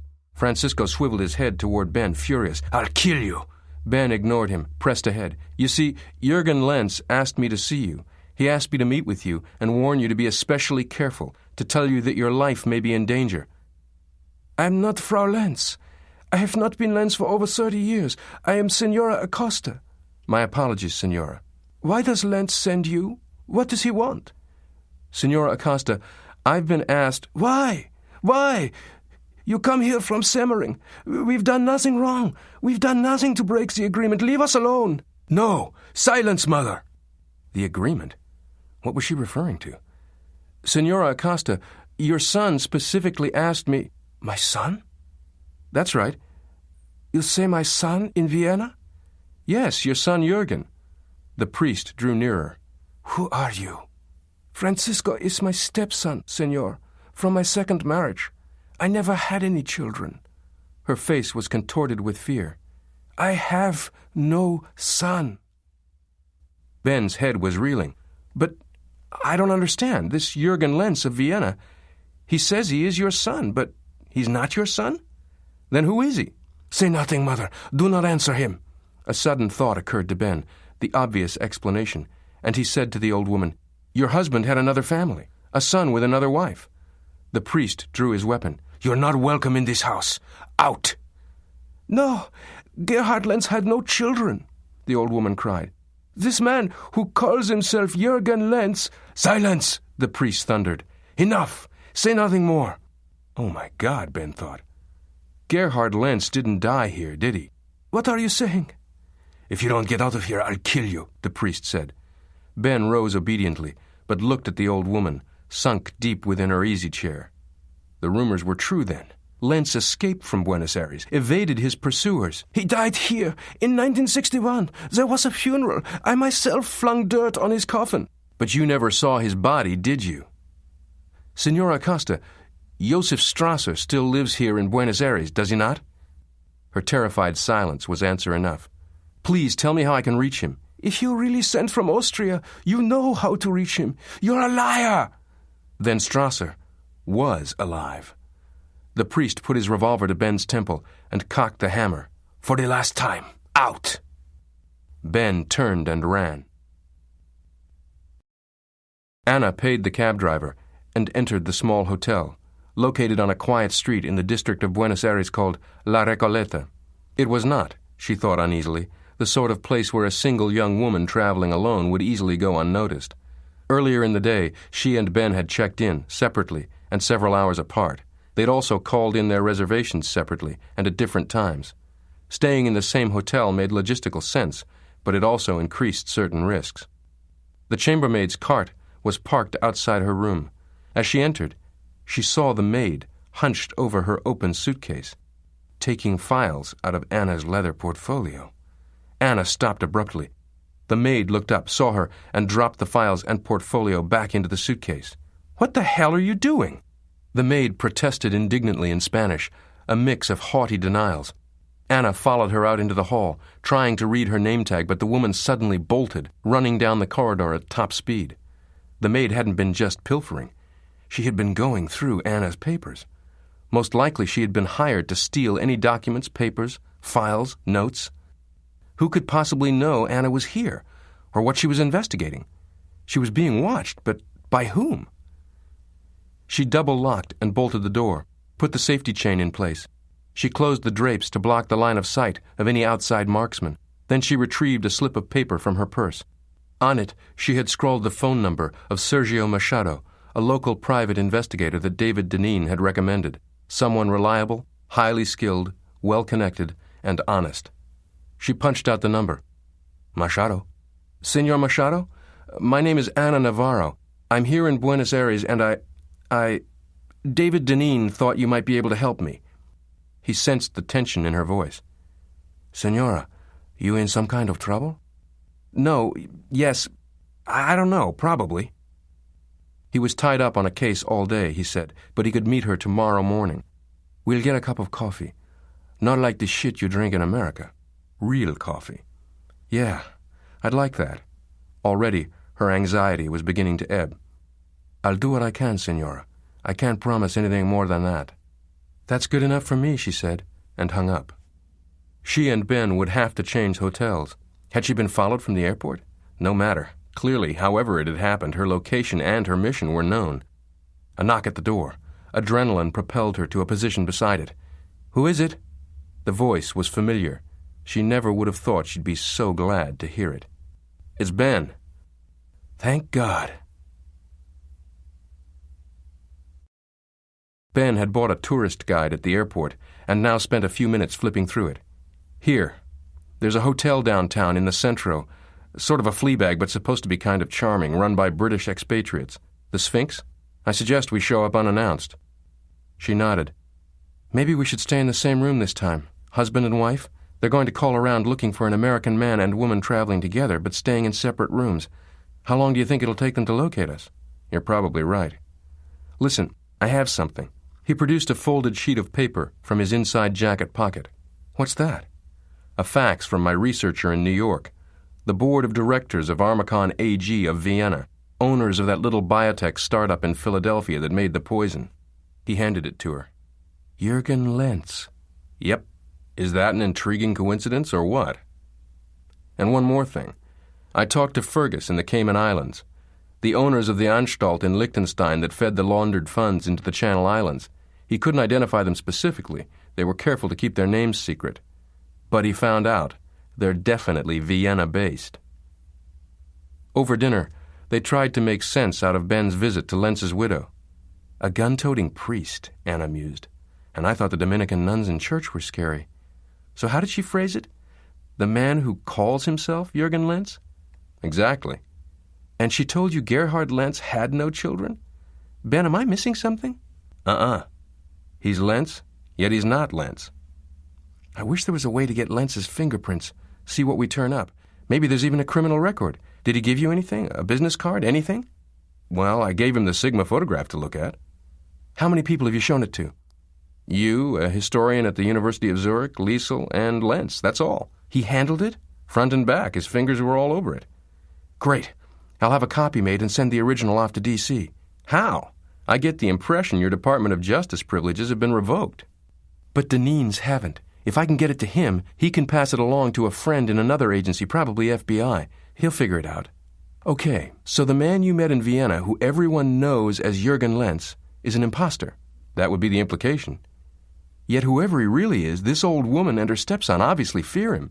No question about it. And she thought you were from Semmering? What is that, a place, a business? I don't know. A place, I suppose. And when she mentioned the company, I took that to be Sigma. Their hotel room at the Sphinx left few options for sleeping arrangements. 1 double bed, 2 chairs, no couch. They would be sharing the bed. After a lengthy, awkward silence, Anna said, "Well, I think I'll take a shower before I turn in." He lay down on the bed, idly flipping through a copy of the International Herald Tribune until Anna emerged in a cloud of steam wrapped in a bath towel. Looking at her, he wanted to say, "My God, you're beautiful." But he didn't know how she might take it. She moved to stand beside the bed, her hair tousled, her skin still moist. He felt a tug of arousal. "I want to call our last hotel. My friend in Washington thinks I'm staying there and might be trying to reach me." "Okay, but use my digital phone. Let's use it for every call from now on. We have to assume even the Sphinx's switchboard is tapped." He laid back and closed his eyes, listening to her talk to the hotel in Recoleta, her voice lulling. She had a lively, infectious laugh.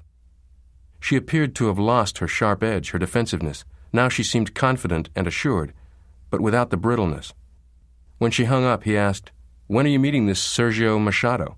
"Tomorrow morning." "How much are you going to trust him with what we know?" "Not at all. I simply want him to find Strasser for us." "And you're going alone?" "Yes. I don't want to take a chance of spooking him with an unknown third party showing up. And if it's a trap, I'd like one of us to have a chance to stay free." "Don't." She came over and sat on the bed next to him. "I appreciate your worrying about me, but I've been well trained. I may screw up sometimes, but I'm actually pretty good at what I do." "I'm sorry, I didn't mean to imply—" "No offense taken. Ben, are you doing this for your brother or your father?" The question caught him by surprise, and he realized the answer wasn't simple. Maybe both. Mostly for Peter, of course. "How well did you and Peter get along? Do you know any twins?" "Not well. I suspect it's the closest relationship there is, closer than many husbands and wives. We protected each other. We could almost read each other's mind. When he was happy, I was happy. When something good happened to him, I felt like it had happened to me, and vice versa. But when I say we were close, that seems so inadequate. You don't say you're close to your leg or your hand, right? He was like a part of my body." To his surprise, he saw tears in her eyes. For some reason, that brought tears to his own. And then it all came back to him suddenly, a jumble of images. Peter's mind-boggling reappearance, his murder, the two of them as kids, running through the house laughing. Peter's funeral. He covered his face with his hands, unable to stanch the sobs that welled up.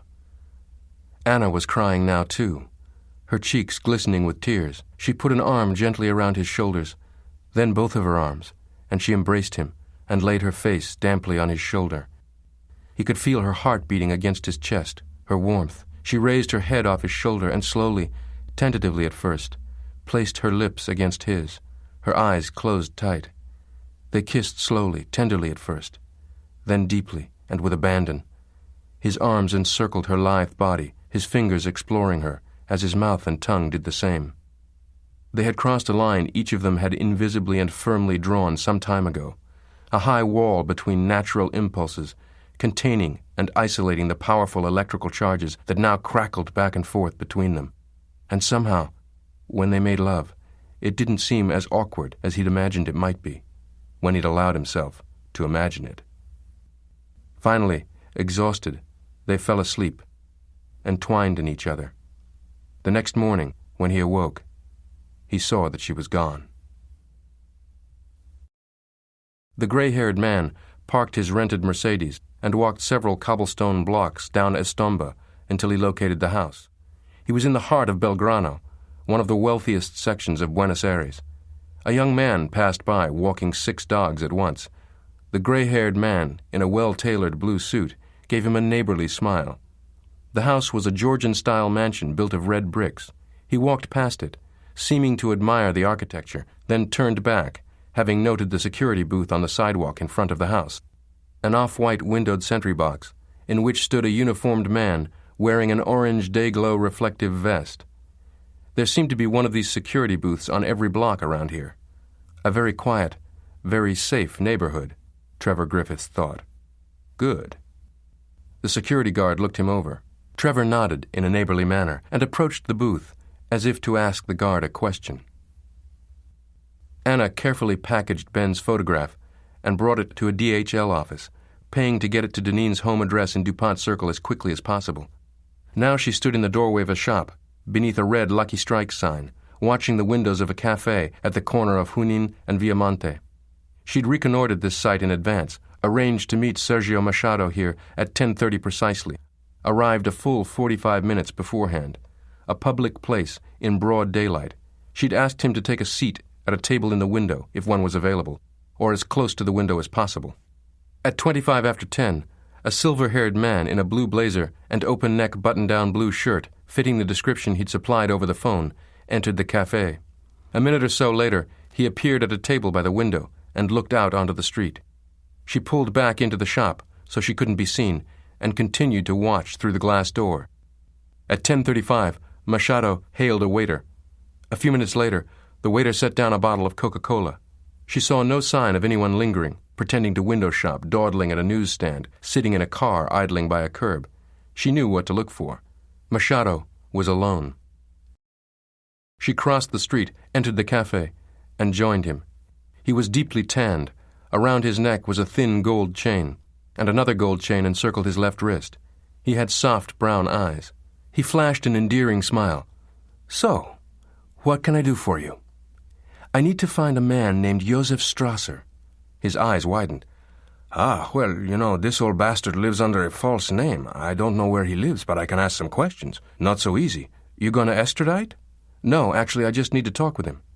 "Really?" "I may have a way to locate him, but I'll need your help." She related Ben's meeting with Lentz's widow. "If Vera Lentz or her stepson are in touch with Strasser, and they called to warn him, say, could you find out what number they dialed?" "Ah, very nice. Yes, of course, but only if you can get Senor Lentz's telephone number." She handed him a slip of paper with the number on it.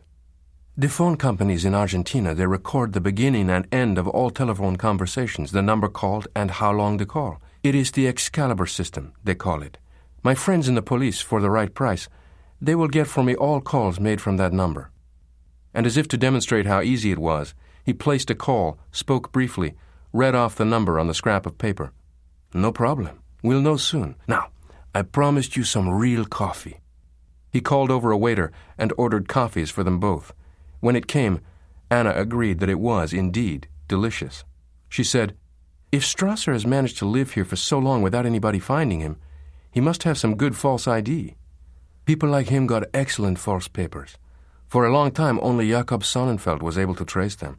For years, there was a rumor that Martin Bormann was still alive in Argentina, until his skull turned up in 1972 in Berlin. What about the rest of his body? Never found. I think he was buried here, and someone brought the skull to Germany to mislead the pursuers. Bormann's son lives here. He's a Catholic priest. Always rumors about Bormann. It's like with Josef Mengele. After he was buried, everyone thinks he faked his own death. With Lentz, the same thing. For years after his death was announced, there was rumors that he's still alive. Then they found his bones. Were they DNA tested? I don't think. No one found his skull anywhere? No skull. Could he still be alive somewhere? Machado laughed. He'd be more than 120. Well, only the good die young. He died of a stroke, didn't he? This is the public line, but I think Lenz was murdered by Israeli agents. He sipped his coffee in silence for a moment. You know, Strasser was one of the inventors of Cyclone B. It was his own idea to use it on human beings. A clever fellow, this Strasser. He came up with the way to kill Jews so much more expeditiously. His phone rang, and he jotted down notes on a little square napkin. He hung up and passed the paper to her. His phone's listed under the name Albrecht, the right age, too. He used his real birth dates on his application forms. I think you've found your man. So someone did call him from Lenz's house? Yes. With the phone number, it was a simple thing to get the name and address. I think he must have been out of town for a long time because no outgoing calls were made from his home for the last 5 weeks. 2 days ago, the calls started up again. That would explain why Strasser hadn't yet been reported killed like all the others, she thought. He was out of town. That's how he had stayed alive. Ben and Anna's cab barreled through the crowded streets of Buenos Aires toward the wealthy neighborhood of Belgrano. They pulled to a stop in front of a red brick villa with white shutters. A white station wagon was parked in front of the house. What's our approach going to be, Anna? All we have to do is get in the door, warn him, tell him his life's in danger. I've got my DOJ credentials, which should be enough to make us legitimate in his eyes. We only need his attention for a moment. Then if he chooses to listen further, he can. Anna, what if his life isn't in danger? What if he's the one behind the killings? Have you considered that? She nodded. 25 feet before Strasser's house, there was a security booth on the sidewalk. The guard was a stooped old man with wispy white hair and a drooping mustache, a blue cap perched almost comically atop his head. If ever there were a serious incident on the street, this guard would be useless, Ben thought. They stopped before Strasser's house, which was surrounded like most of the houses on this street by a fence, but this one was purely ornamental, of dark-stained wood. Anna unlatched the gate, pulled it open, and they entered a small, well-kept garden. From behind, they heard footsteps on the pavement. Ben turned. It was the security guard approaching, maybe 20 feet away. The guard smiled. His dentures were ill-fitting and yellow. He said something in Spanish. Anna muttered, "He wants to see our identification." To the old man she said, "Cómo no, señor?" "Certainly." The guard reached into his jacket oddly, as if to offer identification of his own. Ben noticed a slight movement across the street, and he turned to look. There was a man standing across the street, a tall man with a ruddy face, a thatch of black hair going gray, and thick, wheat-field eyebrows. Ben felt a jolt of recognition. He'd seen him before. Oh my God, one of the killers. And he was aiming a gun at them. Ben shouted, "Anna, get down!" He flung himself onto the concrete garden path. Anna dove to her left, out of the line of fire. There was a spit, and the guard's chest erupted, a gusher of crimson, as he fell to the flagstone sidewalk. The ruddy-faced man raced toward them. The assassin had shot the guard. Ben and Anna had ducked, and the poor guard had been caught in the line of fire. He heard the man shout, it's okay, I'm not going to shoot." Ruddy Face had his gun at his side as he raced toward them yelling, "Hartman! Benjamin Hartman!" Ben looked up, startled. The man flung his gun to the pavement in front of him, his hands outstretched. "He was about to kill you," the ruddy-faced man said as he ran up to the body of the old man. "Look!" Those were the last words he spoke.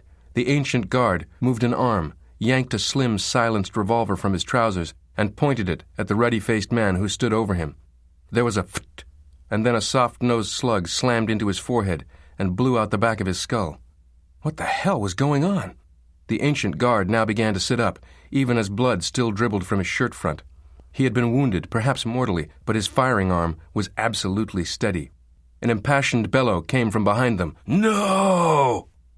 Ben turned to see another man, stationed by an oak tree, at a diagonal from them, 20 yards to their left. This man was holding a large rifle with a sniper scope, a marksman's special. Immediately, Ben heard the blast of the high-powered rifle, too paralyzed with fear even to flinch. 2, then 3 bullets hit the ancient guard in the center of his chest, and he slumped back to the ground. Once again they had been spared. Why? The man with the rifle, a man with glossy black hair and olive skin, raced over to the crumpled, bloodied body of the watchman, ignoring them. It made no sense. Why were the gunmen so intent on killing the old guard? Ben stood up slowly and saw the man reach inside the jacket of the old man's uniform and pull out another weapon, a second slim automatic, silencer screwed onto the barrel. "Oh, dear God," Anna said. The olive-skinned man grabbed a fistful of the guard's wispy white hair and tugged at it, and it came off in one floppy piece, revealing the steel-gray hair underneath. He yanked at the white mustache, which came off just as easily, then grabbed at the loose skin of the old man's face, lifting off wrinkled, irregular patches of flesh-colored rubber. "Latex prostheses," the man said. He pulled off the nose, then the wrinkled bags under the old man's eyes, and Ben recognized the smooth, unlined face of the man who had tried to kill him in front of Jürgen Lenz's house in Vienna, the man who had tried to kill them all in Paris, the man who killed his brother. "The architect," Anna gasped. "He was going to kill you both," the man said. Ben studied the man's tawny skin, oddly long lashes and square jaw. "Who the hell are you?" "My name is Yehuda Malkin." "You've been following me. I recognized your partner." "Yeah. He screwed up and got spotted. He's been following you for the entire last week. I was doing backup. Your father hired us, Ben." "What? Hired you?" "Max Hartman bought our parents' way out of Nazi Germany more than 50 years ago. And the man who was killed wasn't just my partner.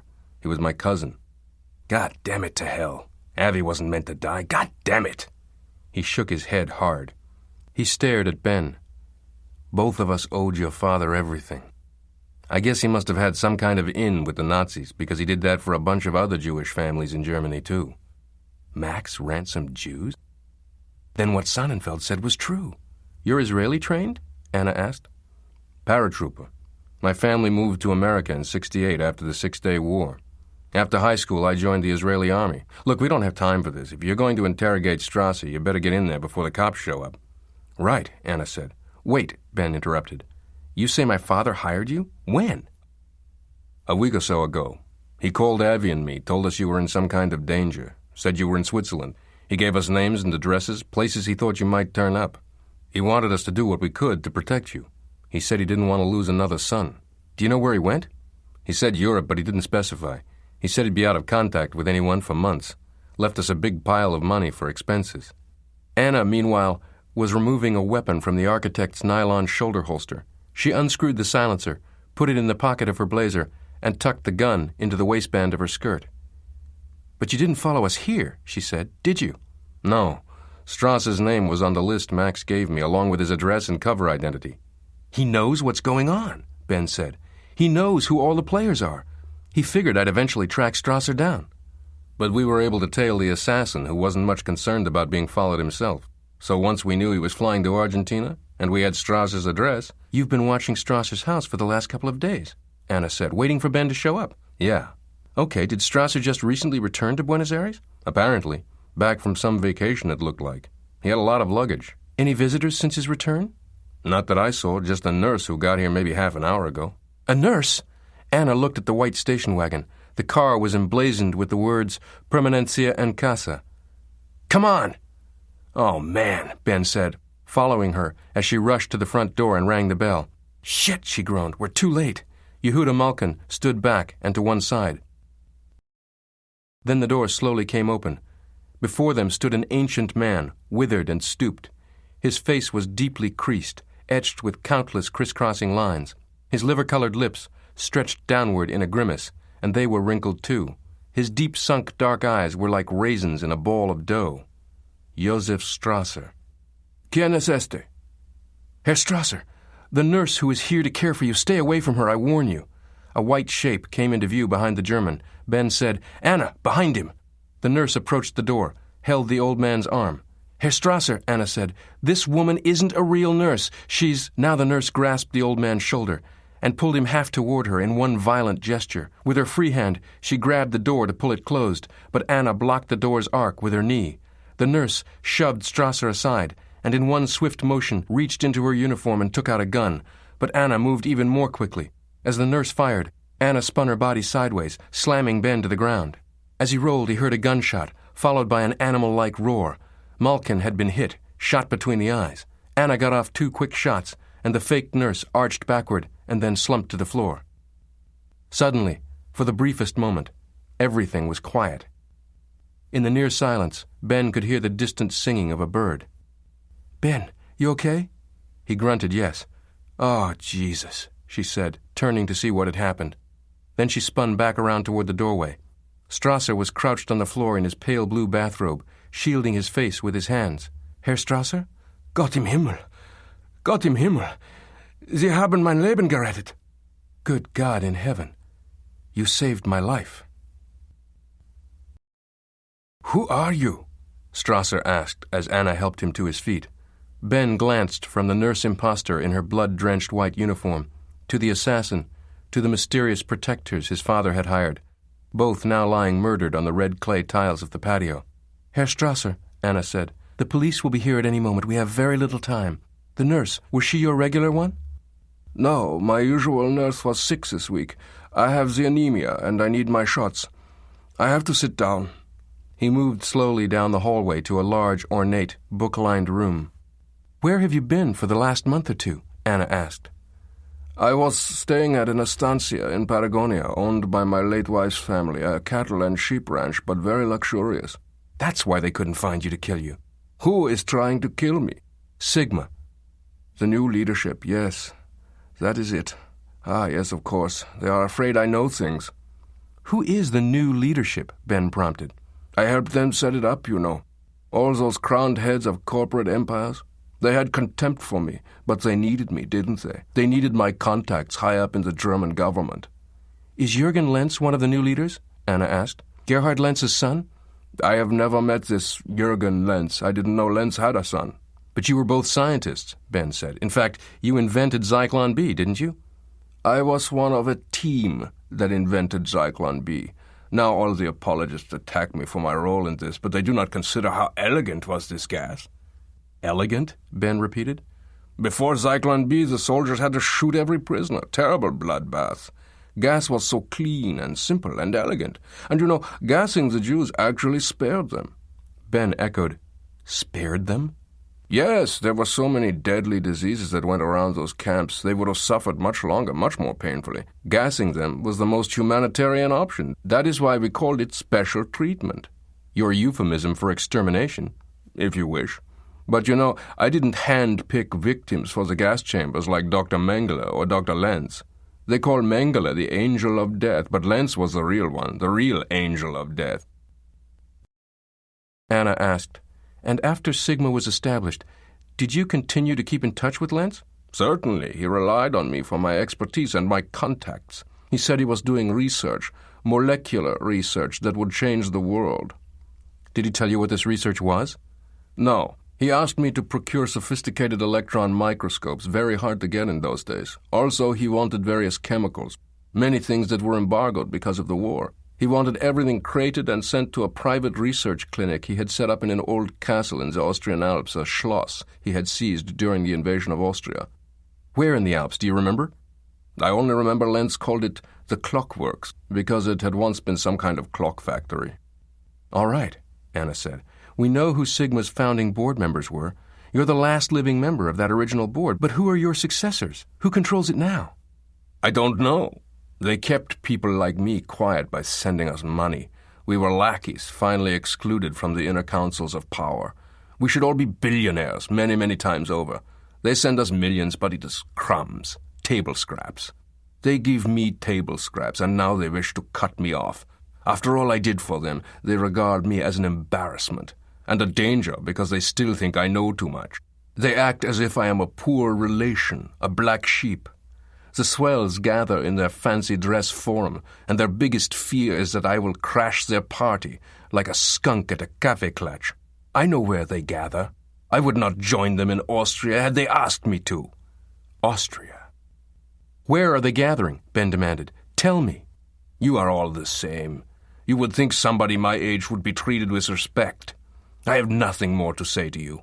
Strasser gave him a look that combined wariness and defiance. It was clear that he would say no more. Anna was suddenly alert. I hear sirens. This is it, Ben. We're out of here. Ben stood directly in front of Strasser. Herr Strasser, my father is Max Hartman. I'm sure you remember the name. Max Hartman? The Jew? Our treasurer? That's right. And he was an SS officer as well, I'm told. Strasser laughed. SS? He was no SS. We gave him fake papers so Odessa would smuggle him out of Germany into Switzerland, no questions asked. That was the deal. He got his family out of the camps and a lot of other Jewish families as well, and he was given 40 million Swiss francs, almost $1 million US.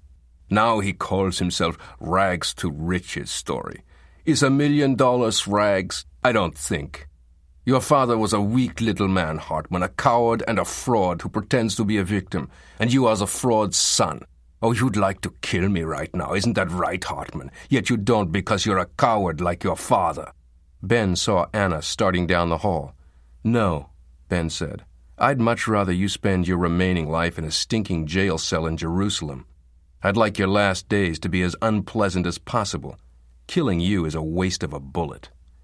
He ran down the corridor, following Anna to the back of the house, as the sirens grew louder. As they ran, they heard a gunshot from inside the house. Josef Strasser had just made sure that he would not spend his last days in Jerusalem. Back in their hotel room, Ben and Anna rifled through a stack of newspapers they'd purchased. Chardin had referred to an imminent development, and the fancy dress forum in Austria that Strasser had mentioned chimed with an item they'd recently come across. But what was it? It was Anna who came across the item in El País, a story on the International Children's Health Forum, a convocation of world leaders to discuss matters of pressing mutual concern, especially with respect to the developing world. But what caught her eye was the city where the meeting was to be held, Vienna, Austria. Translating from the Spanish, she read part of the article out loud to Ben. Dignitaries and leaders from around the world will be gathering in Vienna under the auspices of the Lenz Foundation. My God, he interrupted. This is it. It has to be. They had to get to Vienna. It was the one place in the world they shouldn't be showing their faces, and the one place where they had no choice but to go. The hotel was in Vienna's 7th district, and they had selected it because it appeared to be suitably anonymous. Traveling in uniform as David Payne, Ben arrived first by several hours. Anna, using the Gayatri Chandragupta alias for one last time, had traveled on a separate flight. As she went to her suitcase to pick out clothes, Ben said, I don't want you to see Lenz alone. Oh? Anna, we don't even know who Jürgen Lenz really is. At this point, it doesn't matter. I have to talk to him. Look, whoever he is, we can assume that he was at least involved in the murder of 8 old men around the world. My brother, too. It isn't safe for you to go see this man. I'm not disputing that, Ben. We don't have the luxury of choosing between the safe thing and the dangerous thing. Whatever we do at this point will involve danger, even doing nothing. What even makes you think he'll see you? Oh, he'll see me. I have to make a pickup at the DHL office first, so we'll have to talk later. I've got to go. The building that housed the Lenz Foundation was all glass and marble. The lobby was flooded with light, furnished simply with white leather chairs and sofas. Anna asked the receptionist to call the office of the director. Who shall I say wishes to see Dr. Lenz?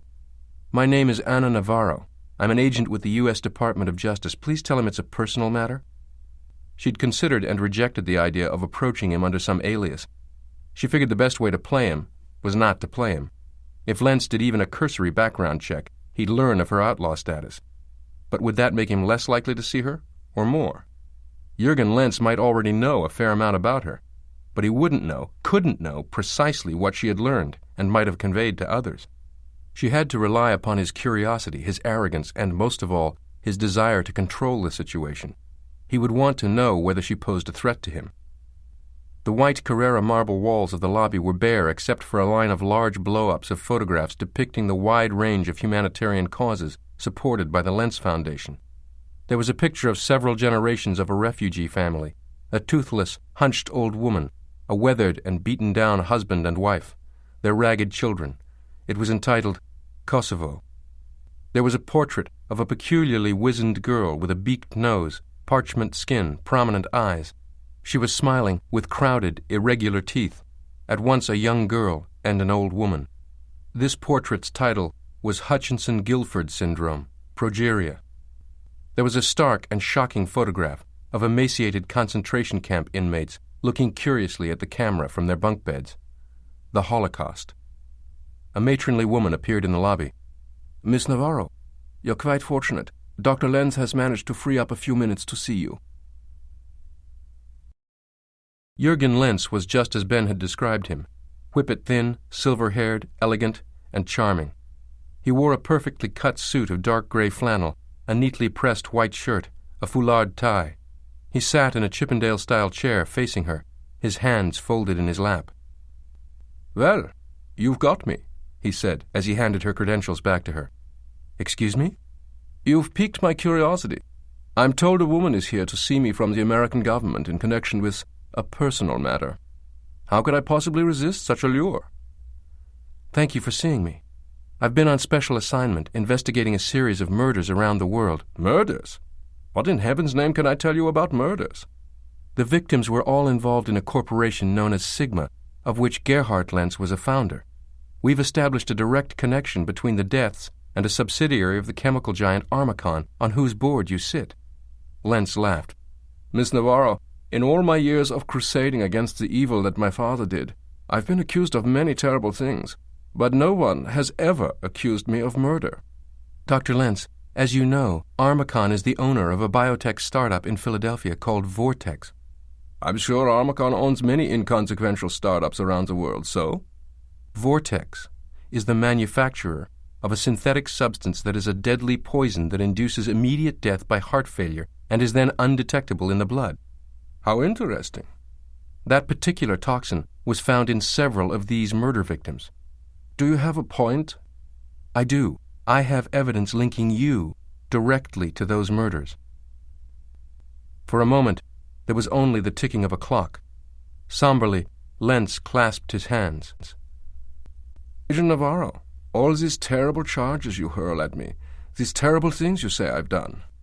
I took time out of an extremely busy day because I thought we could help each other in some way. Instead, you come here on what I believe is called a fishing expedition. I'm afraid you'll have to leave."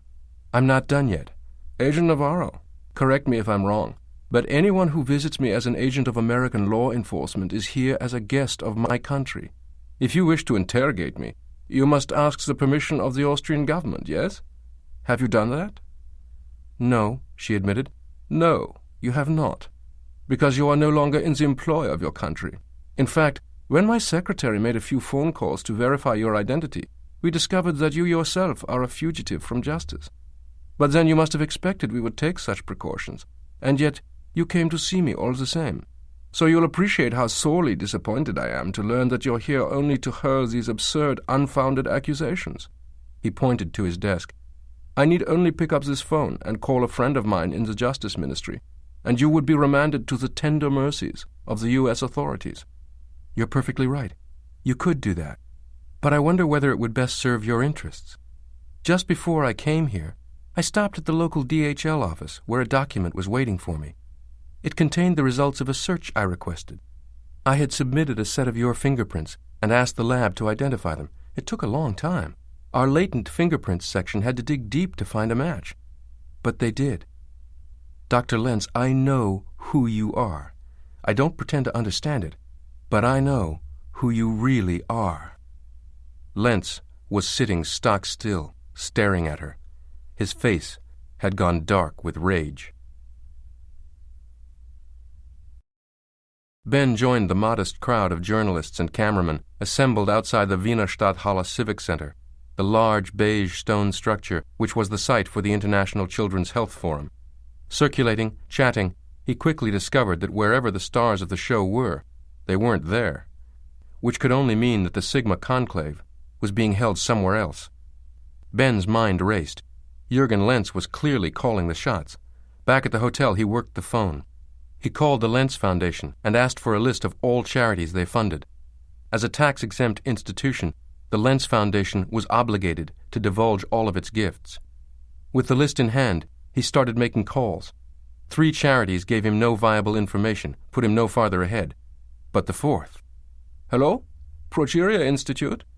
May I speak to the administrator in charge of fundraising, please?" Meitner? Yes, Frau Meitner. My name is Ron Adams. He went through his now standard interview. The woman was, like all the administrators he talked to, a great fan of Jürgen Lenz and delighted to sing his praises. Mr. Lenz is really our chief benefactor. Without him, I think we could not exist. You know, this is a tragic and exceedingly rare disorder. To put it simply, it's premature aging. The full name is Hutchinson-Gilford progeria syndrome. It causes a child to age 7 or 8 times faster than he should.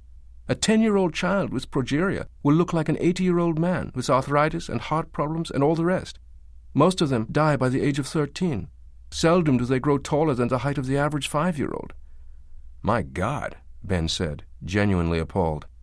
Because it's so rare. It's what is called an orphan disease, which means it gets very little funding for research, and the drug companies have no financial incentive to find a cure. That's why his help is so terribly important. Why do you think Mr. Lenz takes such a personal interest? I think perhaps you should ask him. If there's anything you'd like to tell me, off the record. Do you know who Jürgen Lenz's father was? Gerhard Lenz, the Nazi doctor. Correct. Off the record, Mr. Adams, I'm told that Gerhard Lenz did some ghastly experiments on children with progeria. No doubt Jürgen Lenz wishes to undo what his father did. You know, Mr. Lenz even sends a few of these poor children to a private sanatorium in the Austrian Alps that his foundation runs. It's called the Clockworks. The Clockworks? The place where Strasser had sent Gerhard Lenz electron microscopes. Can you tell me where it is? I don't know exactly. It's exclusive, private, very luxurious. A real escape from the bustle of the city. They had arranged to meet back at the hotel no later than 7 o'clock that evening. If she was unable to return by then, Anna said, she'd call.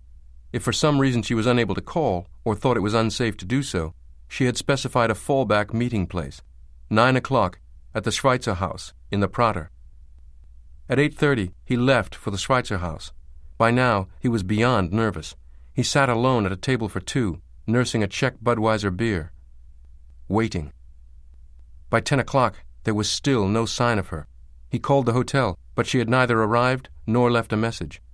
He left the restaurant, stopped at a small internet bar cafe house, and spent a half an hour researching Semmering. He came up with the same entries each time. Home pages for a village, hotels, and ski resort in the Austrian Alps about 90 kilometers from Vienna. Around midnight, he returned to the empty hotel room. He fell asleep on top of the bed, in his clothes, and slept fitfully. He awoke at 3 in the morning, and still Anna hadn't returned. He tried to doze, was unable to. He tried to read, couldn't focus. He could think only of Anna. Oh, God, he loved her so. By 7 o'clock, he knew something had happened to her. He was certain of it. He ordered room service, drank several cups of strong black coffee, then forced himself to eat a hard roll. He was terrified. The train to Semmering left Vienna at a few minutes after 9. Ben was dressed in jeans and sneakers and his warmest ski parka. He didn't bother checking out of the hotel. The train skirted high above steep mountain passes and gently rolling green farmland, then climbed slowly over narrow viaducts, slicing through breathtaking limestone gorges. Lenz's widow had told them about a clinic in the Alps. Anna was determined to find it, which suggested that she might have gone looking for the Clockworks. And if he were wrong, if she wasn't there, then at least maybe he'd be a step closer to finding her. He stepped off the train at the Semmering station and was hit by an icy wind. Hiking up the steep, winding road into town, his ears and cheeks stung from the chill. The tiny village of Semmering was one street, lined with gasthouses and inns, set into the south face of a mountain. Above it a couple of sprawling luxury resort hotels. He hadn't come to enjoy the scenery, but looking around him as he walked, he saw it was a beautiful... He stopped, in the middle of the street, and stared. Up ahead, set into the side of a snow-covered peak and surrounded by dense forest, was an ancient medieval castle with a Baroque facade and a gilded clock tower. The Clockworks, where Josef Strasser had shipped sophisticated scientific equipment decades ago, where Jürgen Lenz invited a lucky few children afflicted with a terrible disease, where a delegation of world leaders and dignitaries had come to visit, and where Anna might have gone. A gray-haired man in a white coat was looming over her, his face going in and out of focus. He was speaking softly, smiling. She wished she could understand him. What was wrong with her that she couldn't sit up? Had she been in an accident? She heard, "To have to do that to you, but we really had no choice. Where am I?" Then, "While we wait for the ketamine to leave your system." She began to recall things now. The man was a very bad man. The place she was in was a bad place. A place she had been very curious about once, but now wished she wasn't in. Vague memories of a struggle, being grabbed by several strong men, being jabbed with something sharp, and after that, nothing. She closed her eyes. When she opened them again, she was alone. Her head had cleared. She felt bruised all over, and she realized that she was tied down to a hospital gurney. She lifted her head as much as she could, saw the belt around her chest, the chains linking a waist belt to cuffs on her wrists and ankles, polyurethane medical restraints. She remembered using them herself back in her training days. She also remembered that the locks on hospital restraints were actually quite easy to pick if you knew how. She'd need a paperclip or something like it, a straight and rigid piece of metal wire. She craned her head to one side and examined the metal cart just a few tantalizing feet away. On top of it were scattered medical supplies, including a sterile package of safety pins, but there was no way to reach it. Or was there? She shifted her body to the left, violently, a sudden hard jerk. The only thing that moved at all was the bed itself, which had to be on wheels. Wheels! She lurched against the restraints again and felt the wheels give another inch or two. She jerked and gained maybe an inch. A lunge, another couple of inches, another inch, another. The cart was not much more than a foot away now, and the silver-haired man re-entered the room.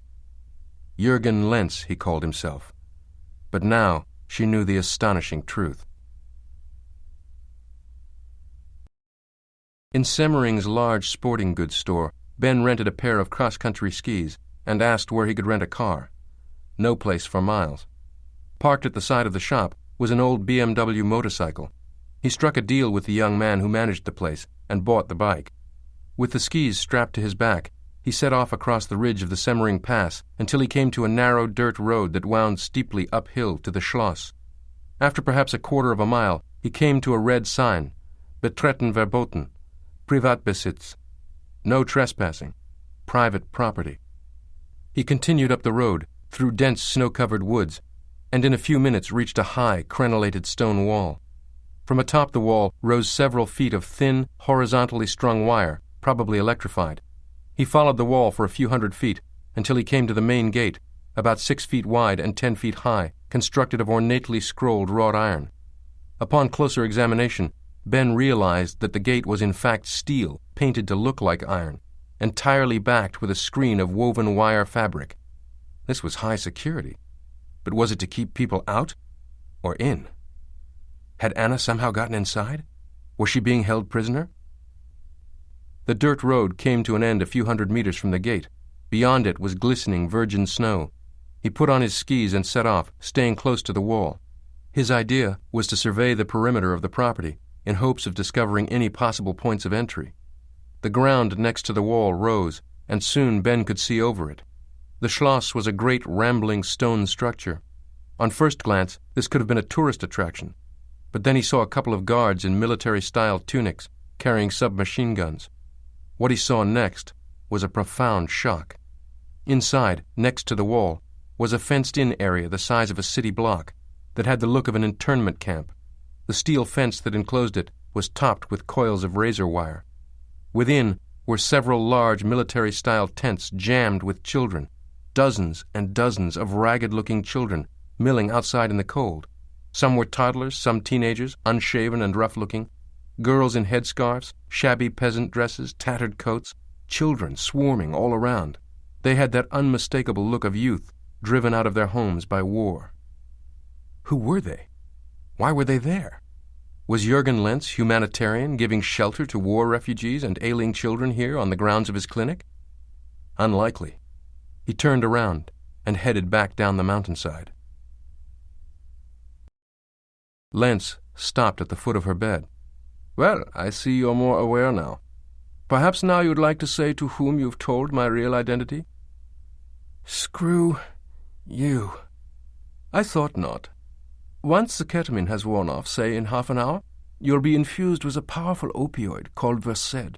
You'll feel calmer than you've ever felt before in your life. You'll also become so free of inhibitions that you'll tell me anything I want to know. Versed, you see, is the most effective truth serum ever invented. Alas, if we were to simply inject you with this drug, especially with ketamine still in your bloodstream, you'd very probably die. We certainly don't want anything to happen to you. Well, not yet.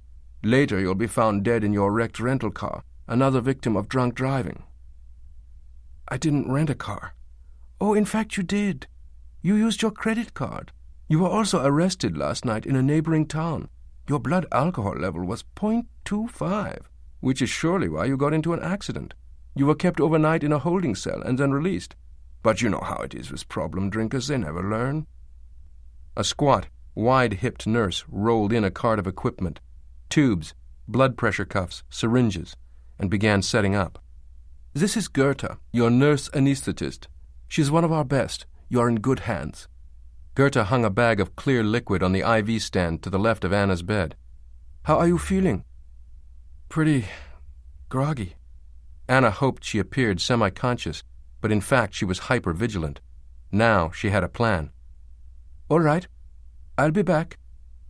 As soon as the door closed behind Goethe, Anna flung her body to the left as hard as she could. The bed jumped several inches toward the supply cart. One more try, and she was there. She lifted her shoulders and pressed her face against the cold top edge of the cart. The safety pins, in their little square blister-wrap packaging, were just an inch or two away. She turned her neck to the left as far as it would go, then stuck her tongue all the way out. She lowered her tongue to the package and slowly pulled her head backward, edging the pack along as she did, to the edge of the cart. Just before it could teeter off the edge, she clenched it between her teeth. Anna lay back and spat out the package. It landed squarely on the back of her left hand. She opened it, unwrapped one pin, and bent its point away from its clasp. She moved quickly, the left cuff first. She inserted the pinpoint into the lock, pushed the inner pins to the left, then to the right, and the lock clicked open. Her left hand was free. Quickly, she freed her right hand, then the restraining belt. And then the door came open again with a low squeak. Goethe had returned. Anna drew her hands back into the polyurethane cuffs so that they appeared still to be fastened, and closed her eyes. Goethe approached the bed. I could hear you moving in here. I think you are awake enough. It is time we took our chances. She applied a rubber tourniquet to Anna's left arm, then turned her back to reach for the IV needle and tubing. In one motion, Anna pulled her hands free of the unlocked cuffs, released the tourniquet, whipped it around Goethe's neck, and pulled it tight. Goethe reached for her neck, tried to claw her fingers under the garrote. Could not. Her face purpled. She gasped for breath. Her fluttering hands slowed. She lost consciousness. Within moments, Anna had her ankle cuffs open and had the nurse gagged and cuffed to the bed rail.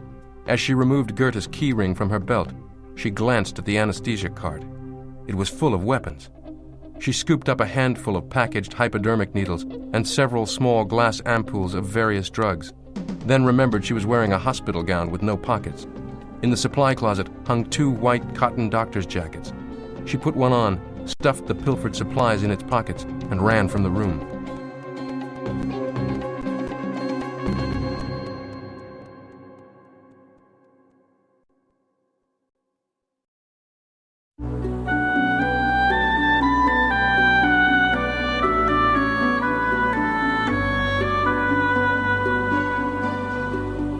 The records office for the Semmering area occupied a small basement room in a Bavarian-style municipal building.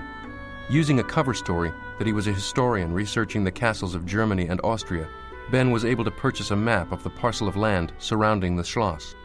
The map had been printed in the early 19th century. A cryptic series of markings ran through the parcel. What are these? The caves, the clerk said. The limestone caves in the mountain. Caves? Under the Schloss? It was a possibility. Trying to contain his excitement, he said, And one more thing, is there a floor plan of the Schloss anywhere? The young clerk at the sporting goods shop examined the property map, nodding. Yes, the old caves run right underneath the Schloss. I think there even used to be an entrance into the Schloss from the caves, but that was a long time ago. Have you been in the caves? No, of course not. Do you know anyone who has? He thought a moment. Yes. Do you think you might be willing to take me there, be my guide? I can ask. Ben hadn't expected a man in his late 60s, but that was who entered the shop half an hour later. He was small and wiry, with cauliflower ears, a pigeon chest, ropey arms. Ben said hello. The man nodded. He's a little old, frankly, Ben told the clerk. Isn't there someone younger and stronger? There is younger, but not stronger, the older man said, and no one who knows the caves better. Do the caves still have an entrance into the Schloss? There used to be, but why should I help you? I need to get inside. You can't. It's now a private clinic. Still, I must get inside. Why? Let's just say it's for personal reasons that are worth a great deal of money to me. He told the old Austrian what he was willing to pay for his services. We'll need equipment. You can climb? His name was Fritz Neumann, and he'd been caving around Semmering for longer than Ben had been alive. He was also immensely strong, nimble, and graceful. During the war, the Nazis had turned the old clockworks into a regional command post, but they did not know there was a crawl space off the basement of the old castle with an entrance to a cave. The Schloss had in fact been built over this cave mouth quite deliberately, because the original inhabitants had wanted a secret exit. Over the centuries, it had largely been forgotten. But during the war, the members of the Swiss resistance realized they were in possession of a crucial piece of knowledge that would enable them to spy on the Nazis and to commit sabotage and subversion. The resistance had spirited dozens of prisoners out of the Schloss, and the Nazis had never figured out how. As an 8-year-old boy, Fritz Neumann had helped his parents and their friends, and he had committed the cave's intricate passages to memory. Fritz Neumann was the first off the ski lift, Ben close behind. The ski area was on the north face of the mountain. The Schloss was on the opposite side, but Neumann had judged it easier to reach the mouth of the cave this way. Neumann had outfitted them both. Their skis had randonnée bindings, which allow the heel to go free for cross-country skiing, but can be locked in for downhill. The bindings also allowed them to wear mountaineering boots instead of ski boots. They carried crampons for climbing on hard ice, headlamps, ice axes, climbing harnesses, pitons, and carabiners, all easily obtained at the shop. The guns Ben wanted were not so easily found, but the old man's friends owned handguns, and one of them was willing to make a deal. Wearing woolen balaclavas, wind-proof pants, alpine climbing packs, and gloves, they cross-country skied to the summit, then locked in their bindings for the long downhill stretch on the south face. Ben considered himself a good skier, but Neumann was a phenomenon. After some 30 minutes, they came to a steep 100-foot gorge. They stopped and removed their skis. Now we rope down, Neumann said. Ben nodded, inspecting the cliff. From here he could see Lenz's Schloss so far down the mountain that it seemed an architect's model. Neumann set out a neat butterfly coil of rope, then knelt near the cliff edge by an outcropping of rock and hammered in the pitons. Then, looping the rope around the largest rock, he pulled it through the pitons. One after another, they rappelled down the cliff face to a precarious perch on a narrow ledge at the cave mouth. Ben leaned forward into the darkness and peered down. The first 100 or so feet of the entrance to the cave, a steep downhill slant, was thickly coated with ice, slick and treacherous. They donned their helmets, and Velcro strapped them into place, then their headlamps. Neumann handed Ben a couple of carbon fiber ice axes with curved picks.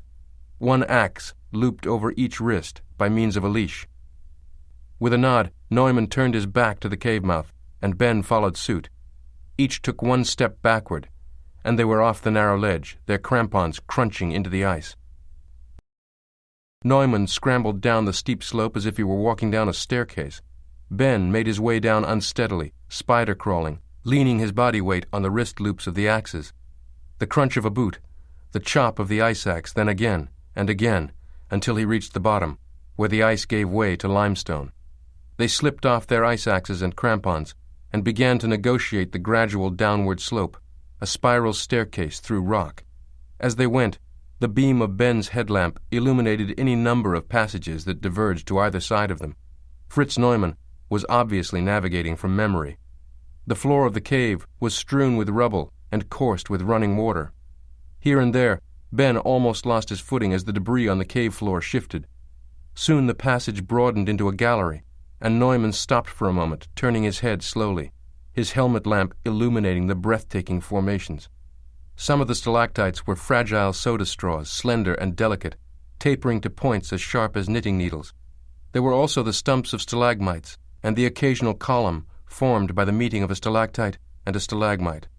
Water oozed down the walls, the steady drip, drip, dripping into the water on the cave floor, the only noise in the eerie silence. "Come," Neumann said. "This way." He led them into a narrow passage. The ground gradually rose up before them, the walls growing closer together.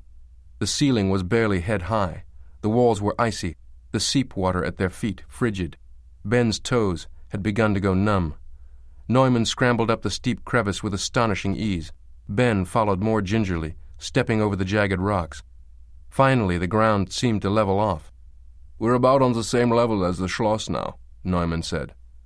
Then, without warning, the narrow passage came to a dead end. They stopped at what appeared to be a blank wall, in front of which was a pile of rubble, evidently the remains of a long-ago cave-in. Without a word, Neumann scraped some of the rubble aside with his boot, exposing a rusty iron rod about 4 feet long, which he hoisted with a flourish. "It is undisturbed. This is good for you. They have not discovered it."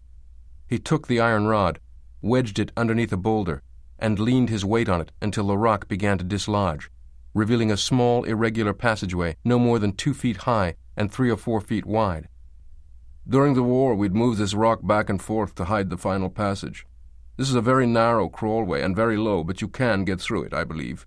You'll travel, maybe 200 meters. It's most of the way level, but then it goes uphill at the very end.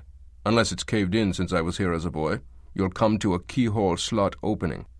"It opens right into the Schloss?" "No, the entrance is gated, probably even locked." "Now you tell me." Neumann drew a rusty-looking key from a pocket of his old green parka.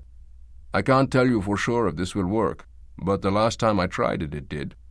"The last time being 50 years ago?" "More than that." He extended his hand. "Now I say goodbye. I wish you much luck." That 200 meters felt like 200 miles. At its opening, the passage was about 2 feet high, which meant that the only way to move through it was to slither on his stomach like an earthworm, nudging his pack ahead of him. There was an inch or two of frigid water on the tunnel floor. Quickly his pants became soaked through. The passageway ceiling rose to 4 feet high, then lowered to 3 feet, 2, 18 inches, 12 inches. His headlamp shone a beam for 20 feet or so, but the coffin-sized, coffin-shaped tunnel seemed to go on and on. The walls seemed to narrow even further. He had to stop for a moment to suppress a wave of panic, for he was trapped. No, not trapped. Not yet, not exactly. But it felt that way. His heart raced, his body flooded with fear, and he had to stop. The worst thing, he knew, was to panic.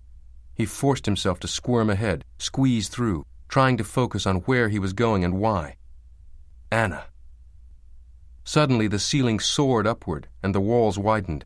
He got to his aching hands and knees and crawled up the incline. He was aware of the faintest glimmering of light. It was very dim and distant, but to him it seemed almost as bright as day, as joy-inspiring as sunrise. He scrambled up to the cave exit and saw the close-set, rusted iron bars of an ancient gate that was fitted into the irregular cave mouth as tightly as a manhole cover. He drew out the key Neumann had given him, inserted it into the lock, and tried to turn it. But it would not turn.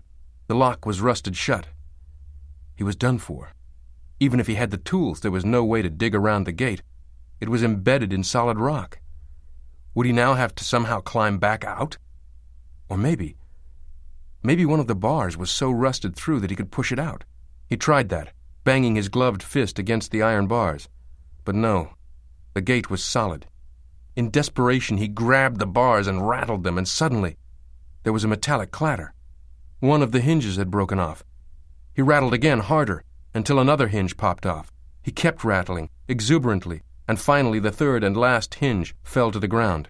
He grabbed the gate with both hands, lifted it up, and pushed it forward, and gently lowered it to the ground. He was inside. He followed the narrow shaft of light to a door, where he found a light switch. The single bulb, mounted on the ceiling, illuminated a small storage closet. The stone walls were lined with steel shelves, holding old cardboard boxes, wooden crates, and cylindrical metal tanks. He removed his helmet and woolen cap, took both of the semi-automatic pistols out of his pack. One went under his waistband at the small of his back. The other he held, while he studied the Schloss's floor plan. No doubt, the place had been restored since its clock factory days, but it was unlikely that the basic plan had been much changed. He opened the door, emerging into a brightly lit corridor with stone floors and vaulted ceilings. There was no one in view. Arbitrarily, he turned right, but he had not gone far before someone appeared at the far distant end of the hall, striding directly toward him. A guard in a white jumpsuit, a pistol holstered at his waist. Keep calm, he told himself. He didn't think he'd been spotted, not yet. Quickly now, on his immediate left was a door. He opened it and stepped inside. He waited until the guard's footsteps were right outside, then cleared his throat loudly. He heard the footsteps halt. The guard entered the room. Swift as a cobra, Ben lunged, slamming the butt of his pistol into the back of the guard's head. The man collapsed. Ben placed his fingers on the guard's neck and felt his pulse. Alive, but unconscious. Probably for a good long while. He turned on the room light, removed his clammy clothes, and donned the man's white jumpsuit. It was too large for him, but acceptable. Fortunately, the shoes fit. He checked the pockets of the guard's jumpsuit and found a keycard. He checked the Walther PPK in the man's holster. Fully loaded, 8 rounds. Now he had 3 handguns, an arsenal. He was so focused on taking down the guard that he had not paid any attention to the contents of the room in which he stood. Now, as he turned to leave, he saw where he was. What he saw was too horrific to be real, and for a moment he was sure his eyes had been deceived by some sort of nightmarish optical illusion. But it was no illusion. God in heaven, he thought, this can't be. He could barely stand to look, yet he couldn't turn his eyes away. On the shelves were rows of dusty glass bottles, some as small as mason canning jars, some 2 feet tall. Each bottle held a preservative, slightly cloudy with age and impurities, and floating in them, one to a bottle. He felt his skin erupt in gooseflesh. In each bottle was a human baby. The bottles were arrayed with ghastly precision. In the smallest were tiny embryos at the earliest stage of gestation, translucent insects with grotesque large heads and tails, then fetuses not much longer than an inch, stubby arms and oversized heads, suspended in the shrouds of their amniotic sacs. Fetuses not much bigger, but looking more human, bent legs and waving arms, eyes like black currants. Miniature infants, eyes closed, sucking thumbs, a tangle of tiny, perfectly formed limbs. As the bottles increased in size, so did their contents, until in the largest bottles floated full-term babies ready to be born, eyes closed, arms and legs splayed, little hands waving or clenched, severed umbilical cords floating loose. There must have been 100 in all. Each bottle was labeled in German, in neat calligraphy, with a date. The date ripped from the womb? Weight in grams, size in centimeters. The dates ranged from 1940 to 1954. Gerhard Lenz had done experiments on human babies and children, but that was during the war. Why were these ghastly exhibits still here? On the facing wall were glass tanks, from 1 foot to almost 5 feet tall and 2 feet around, and in them floated not fetuses, but small children. Small, wizened children, from tiny newborns to toddlers to children 7 or 8 years old. Children, he guessed, who had been afflicted with the premature aging syndrome known as progeria. The faces of little old women and men. His skin prickled. Children. Dead children. It was all he could do not to scream. He returned to the corridor. Farther down the hall, he came on the brushed steel double doors of a large elevator. He pressed the call button. A ping, and the doors opened. He inspected the operating panel, inserted the guard's key card in a slot, then pressed the button for the first floor. The elevator jolted upward and opened a few seconds later onto another world entirely. It was a brightly lit, ultra-modern-looking corridor. The floors were carpeted in gray, the walls smooth white tile. Everywhere he saw men and women in white coats, doctors and clinicians. He strode down the hall to a large atrium, lit by a combination of soft incandescent light and amber late-afternoon sun that filtered in through cathedral windows. This was once the grand entrance hall of the Schloss, artfully converted to a modern lobby. There were a number of doors in the lobby. Each was marked in black type on white placards, with a number and letter, each accessible only by inserting a card into a card reader. Each door probably led to a corridor. 2 orderlies carried a stretcher across the lobby, on which an old man in a pale blue hospital gown lay still. Another patient in a hospital gown came through the lobby, a vigorous-looking young middle-aged man of around 50, who hobbled as if he were in great pain. This clinic was far larger, far busier than he'd imagined. Whatever they were doing, there were a lot of people involved. Anna's in here somewhere, I know she is. But is she safe? Alive? If she'd discovered whatever horrible thing was being done here, would they have let her live? He walked through the atrium hurriedly, his face stern, a security guard dispatched to check out a disturbance. He stopped at the entrance to corridor 3B and inserted his keycard. The door lock clicked. He entered a long white corridor that could have been in any hospital anywhere. Among the many people passing by was a white uniformed woman walking a small child on a leash. It was as if she were walking a large, obedient dog. Ben realized from the papery skin, the wrinkled and wizened face, that this was a little boy afflicted with progeria. He walked like an old man, his gait wide-legged and rickety. The woman and the boy entered a large glassed-in area visible from the hall. The room behind the plate glass could have been a hospital nursery, except that the 7 or 8 children inside were all progerics. Each was connected to some sort of machine with clear plastic tubes coming from his or her back. The tubes were connected to shiny metal columns. It appeared that each child was being kept on an intravenous drip through the tubing. They had no eyebrows or eyelashes. Their heads were small and shriveled. The Lentz Foundation. A few selected progeric children were invited each year to the clinic. No visitors were allowed. This was no summer camp, no retreat. The children were human subjects in some sort of experiment. Children in the basement, pickled in formaldehyde. Children being treated like dogs. A private sanatorium? This was neither a sanatorium nor a clinic. Then what was it? He continued to the end of the hall. To his left was a red, unmarked door, locked, accessible only by keycard. Ben inserted the guard's card, but this time it did nothing. Just as he turned away, the door came open. A doctor in a white coat emerged. He glanced incuriously at Ben, nodded, and held the door open for him. Ben passed through the doorway. He was not prepared for what he saw. He was in a room perhaps 100 feet long, 100 feet wide, the vaulted stone ceilings 30 feet high. It was an immense medical facility. Yet at the same time it looked like a well-equipped health club. In one area of the room was a line of hospital beds separated by curtains. Some of the beds were empty. On others, patients lay connected to monitors and IV stands. In another area was a long row of black treadmills, each equipped with an EKG monitor. On a few of them, elderly men and women were running in place, electrodes or probes sprouting from their arms and legs, necks and heads. Here and there were nurses' stations, respirators, anesthesia equipment. A dozen or so doctors and nurses observed, assisted, or bustled about. All the way around the enormous room ran a catwalk, roughly 20 feet above the floor. He walked into the room as a guard should walk, slowly and purposefully, checking one side and then another. Sitting in a modern black leather and steel chair was an old man. A plastic tube was attached to one arm and connected to an IV stand. The man was speaking on a phone, a folder of papers in his lap. In a few places, the man's hair had the downy look of a newborn's. Around the sides, the hair was coarser, denser, and more luxuriant. Ben knew this man's face. Ross Cameron, the so-called sage of Santa Fe, one of the richest men in the world. Seated next to him, also hooked up to an IV, was Arnold Carr, the 40-ish software billionaire and founder of Technocorp. He was also speaking on the phone.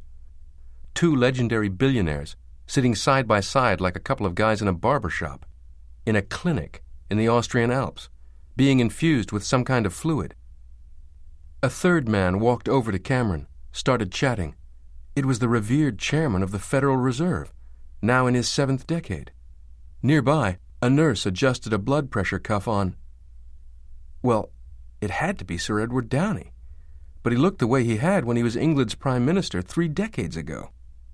On the treadmills, a man and a woman were running next to each other, talking, out of breath. The man was Dr. Walter Reisinger, the Yale professor turned Secretary of State. In person, Reisinger looked healthier than he seemed on TV. His skin glowed, and his hair seemed darker, though it was probably dyed.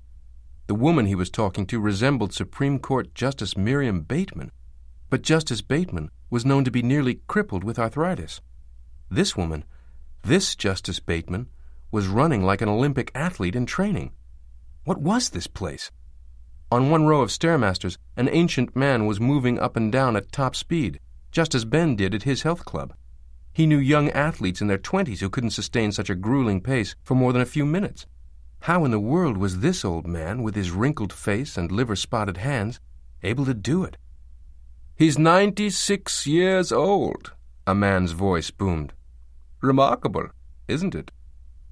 Ben looked around, then up. The person speaking was standing on the catwalk, just above him. It was Jürgen Lenz. As a soft, low chime filled the air, Lenz strolled down wrought iron stairs to the main floor. "That's the signal for the next helicopter shuttle to Vienna," he explained to Ben. "Time for our guests to return to the International Children's Health Forum. Needless to say, they're busy people despite their age. Rather, because of their age.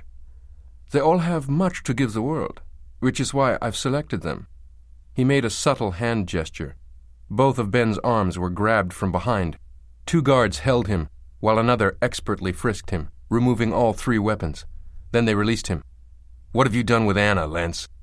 "I was about to ask you the very same thing. She insisted on inspecting the clinic, and of course I couldn't refuse. But somehow along the way we lost her. Apparently, she knows something about evading security systems." "You bastard, if anything happens to her—" "Nothing will, Benjamin, nothing will. We are in a clinic, after all, that is devoted to life." "I'm afraid I've already seen too much to believe that." "How much do you really understand of what you've seen? I'm sure that once you truly grasp the work we're doing, you'll appreciate its importance. This is the culmination of a lifetime's work. It was Adolf Hitler's great obsession, you know. The 1,000-year Reich and all that nonsense, though it lasted, 12 years? He had a theory that the bloodlines of the Aryans had been adulterated because of interbreeding.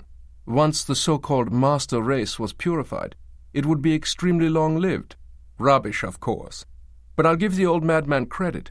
He was determined to discover how he and the Reich's leaders could live longer, and so he gave a handful of his brightest scientists free rein, unlimited funds. Do your experiments on the concentration camp prisoners, whatever you like. Mad despot though he was, his pairing of the 2 desiderata, longevity and stability, was not ill-founded. I'm not following. We human beings are singularly ill-designed in one respect. Of all the species on the planet, we require the longest period of gestation and childhood, of physical and intellectual development. 2 decades for complete physical maturation, often another decade or more to attain full professional mastery in our area of specialization. Somebody with a highly involved craft, such as a surgeon, may be well into his 4th decade before he has achieved full competence at his vocation. And then just as he reaches its height, what happens? His eyes begin to dim, his fingers begin to lose their precision. The depredations of time begin to rob him of what he spent half a lifetime acquiring. Think how much of human society is devoted simply to reproducing itself, transmitting its institutions, knowledge, and skills. It's an extraordinary tribute to our determination to win out over time. And yet how much farther would our species have been able to advance if only its leadership had been able to focus on advancement rather than simply self-replacement? How much farther we'd all be if some of us were able to stay the course, mount the learning curve, and stay there. Gerhard Lenz, whatever we think of him, was a brilliant man. Most of his theories never amounted to anything, but he was convinced that the secret to how and why human beings age was in ourselves. He knew the Nazis would lose, and Hitler would be gone, and the funds would dry up. He wanted to make sure his work would continue. An extraordinary undertaking required extraordinary resources. Hitler prattled about stability while contributing to its destruction, but Sigma really could contribute to the pacification of the planet. Its founders were devoted to a single creed, rationality. The remarkable advances we'd seen over the past century in technology had to be matched with advances in the management of the human race. Science and politics could no longer be relegated to separate dominions. You're not making sense. Technology proved an aid to the madness. Totalitarianism depended on mass communication, and scientists helped make the Holocaust possible. All the more reason why Sigma was necessary, as a bulwark against that sort of madness. It fell upon a small group of powerful, well-organized men to impose order, indirect rule.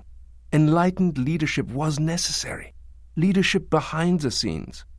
And what was to guarantee that the leadership was going to be enlightened? I told you, Lenz was a far-sighted man. Again, it comes down to the marriage of science and politics. One would have to heal and strengthen the others. Lance, that's something else that doesn't make sense. These businessmen were folk heroes, many of them. Why would they agree to consort with the likes of Strasser or Gerhard Lenz? Yes, this was an extremely inclusive group. But perhaps you forget your own father's indispensable role. A Jew. Doubly indispensable, one could say. Substantial sums were transferred out of the Third Reich, and to do so without detection was a challenge of mind-numbing complexity. Your father rose to the challenge, but equally, the fact that he was Jewish was exceedingly helpful in reassuring our counterparts in Allied nations. It helped establish the fact that this wasn't about furthering the Führer's insanity. This was about business and about betterment.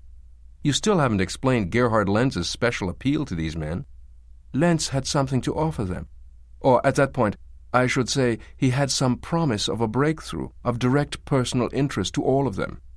As things turned out, the founders didn't survive to benefit from his researches, but all of them deserve credit for making it possible. Billions of dollars invisibly went to support the research, a level of support that made the Manhattan Project look like a high school lab class. Ben was beyond anger now. He was in another, calmer place. He was thinking about killing Jürgen Lenz.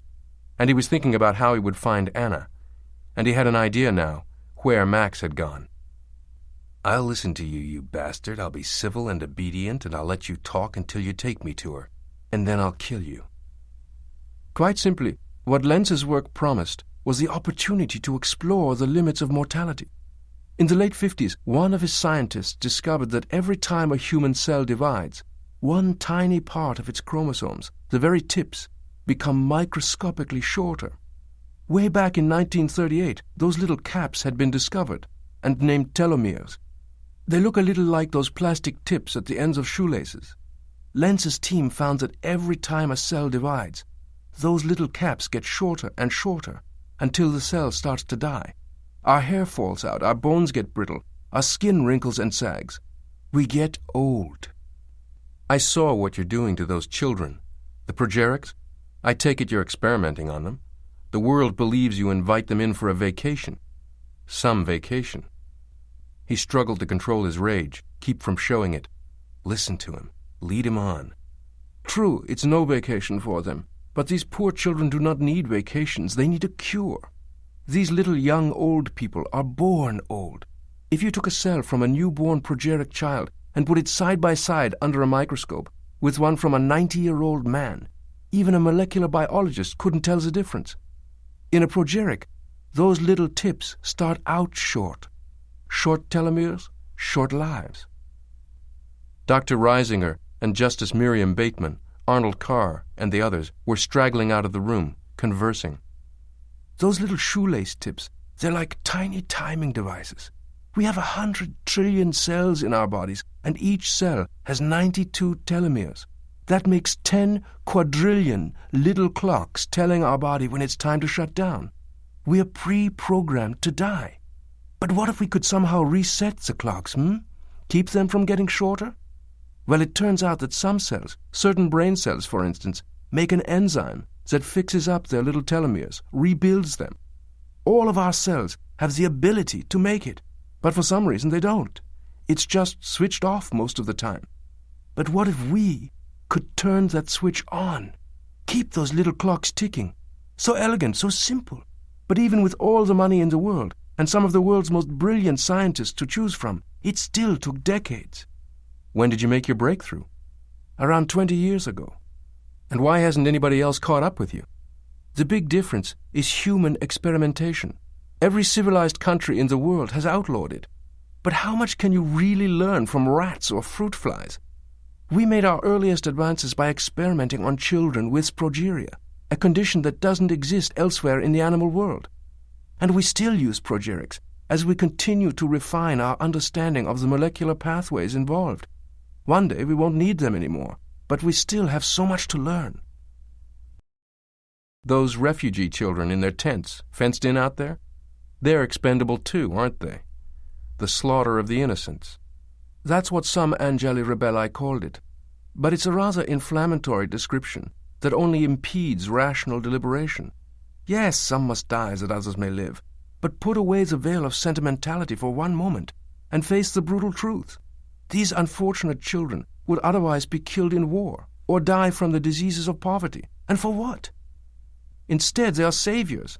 Is it more ethical to bomb their homes, let them be machine-gunned, or to give them the chance to alter the course of history? The enzyme that our treatment requires is most readily isolated from the tissues of the central nervous system and the brain, and the quantities are far richer in the young. A 7-year-old's brain is hardly smaller than a grown-up's, but its yield of telomerase enzymes is 10 times as great. Unfortunately, it cannot be synthesized, and so we must harvest it from human beings. There is no other way. It is the greatest, most valuable natural resource on earth, yes? As your countrymen say, a terrible thing to waste. The slaughter of the innocents, Ben repeated. The sacrifice troubles you, but it has not unduly troubled the world at large. 20,000 children disappear every year. People know, and they shrug. They've come to accept it. Perhaps it would provide a measure of consolation to know that these children haven't perished for no reason. And so you disappear them every year. Thousands and thousands of children, typically from war-torn regions where their life expectancy would be paltry anyway. This way, at least, they do not die in vain. No, they don't die in vain. They die for vanity. They die so that you and your friends can live forever. Isn't that it? Forever? Please, none of us will live forever. All we're doing is arresting the aging process in some cases, reversing it in others. As yet, this therapy can only occasionally restore us to the prime of our youth, and even to give someone my age his 40-year-old body back is time-consuming. These people, they all come here to become younger? Only a few of them. Most are public figures who can't change their appearance drastically without attracting attention. So they come here, at my invitation, to halt their aging, maybe undo some of the damage that age has inflicted. Public figures? They're just the rich and powerful. The great ones, Benjamin. The leaders of our society, our culture. The few who advance our civilization. The few who will form a stable, lasting elite to achieve Sigma's goals. The Wiedergeborenen, I call them. The reborn. So these are the leaders of our civilizations. And you're the man who leads the leaders? Lenz responded with a thin smile. In any organizations there must be a coordinator. And there can be only one. Ultimately, yes.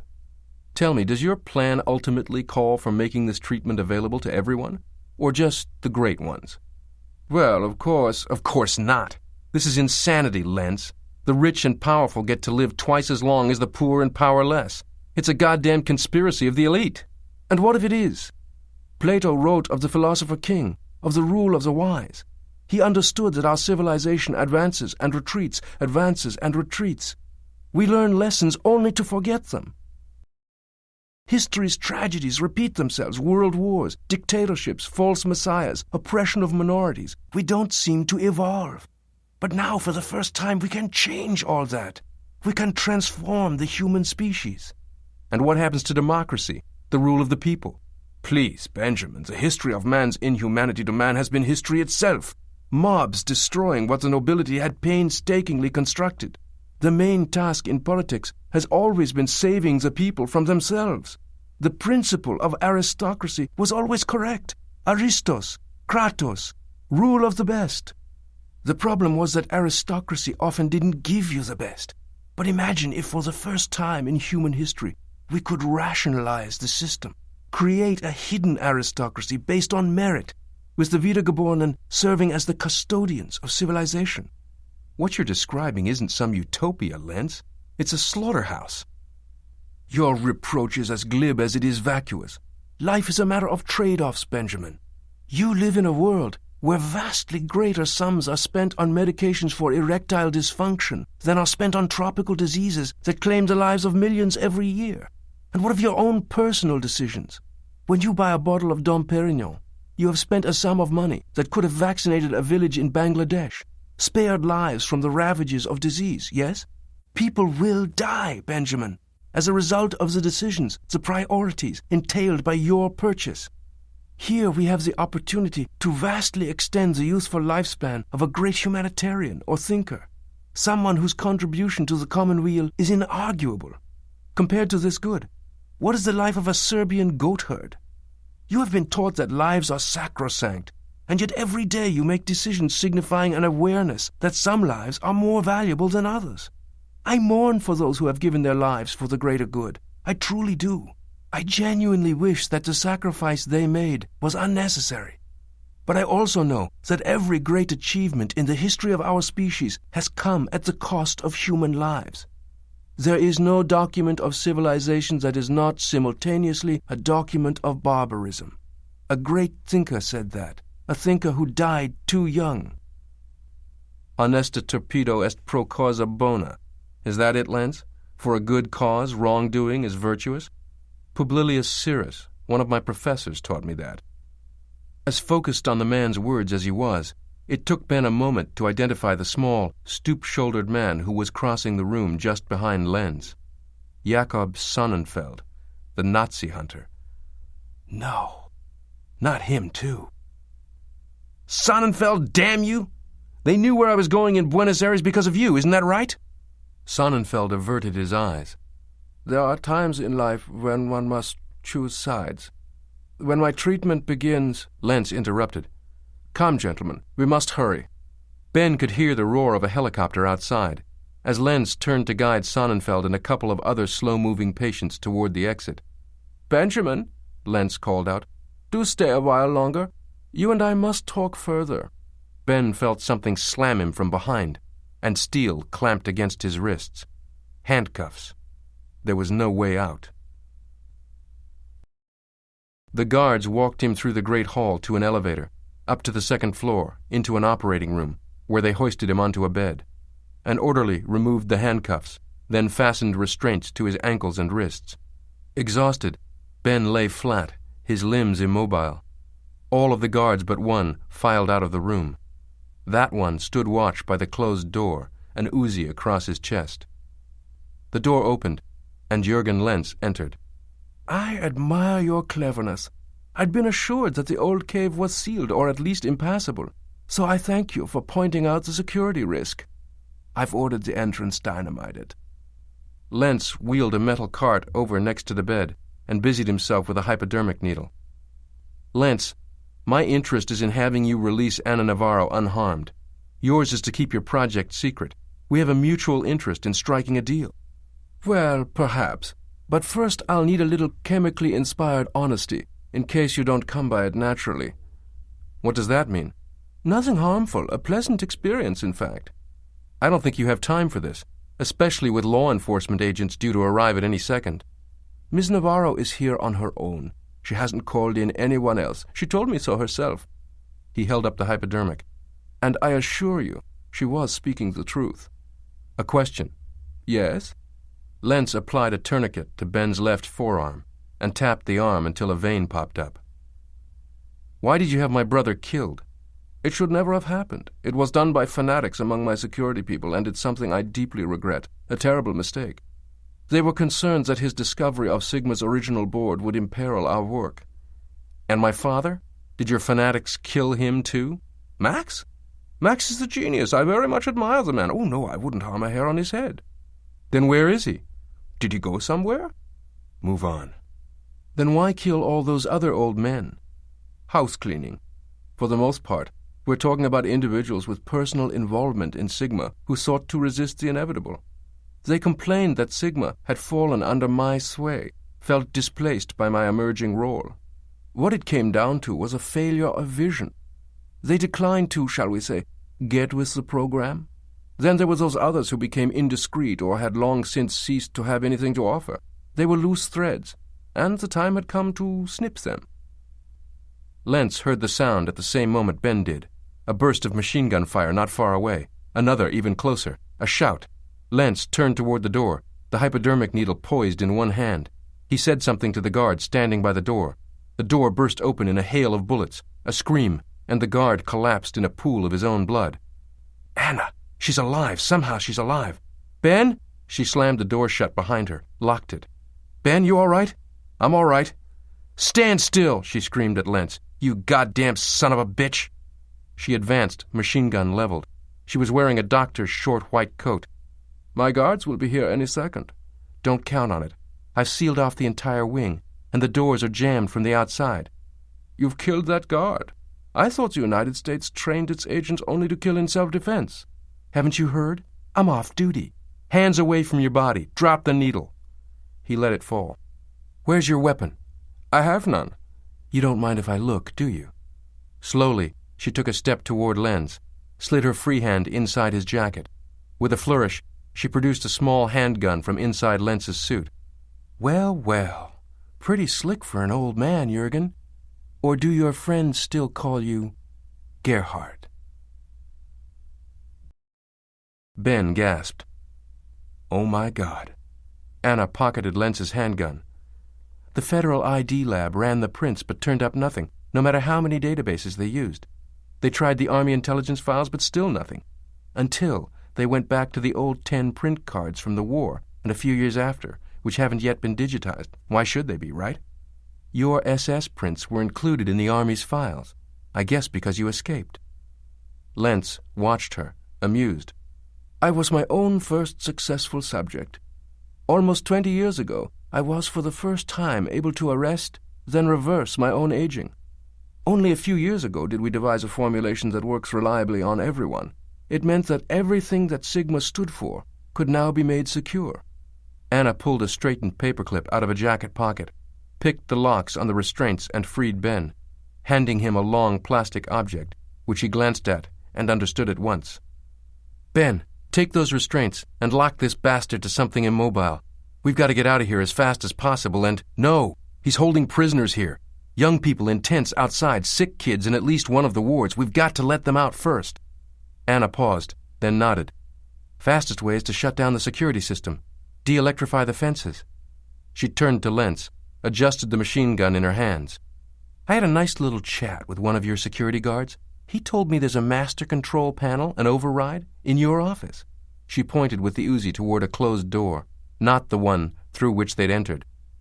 "Let's go." Lentz's office was immense, dark, cathedral-like. Most of the room was in shadows, except for a small circle of light from a green glass-shaded library lamp in the middle of Lentz's massive walnut desk. Anna tracked Lentz's every move, sidling, the weapon always leveled at him. Following Anna's instructions, he sat at the desk, pushed a recessed button. There was a mechanical rumble, and a long, flat brushed steel instrument panel rose from the middle of the desktop. Set into the steel was a flat plasma screen, on which 9 small squares, glowing ice blue, were arranged in rows of 3. Each display showed a different view of the interior and exterior of the Schloss. Below the screen was an array of silver toggle switches. In one display, the progeric children played, tethered to their poles. In another, refugees milled about around their tents on the snow. Guards were everywhere. There were winking red lights every few feet along the electrified fences atop the ancient stone walls, presumably showing that the system was operational. "Do it," Anna commanded. Lentz began toggling each switch off. "We will find other progerics, and there's an endless supply of useful war refugees, displaced children the world doesn't miss. There always seems to be a war somewhere." This thought seemed to amuse him. The winking red lights went out. A cluster of refugee children was playing a game near one of the tall iron gates. One of them pointed, noticing that the lights had stopped blinking. Another ran up to the gate, tugged at it. It slowly came open. Tentatively, the child walked through, looking back at the others, beckoning. Another joined him. They appeared to be shouting to the others, though there was no sound. Then a few more of the children, and more. Frenetic movement. The children began to scramble out, pushing and shoving. Lentz watched, his expression inscrutable. Anna's attention was riveted on him, the Uzi still pointed. In another screen, a door to the children's ward was now wide open. A nurse appeared to be waving the children out, looking around furtively. "So, they are escaping. But for you it will not be so easy." He reached for a large ornate brass lamp to switch it on, and Ben snapped to attention, sure that Lentz was about to pick the lamp up, to hurl or swing it. But instead, Lentz tugged at a protruding section of the base and pulled out a small, oblong object that he pointed at Ben. It was a compact, brass-plated pistol, cleverly concealed. "Drop it!" Anna shouted. Ben was a few feet to Anna's side, and Lentz could not cover them both. "I suggest you put down your weapon at once, Miss Navarro. That way no one will be hurt." "I don't think so. But you see, if you begin to fire at me, your friend here will be killed too. You must ask yourself how important it is to kill me, whether it's really worth it." "Drop the goddamn toy gun!" "Even if you succeed in killing me, you change nothing. My work will continue without me. But your friend Benjamin will simply be dead." "No!" came a hoarse shout. An old man's voice. Lentz spun around to look. "Let him go." The voice came from a shadowy corner of the room. Lentz pointed his weapon toward the voice, then seemed to reconsider, and swung it back toward Ben. "Let my son go." In the dim light, Ben could just make out the seated figure. His father. In his hand was a gun, too. "Let them both go." "Ah, Max, my friend. Perhaps you can talk reason to these two." "Enough of the killing, Lentz. Enough bloodshed. It's over now." "You are a foolish old man." "You're right. And I was a foolish young man, too. I was beguiled by you then just as now. All my life I've lived in fear of you and your people, your threats, your blackmail. No matter what I built or what I became, you were always there. I'm not afraid of you any longer. I will never forgive myself for helping you and your butcher friends, for making my deal with the devil. Once I thought it was the right thing to do for my family, for my future, for the world. But I was lying to myself. What you did to my son, my Peter." "But the project, Max, my God, man, I don't think you understand." "No, you don't understand. You think I care about your dreams of playing God? You think I ever did?" "I invited you here as a favor to you to make amends. What are you trying to tell me?" "Amends? But this is only a continuation of the horror. For you, everything and everyone was sacrificed to your dream of living forever. You're about to take my only remaining child from me, after everything else you've taken from me." "Then your overtures were merely a ploy. I see. When you joined us, it was always with the intention of betraying us." "It was the only way I could gain entrance to a walled city. The only way I could hope to monitor from within." "My mistake is always to imagine that others are as concerned with the greater good as I am. How you disappoint me, Max." "Ah, and you call me a foolish old man. You talk of others as subhuman, but you are yourself not human." Suddenly, there was the hollow pop of a small-caliber pistol, and Lentz looked more surprised than stricken as a small but widening red circle appeared on the breast pocket of his white lab coat near his right shoulder. Aiming in Max's general direction, Lentz squeezed the trigger 3 times, returning fire wildly. Then a second blotch of red appeared on Lentz's chest. His right arm dangled uselessly at his side as his pistol clanked to the floor. He spun and lunged at Anna, knocking her to the floor, the Uzi clattering. His left hand was at her throat, squeezing her larynx in an iron grip. He slammed her head against the stone, and then Ben, enraged, leaped on top of Lentz, gripping the plastic cylinder Anna had handed him earlier. He swung his right hand up and jabbed the hypodermic needle directly into Lentz's neck. Lentz howled in pain. An expression of horror seemed frozen on his face. His hand flew to his neck, found the syringe, yanked it out, and he saw the label. "Verdammt nochmal! Scheiß!" A bubble of saliva formed at his mouth. Suddenly, he fell backward like an upended statue. His mouth opened and shut as he gasped for air. Then he went rigid. Lentz's eyes stared in fury, but the pupils were fixed and dilated. I think he's dead, Ben gasped. I know he's dead, Anna said. They keep some pretty powerful stuff in their medicine cabinets. Now let's get out of here, all of us. Go, Max said. Leave me here. But you two must go now. No, Father, you're coming with us. Damn it, Anna said. I heard the helicopter taking off, so that's out. How did you get in, anyway? A cave under the property. It opens into the basement, but they found it. Then Lentz was right. There's no way out. But there is a way, Max said. Ben ran over to him, stricken by what he saw. Max was feebly holding his hands to the base of his throat, where a bullet had lodged. Blood was spreading insistently beneath his trembling fingers. His thin, pale blue hospital gown was stenciled with the black numeral 18. Father, no! The man had taken a bullet in order to kill Lentz and protect his son. Lentz's private helicopter. You reach the bay through the back passage on the far left. He murmured instructions for a few moments longer. Finally, Max said, Tell me you understand. His eyes were imploring. Tell me you understand. Yes, Ben said, hardly able to speak himself. His father meant the directions to the bay, but Ben knew that he meant something more, too. Tell me you understand the difficult decisions I made in life, however mistaken.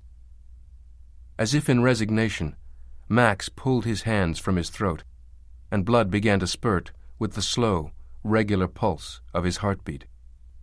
Tell me you understand. Yes, Ben had told him, and just then, at least, he did. I understand. Within a few moments, his father slumped backward, lifeless. Lifeless, and yet the picture of health. Blinking away tears, Ben could see that his father looked decades younger, his hair beginning to grow in glossy and dark, his skin smooth, firm, toned.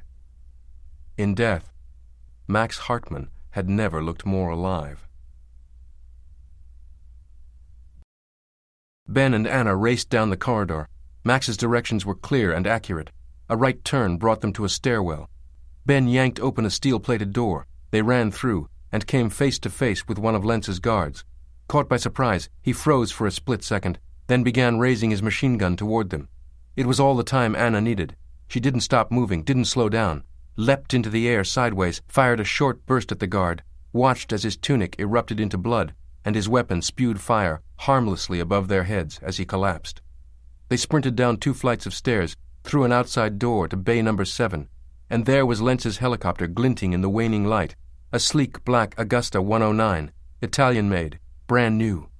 Can you really fly this thing? Anna asked after they'd both clambered in. Ben, seated in the cockpit, grunted assent. He scanned the dim cockpit for the controls. For an instant, the instrument panel dissolved into a blur. The image of his father's crumpled body hovered before his eyes.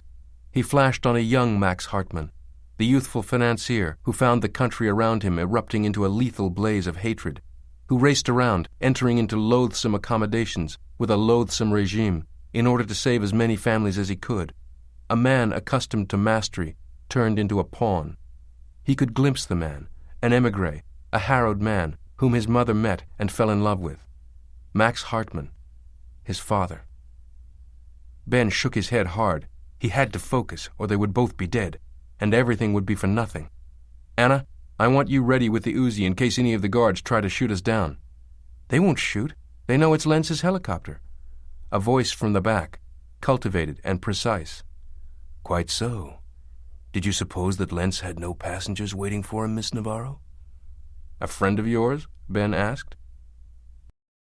They both turned and saw the passenger crouched in the rear compartment, an immaculately attired, white-haired but vigorous-looking man.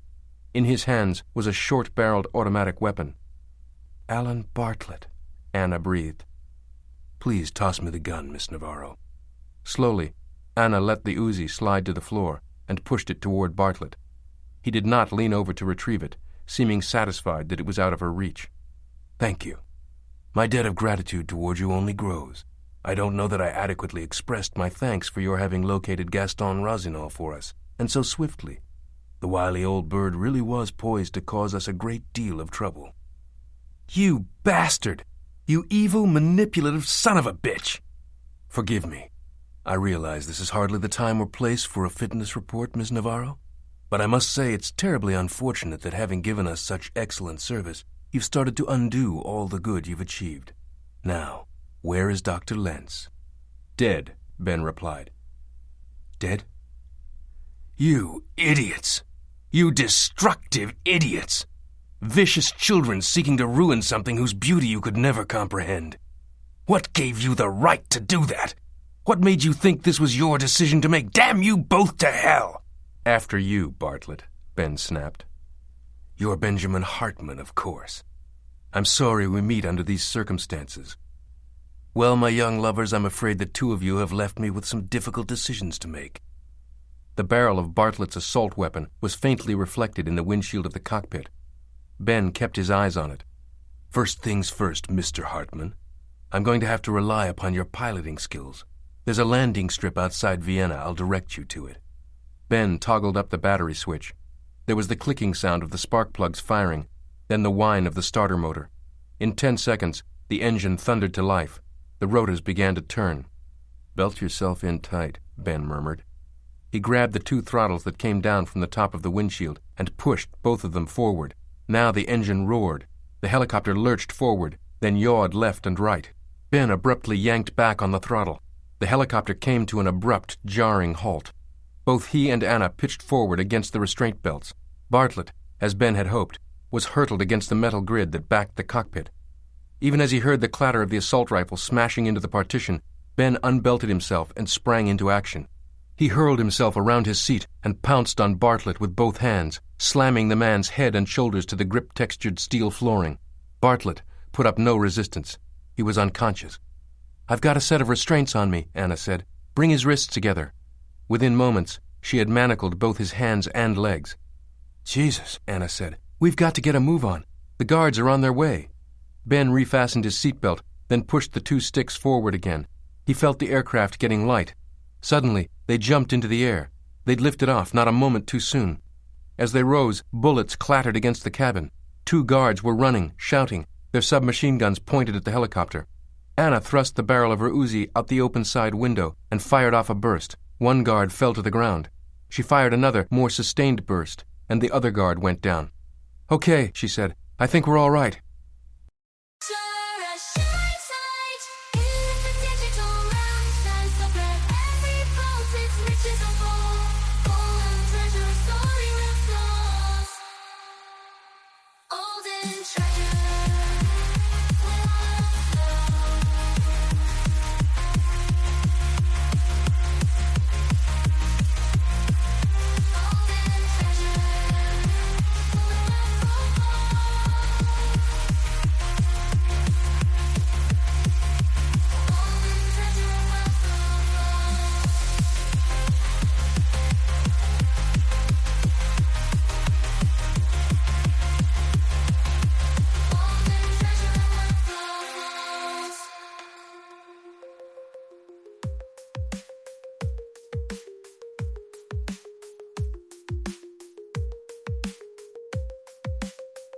Higher they flew, then higher still.